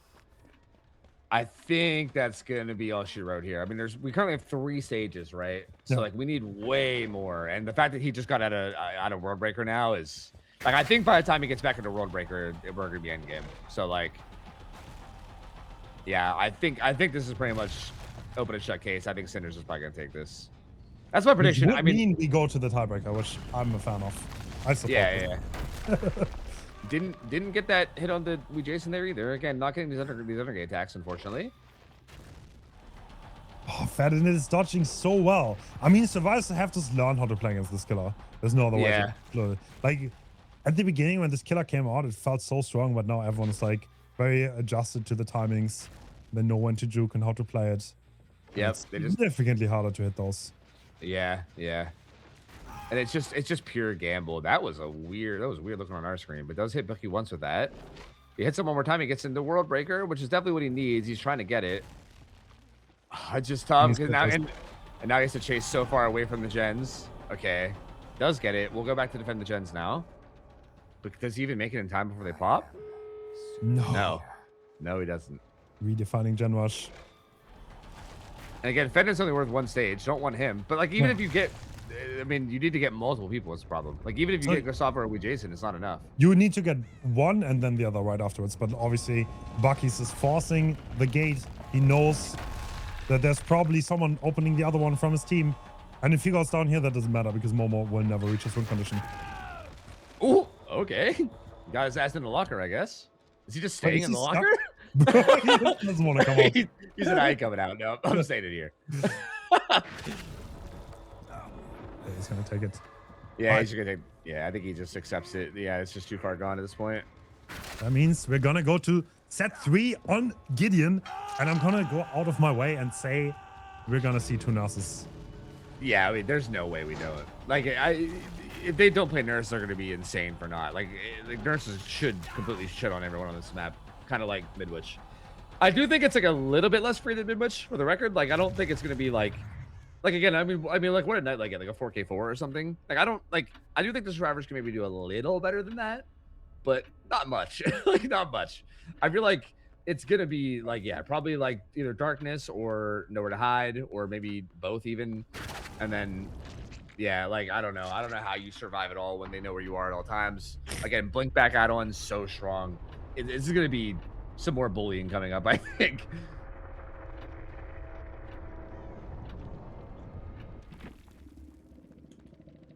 Well, let's see. I mean, are we gonna go the Nightlight route? Did anyone do the homework? I think I was a straight.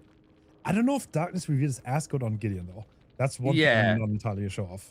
Yeah, it's not quite as good. Like, especially upstairs in the middle, there's not there's no lockers at all. I mean, obviously, if there's lockers downstairs, it'll still work. I think it's still like way better than on most maps on Gideon. But I think obviously Midwich is just like another level. Like, there's just lockers everywhere. But yeah, I mean, even if you wanted to not take that, even just like Nowhere to Hide, or honestly, alternatively, Ultimate Weapon is like insane as well. Like you open a locker like in like the middle somewhere downstairs, and you probably get screams of everybody. So I do think there are lots of options. And also, for the record, I think okay, this is gonna sound dumb, but I think actually the blindness from Ultimate Weapon could unironically, like, I know blindness doesn't usually matter in like comp because, you know, obviously comms, but comms on Meat Plan are a nightmare, bro. Like, I don't know if I've ever, like, I think I know like 2 or 3 comp players ever that know clock on that map comfortably. I feel like it confuses everyone so much. It's very, very difficult, I feel like, to get right.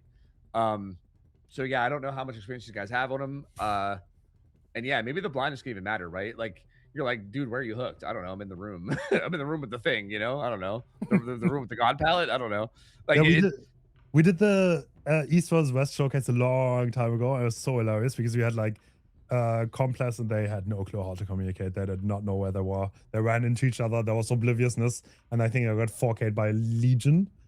I think I remember, yeah, the Legion with the obliviousness add-on or whatever. If someone rolls up with Legion here, I would be mad impressed. But I don't know it. Yeah, I think if Nurse was banned or something, then like maybe like that this is would one be of the so sets. interesting. I wish Nurse was banned, to be honest. Same. Because I, as a player, I would not know what to bring from like you could unironically just, I don't know, what would you bring?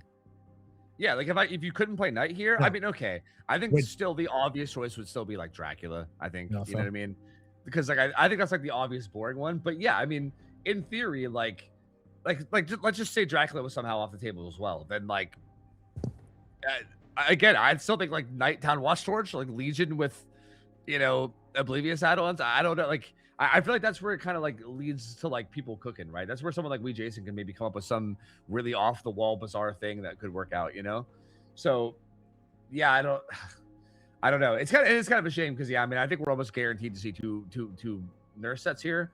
So that's most likely what we're gonna get. But maybe if this pops up in the future of the tournament, I mean, again, we still have more matches tomorrow, best of fives where we're gonna see more and more killers. So maybe we'll see something cooked up eventually, but Let's see if the survivors have nowhere to hide against the nurse.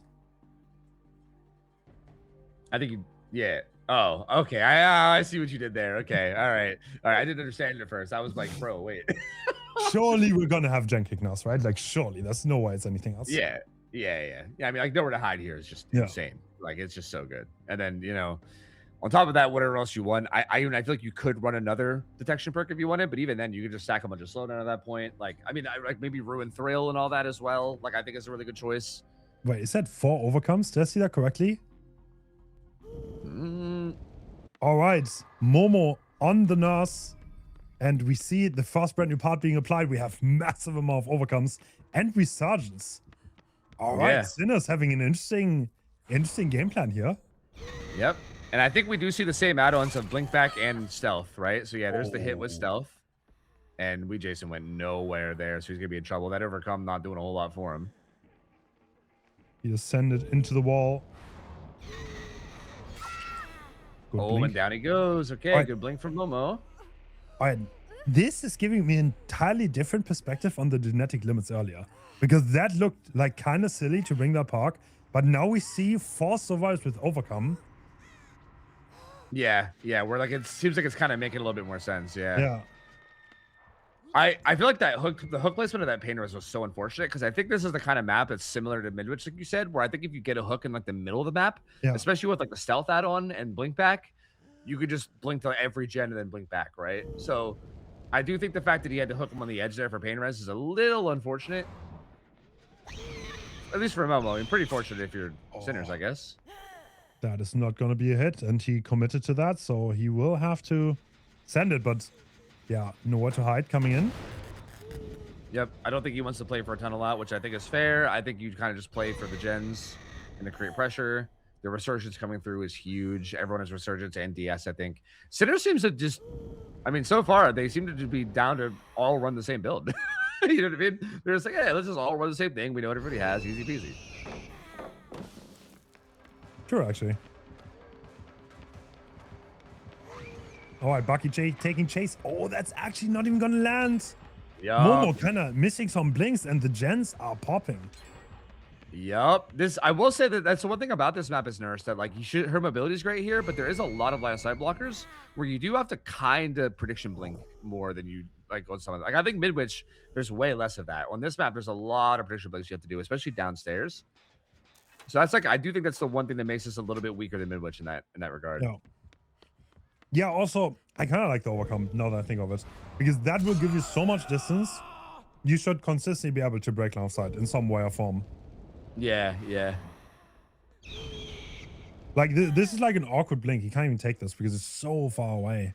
Yeah, exactly. Like it's a guaranteed 50-50 blink. You can't like 100% guarantee the hit, right? So it's just better off being chill. Here, like something I keep seeing people not doing. We saw this earlier as well with Bulletar. I feel like people aren't utilizing their like undetectable as much as I thought they could. You know what I mean?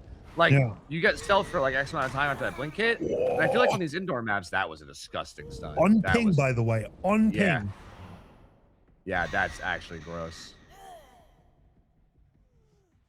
But yeah, I really think people could take advantage of that undetectable more, right? Like I feel like especially if you drop down to like the bottom middle and people are like, okay, what gen's he on? You know what I mean? Or like if you're on a gen, you're like, okay, like where's he going to? You know?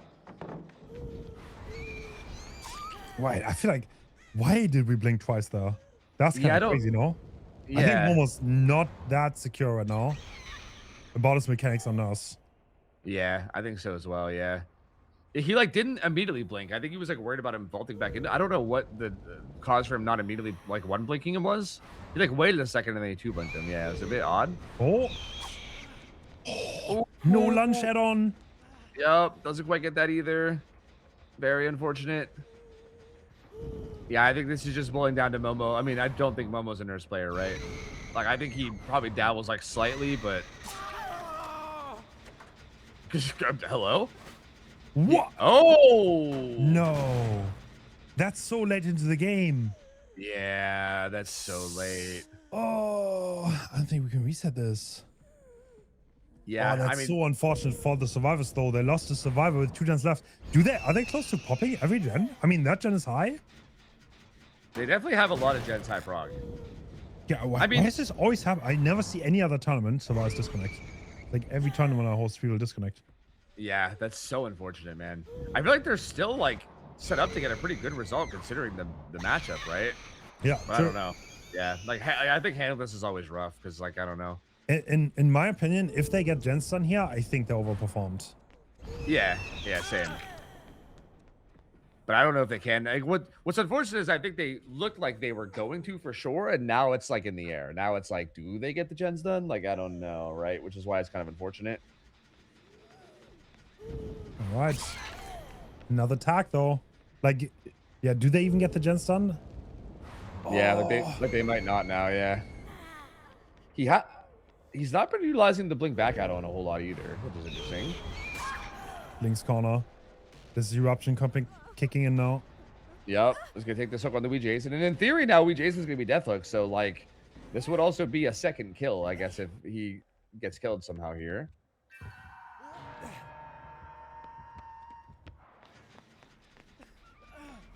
Oh, Fednit's gotta be careful. DMS activating on a mid-gen. I'm assuming that was probably Bucky that popped that, or maybe Fednit ran up and popped it. I don't know, but or no, is that the good gen? Maybe the DMS the good gen actually. It's more, we're gonna find the survivor. We Jason getting unlocked now. I don't think they get the resurgence heal, no. But he does have DS. So the Thunderbolt would be kind of sketch Yeah. if he goes for it. Finds Bucky instead. I'm kind of surprised that the survivors do not beeline to the bottom. Because that's where it's like, I guess they go for distance, which is like the normal comp play.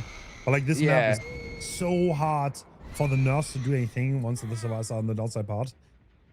Yeah, like the upstairs side has so much more vision than the downstairs. I think the problem as well is that all the gens are upstairs, so like yeah, it's like you want to stay on the gens and then yeah, I don't know, maybe it's like an easy way to get down, you know? Oh, did we Jason touch the gen? I think is it so. still Unless it was DS? a bait. Nope, not DS. This is big problems. Oh, Could have reblinked there. That's what I mean. Like, I feel like Momo not really utilizing the reblink as much. I don't like. Again, I think a lot of this comes from just maybe discomfort on the skiller. Yeah.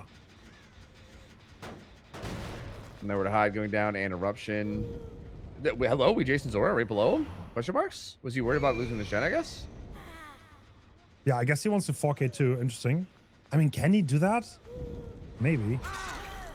He seems to think so. I mean, now the hour of free Jason has been revealed. But if you commit this, the other gen is probably gonna pop, right? oh, I don't. You don't pick here, do you? Ah, I feel like Actually picking here is picking. so strange considering everything else that just happened. Yeah, I feel like he was playing for the 4K2 until this down came in, and he was like, nah, never mind. Because yeah, now they're gonna pop this and it'll be 4K1. So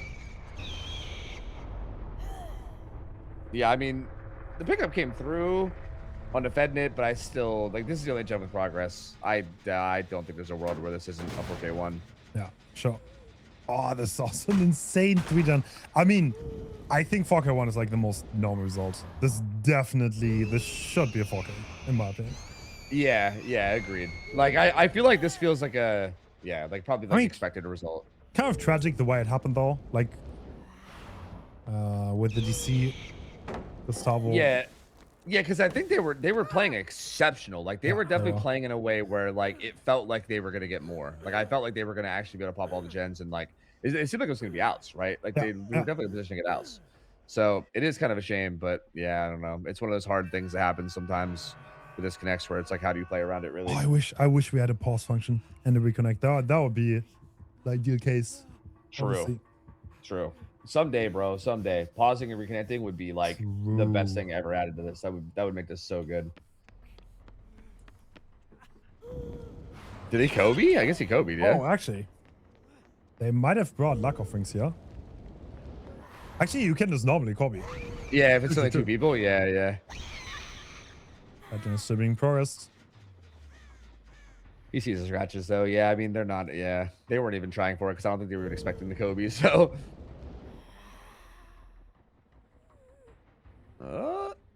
I mean, you can tell Momo's still kind of stressing about it, right? Like, I think the win's like completely in the bag, but I don't know how confident he is in that yet. I think once he sees this gen progress, I feel like it's also got to be a little nerve wracking too when like, stuff like fast track exists because you're like, I don't know, am I gonna walk away and are they gonna like get great skill checks and this gen's gonna get like 20% instantly? Like I don't know. One more kick, no to hide. Oh, Yeah, that's a pretty safe chase. Yeah. Oh, whoa, brother. Damn. Did he get The whiffs. teleported?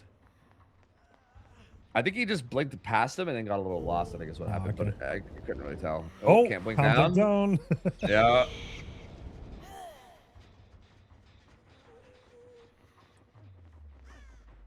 I mean, it's kind of interesting how well these stars are able to survive right now, considering everything. What? What in the clown shot. fiesta is this, bro? All right, Felony goes down. Spucky round 2. Yes, there he is. Okay. Yeah, he's just saying, yeah, just get it over with. Yep. So there we go. 4K1. I mean, this was like good result for Momo considering how the game was going, right? I mean, obviously that was because of Gustavo's DC, but still, I don't know. Like, is this a good spot for Winter to be in overall? I don't know. Like, again, I feel like I would not be surprised at all if Nurse manages to get like a 4K2 or higher here. Like, I don't think that's entirely possible. So. Well, we see. I mean, yeah, Momo just didn't get into the game, I think like following Nightline's plan to like try to get as much aura as possible, maybe more aura on the build, less slowdown, and just keep chasing the survivor because the map is so good for you. I think it was a better game plan. Maybe an ultimate weapon could be in there. Yeah, that's what I was thinking. Yeah, like if like I think maybe if if Darkness Revealed isn't good enough on that map, I think Ultimate Weapon is like a clear second choice to me. Yeah. That covers like pretty much the whole map. Yeah, like something like that would probably do wonders. But yeah, I don't know. Sinners played it really well. Again, I feel like a lot of it. Yeah, the 4 overcomes helped a lot. That was super interesting. And again, I do feel like a lot of it was just seemed like discomfort with Nurse too. Like there's a lot of like blink back opportunities and stuff that weren't utilized. Like I do feel like it just seemed like Momo, like like that killer isn't bashing his face off, walls and then flicking people. So he's just not used to it. You know what I mean? It happens. But I think now we're gonna see Wee Jason on Nurse and we'll see what he can do. I'm curious what he cooks up here, because again, this definitely feels like the kind of set that where you could, cook up interesting builds. I also I'm still surprised to not see Ruin Throw here. Like again, we've seen that all day today. Like the totem perks. Yeah. Getting Meat Plan is definitely one of those maps where finding totems can be very difficult, right? Like they spawn in very odd places. There's like one guaranteed spawn, but outside of that one guaranteed spawn, they're all kind of awkward. So if you have like Ruin Thrill and then I don't know, whatever else, again, like maybe Hive Mind, like we saw from Bulletar, like something like that could be interesting. I don't know. I think there's definitely a lot of potential for interesting builds to get huge value here. And I feel like Wee Jason seems like the kind of guy that is gonna come up with something, I think, You didn't like his cooks before. Let's see if you like this one. Yeah. I don't think I'm gonna be honest, I think it has to be Naught to Hide. I don't think it can get away with Ruin simply because it does feel like, I just follow Nightlight's plan. Just like get a little bit of aura on there. Don't even focus on slowdown. Just completely slaughter them with auras. Because if you down them, like there's probably no chance that they get a lot of gen lands if you have perfect info and you can just blink on top of them. Yeah. That is kind of true. You're not wrong. I just feel like the maybe I'm just saying this because I've been in these scenarios before as Survivor, so I know how painful it feels. But I just feel like the stealth add-on on a map like this, like I think on a map where she's like one blink away from any gen at any moment, and with her having a stealth add-on and her having Hex Ruin, it's just like such a brutal combo, right? Because you don't ever really feel safe to do a gen because she can blink on top of your face at any moment. But if you let go of the gen, it regresses to Ruin. So you're just like, oh god, you know what I mean? Like it's such a tough combo to deal with from the Survivor side. So I guess having experienced that myself, I guess I just want to see someone abuse that and like make them that uncomfortable. But you are maybe right that maybe the more direct, just like see them and then murder them strat is maybe the more direct and easy way to go about this. I mean, maybe it's gonna be Hivemind again. Maybe you're right. Maybe Thrill, Hivemind, Ruin. I could also see it. Like, surely you can have like 4 gens that are really hard to do, or like at least get a draw. I think 4K1 should. I honestly think you should always 4K1 this. There's no way you should ever have the survivors get out. Yeah, agreed. Yeah, I feel like I think if the survivors get out, I think it's a pretty big mess up from the killer side. Like I don't think that should be happening unless you have like a pretty off game. Like for instance, I think that last game was kind of being a bit of an off game up until Gustavo obviously crashed out or whatever. So yeah, I feel like if you just actually have like a strong build and you like hit your blinks and put the pressure on them, it should be insanely tough. Yeah. And I mean, unless this is a tie, this should be our last game of the day. This is the final one of the quarterfinals. We'll see who the last team is that makes it. Shorts and Swift, and tomorrow we're gonna have the semifinals, and the finals we're gonna see probably the weekend after. Well, what we're gonna see with the winning teams. Like initially, I wanted to do that all tomorrow, but after talking to the teams, I think it's unreasonable to have the semifinals and the finals straight after. Whoever plays the semifinals second is like severely disadvantaged. So we're gonna schedule that and we're gonna find a play. It's time to do that. That's fair. That's fair. Are the semis best of 5 or are they best of 3? Best of 5. Best of 5. Yeah. Okay. All right. So yeah, 2 shoulders. I saw 1 deli. So no big surprise, and we have nowhere to hide. Or anything really. Other than Wait, we have nothing. Yeah, what? It's just like very what? Wait, he's trying to. Oh, he's reading the deli. Ooh. Is this correct? Is this actually the deli? Based on the positioning of the survivor, he had the idea that this might be a deli player. No, I mean, does it matter? No, really? it's shoulder. Really. Yeah, I don't know if it matters because they didn't have multiple shoulders, and I mean, tough to say, but either way, it's a very fast sound. I mean, this is like the power of lethal we talked about earlier. Like, I think Nurse is the one killer where lethal makes a lot of sense because you can literally just instantly get it down and get the pressure going. So, like, they didn't even get a chance to like dump all their BMPs yet. I think, like, Josh still has his. Like, this was so fast that they have got nothing done yet. Oh, does he hit that? No, he doesn't. Ooh, okay, I was about to say. That would have been crazy. Are we actually going to chase Jaw here? Sort of seems like it. I mean, I think it's not crazy too. I mean, in theory, like, oh, okay. You can always blink back, I guess. Yeah. Oh, yeah, the hook's right here too. Yeah, I mean, again, that's why this map is so crazy. Like, you can threaten people, and then even don't get the hit. It's fine. I think Jaw wants to 1-for-1 this. It looks like. Yeah, he's charging into 1-for-1. That down will come in. This will be another pain res. Ruin's up too, which is kind of gross. This will be another Deadman switch too. It's so nice with the blink back add-on too, because you can actually like force Deadman switch and then still blink back. Yeah, actually, I mean, this is the power of like being able to pressure the gens while being miles away. But Fast Track is stacking here. Yup, and they're splitting gens. Oh, he did actually reset, and this is the deli. Deli, yep, deli coming through. 2 blink hit there on the Kenshi. That probably could have been a 1 blink, but ends up being a 2 blink. It'll help him out a little bit, but I don't think it's not like he gets very far. Ooh, blocked the blink. Yeah, I think that's like the difference between a nurse specialist and someone who's like not that crazy sure on the mechanics. Yeah, 100%. Yeah. Gets out on the Julian though, and he's now injured too. Stealth is still in play. Oh, there was one right there. Yeah, he can they follow up. into each other, and this is exactly the communication on this map that is so difficult.